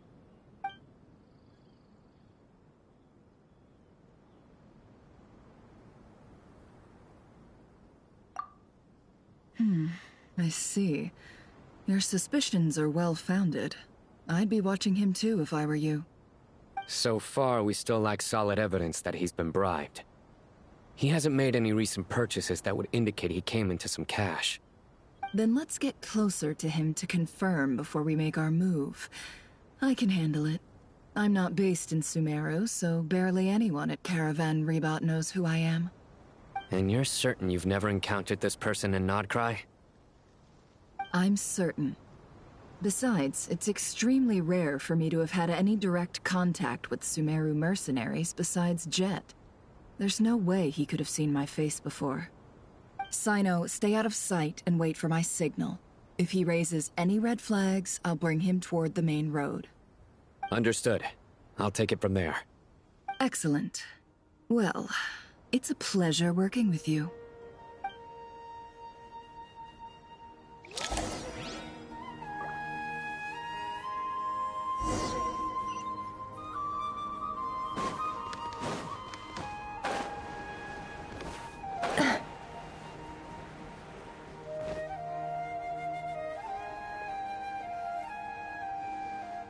Darker skin, scars, frequents the desert and has ample combat experience. Nothing unusual about how he dresses or acts. What's that he's looking at? A coin. Interesting. Could that be how his contact paid him? Conveniently discreet for someone trying to hide any unexplained income. And yet it could be highly valuable. Sorry to bother you. Has everyone here already left? I don't suppose you happen to see a lady wearing a hat? Ma'am, what are you doing in Caravan Rebot all by yourself? The main group evacuated some time ago. Didn't you pass them on the road? My friend and I lost some of our cargo along the way. I didn't want to miss out on potential business, so I told her to go on ahead and meet the client while I retraced our steps. I didn't think it would be so late by the time I found it. And then there was a terrible sandstorm. I guess I must have taken a wrong turn, because I didn't see any large groups on my way here. Forgive me for asking, but just to be on the safe side, could you describe this friend of yours? Sure. She has blonde hair, and she was wearing a hat and a white dress. You'd definitely know if you'd seen her. Yes, I think that does ring a bell. Ah, my apologies. During this exceptional time, the Corps of 30 are under orders to be extra cautious when dealing with unknown people, whoever they might be. I understand. Well, sir, is there anything else you need to know? If not, I'd better try and catch up with them. Hey, wait!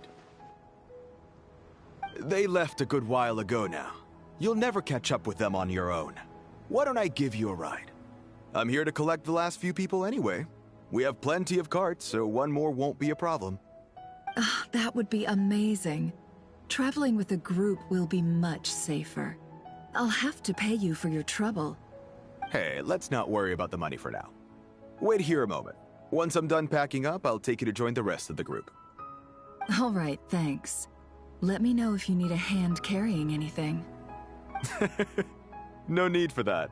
I'm strong enough for both of us. Okay. Well, I wish there was some way I could repay you. Guess it's my lucky day, running into someone who knows what they're doing here. You might have just saved my life, you know? You're not wrong there. I mean, what kind of cargo is so important that it's worth risking your life to get back? I hope for your sake that it's priceless. Actually, I suppose I can tell you, since you've been such a big help. But be sure to keep it to yourself, or we could both be in big trouble. Oh, really? Sounds mysterious. We're in the antiques business. You understand? Some of our goods aren't acquired through the most legitimate means. We have to be very discreet when we're selling them. That's why I had to go looking for the missing cargo alone. Ah, no wonder. Well, ma'am, in that case, it turns out that maybe there is something you could do for me. I'm all ears. But to be clear, our commission isn't cheap. Think carefully before you ask. We don't want to ruin our relationship before we even hit the road. I'm sure that won't be a problem. My issue is, I have something that's a little difficult to sell on as well. Take a look at this.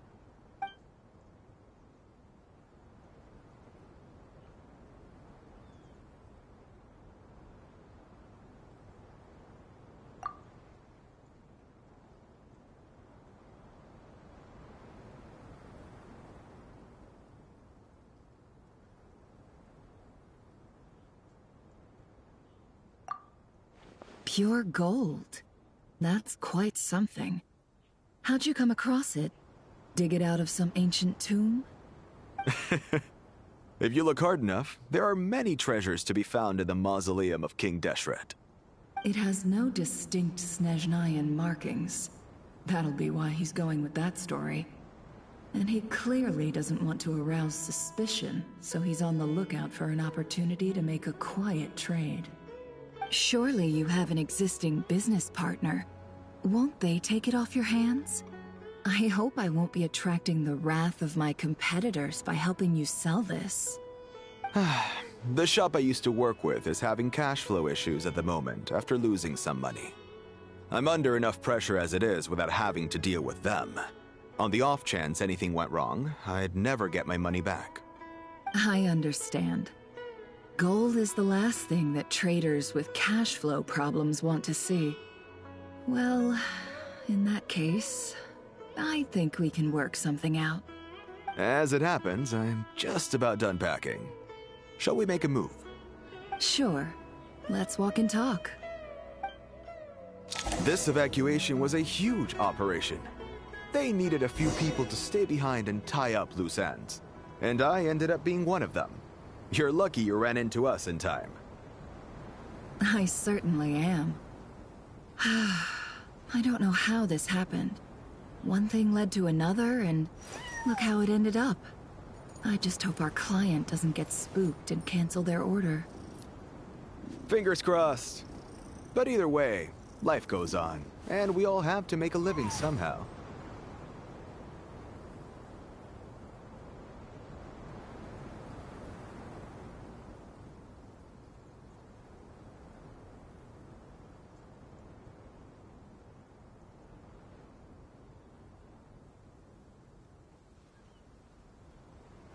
Why does Ashru sit up on the counter?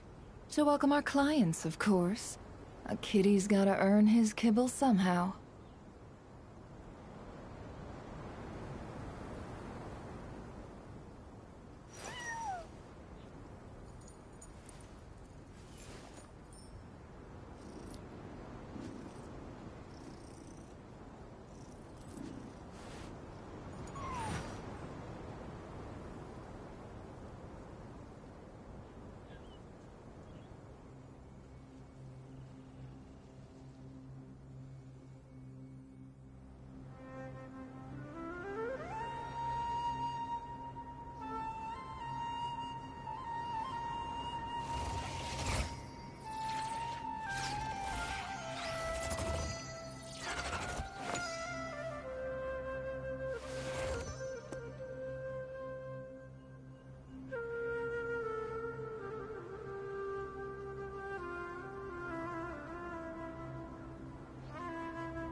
Don't trust your eyes uncritically. People only see what they want to, so don't be your own fool.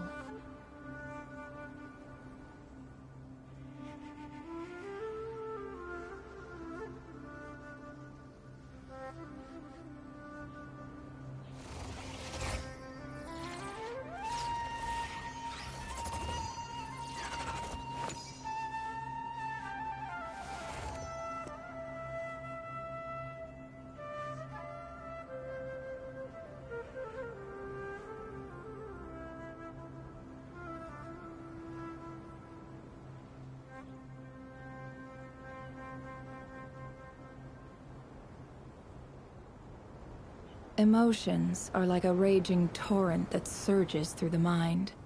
More often than not, if you try to hold them back, you'll be swept away by their unstoppable force. And if you try to ignore them entirely, you'll end up tearing yourself to pieces.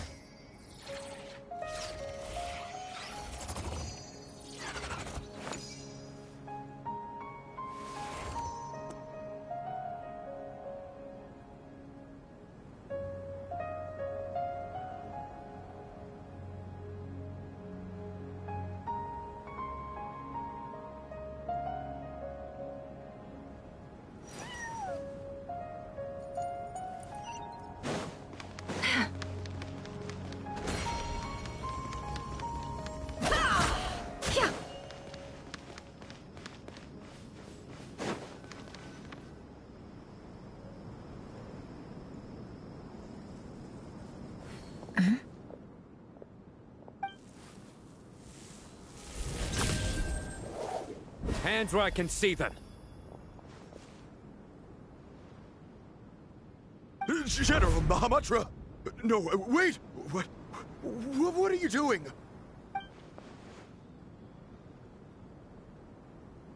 This is the coin? Good. Sadly, you won't have the chance to spend it. Nicely done. Looks like Sumeru's Matra are a well-oiled machine nowadays. Unmarked gold coins are quite difficult to trace. Thanks to you, we have secured the evidence. Here's what's gonna happen.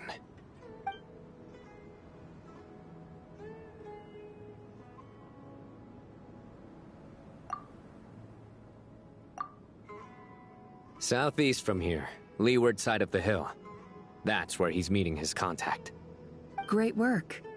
Candace tells me your interrogation skills are highly effective. Hers are quickly catching up. She's improved a lot in recent years. Looks like it's over to you for the next step.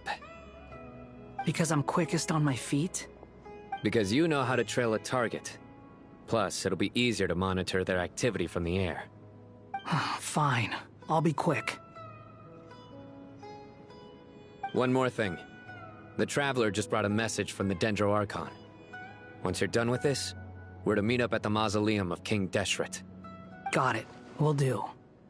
Are you sure you'll be okay on your own? Gee, I don't know. Maybe you should come with me. Okay. Then Paimon's coming with you. Really? You do know this is a stealth operation, right? Meaning, you have to be quiet? Paimon? Are you sure about this? Well, Paimon at least wants to give it a shot. Like everyone says, if you never try, you'll never know. Besides, being the best guide in Teyvat has to count for something. This should be a piece of cake. Fine. Join me if you want. But be warned, if anything goes wrong, I'll have to gag you and shove you into a bush. No need! Paimon will be super careful. Promise! Good. Then what are we waiting for? Let's go. Ah! Coming! Coming!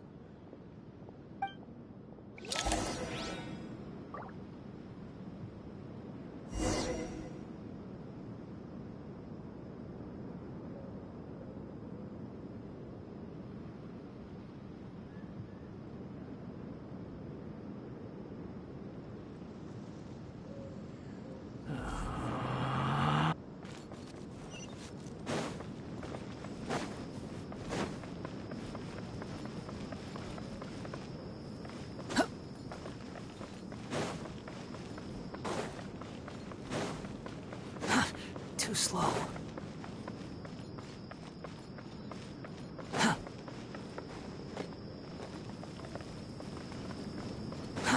Too slow.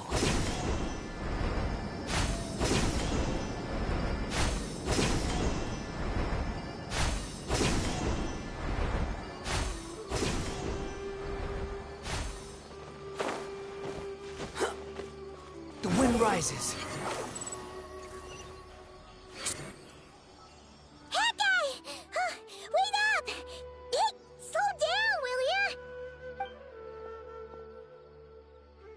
We're here. Now, we wait. Okay, yeah, cool. Cool. What's on your mind, Paimon? Huh? Oh, nothing? I thought all you cared about besides being a guide was food and sleep. Why the sudden urge to go on a dangerous mission? What's that supposed to mean? Paimon's been on plenty of dangerous missions before. But never on your own. You hardly ever leave the Traveler's side. Just saying. I'm kind of at loose ends right now. So if you did want to share, I suppose I'd have to listen. If not, suit yourself. Makes no difference to me. That guy? Do you think Paimon is useless? What? Where's that coming from? When we were in Nodcry, Paimon suddenly something. Even though Paimon's with a traveler every single day, whenever we face real danger, she can't do anything to help. Paimon doesn't get like this very often. She just got really scared when the traveler got kidnapped that time. What if she never came back? What would Paimon do then? And the more Paimon thought about it, the more useless she felt. But Paimon doesn't want to be a burden. Paimon wants to be a friend who's actually useful. Does that make any sense? You know, that feeling of just being completely useless and... Oh. Paimon probably sounds so ridiculous right now.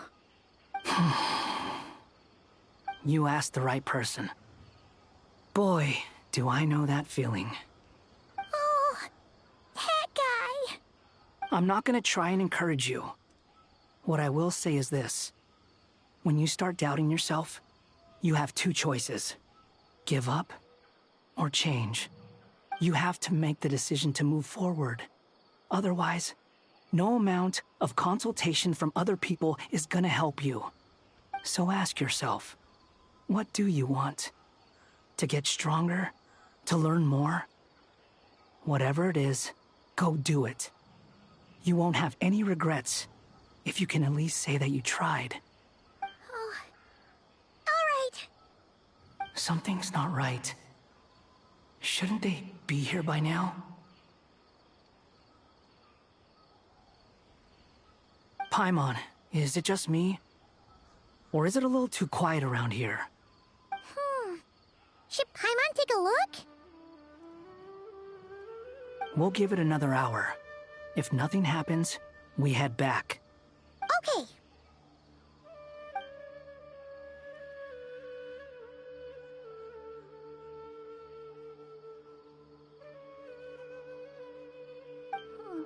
How strange.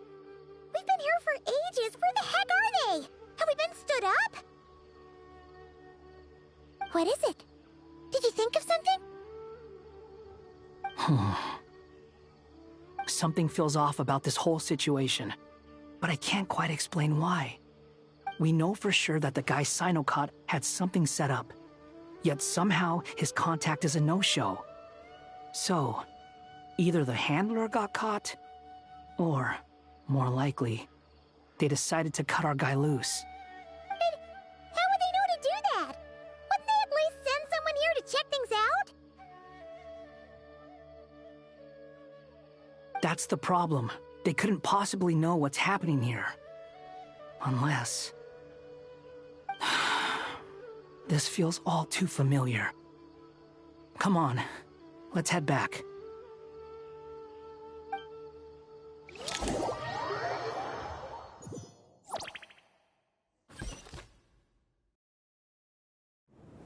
Even though this isn't a formal meeting, I'd still like to start by saying how grateful I am to each and every one of you. Thank you all for coming here and standing by our side. Shesipank and Bennu are currently assisting the scholars with the maintenance of Aru. Please forgive their absence. As for Hermanubis, may he rest in peace. We remember him with great fondness. There have been times when I imagined what it might be like to meet you all. Now that it's really happening, I feel quite emotional. Time has taken many things away, but that which remains is all the more resilient. I must say, there is one thing that rather surprises me. You appear to be in good spirits, Lesser Lord Kusanali. But even so, I can sense that the life force given to you by the Dendral Dragon has far from fully resolved the problem of your vitality. Oh no! So even Apep's power didn't work? Don't worry, Paimon. It worked very well indeed. The issue is how closely I'm tied to Irminsul. Until the problem with it is resolved, there is no way I can fully recover. Sumeru has undergone tremendous changes during your absence. When gods pass away, inevitably, people's faith in them grows weaker. You must have sensed it already. Your power is not what it once was. Regrettably, this is true. I too have grown weaker due to the effects of Irminsul. Right now, we're all in quite a sorry state. Then what do you suggest? We take all the help we can get. Sumeru is our shared home. You and I, gods and humans alike. We must unite all our strength in this moment. Though Al-Ahmar is no longer with us, the alliance between the three gods remains in force. Regardless, as subjects of our king, we have a responsibility to support Sumeru through this catastrophe. Not to mention that it was the people of Sumeru who released us from this prison of Aru. Times have changed, and the people of today possess greater wisdom than those of the past. You really know how to give a rousing speech, Goti. Now then, let us learn more about your plan. The brightest minds of the Sumeru Academia are busy opening and renovating Aru. They claim it has something to do with Irminsul? Correct. Irminsul has existed in Teyvat since the very beginning. But during the Age of the Dragons, it did not possess the significance it holds today. After the heavenly principles arrived, the power of the Light Realm was divided into elemental energy, and Irminsul was refashioned as a device that records and preserves all information. Since then, everything in this world has been inextricably linked to it. As the Dendro Archon, I have a duty to protect Irminsul. To Sumeru, it is both a national treasure and undeniably a major threat. Teyvat has seen many upheavals in the last few years. The most recent of these was a major crisis in Notcry, which forced Sumeru to be even more vigilant than usual. I made sure to monitor all the pathways through which an outsider could potentially transmit themselves into Irminsul. But despite my efforts, a major problem still arose within. I still believe that someone has actively invaded Irminsul. But rather than taking any of the pathways I referred to, the intruder chose instead to utilize the most direct route. And the only one that cannot be protected against. By entering Irminsul through death. I see what you mean. You cannot simply stop all deceased souls from returning to the ley lines because of a potential invasion that could occur at any time. That's right. As important as it is to guard against external threats, I couldn't allow myself to stop the souls of the departed from finding peace. Please, understand how difficult this predicament was for the Dendro Archon. Defense has never been an easy task. After Irminsul was invaded, my authority was quickly restricted. Soon after that, the tree began denying access to any connections. I'm sure you feel responsible, but you are not to blame. No one can predict every possible disaster. There will always be trials and tribulations for the world to endure. But the people of Sumeru should not have to endure this.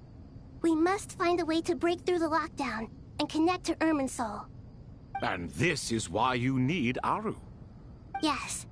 The only thing in Sumeru capable of rivaling Irminsul in terms of overall function and performance is Al-Ahmar's legacy, Aru. All I managed to do before falling into a coma was make some minor adjustments to Irminsul. Using Aru is a last resort, and a move that comes with enormous risks. The Scholar's initial plan was to borrow Aru's power to reboot the Akasha, then use the Akasha to connect to Irminsul and investigate. Unfortunately, Irminsul has suffered far greater damage than they first thought, rendering that plan futile. To rise to the challenge, we had to resort to more extreme and far costlier means. This has led to a number of new contingency plans. To reclaim Irminsul, our brightest scholars have made further modifications to Aru with multiple goals in mind. I thank you all for giving them your blessing in this endeavor. Human wisdom has clearly improved over the millennia. You have not only our support, but that of the Jinn, the Aranara, and the Pari. Together, We will do everything in our power to save Irminsul. By the way, when you spoke earlier of an intruder, it almost sounded as if you knew who you were dealing with and what they were capable of. Well, since you ask.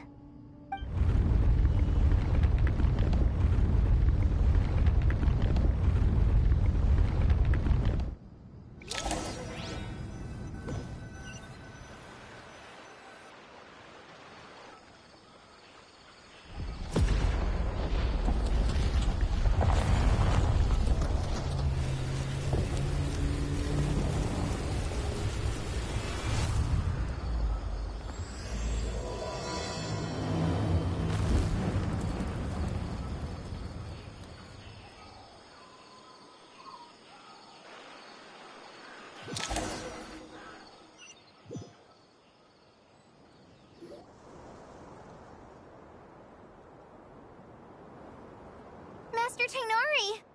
What is that?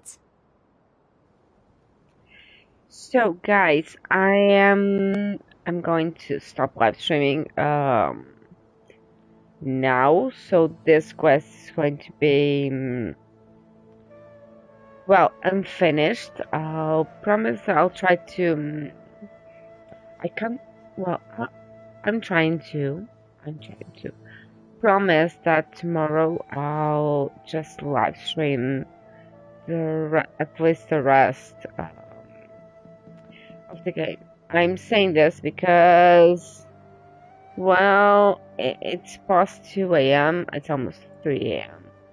And I've been live streaming for 6 hours.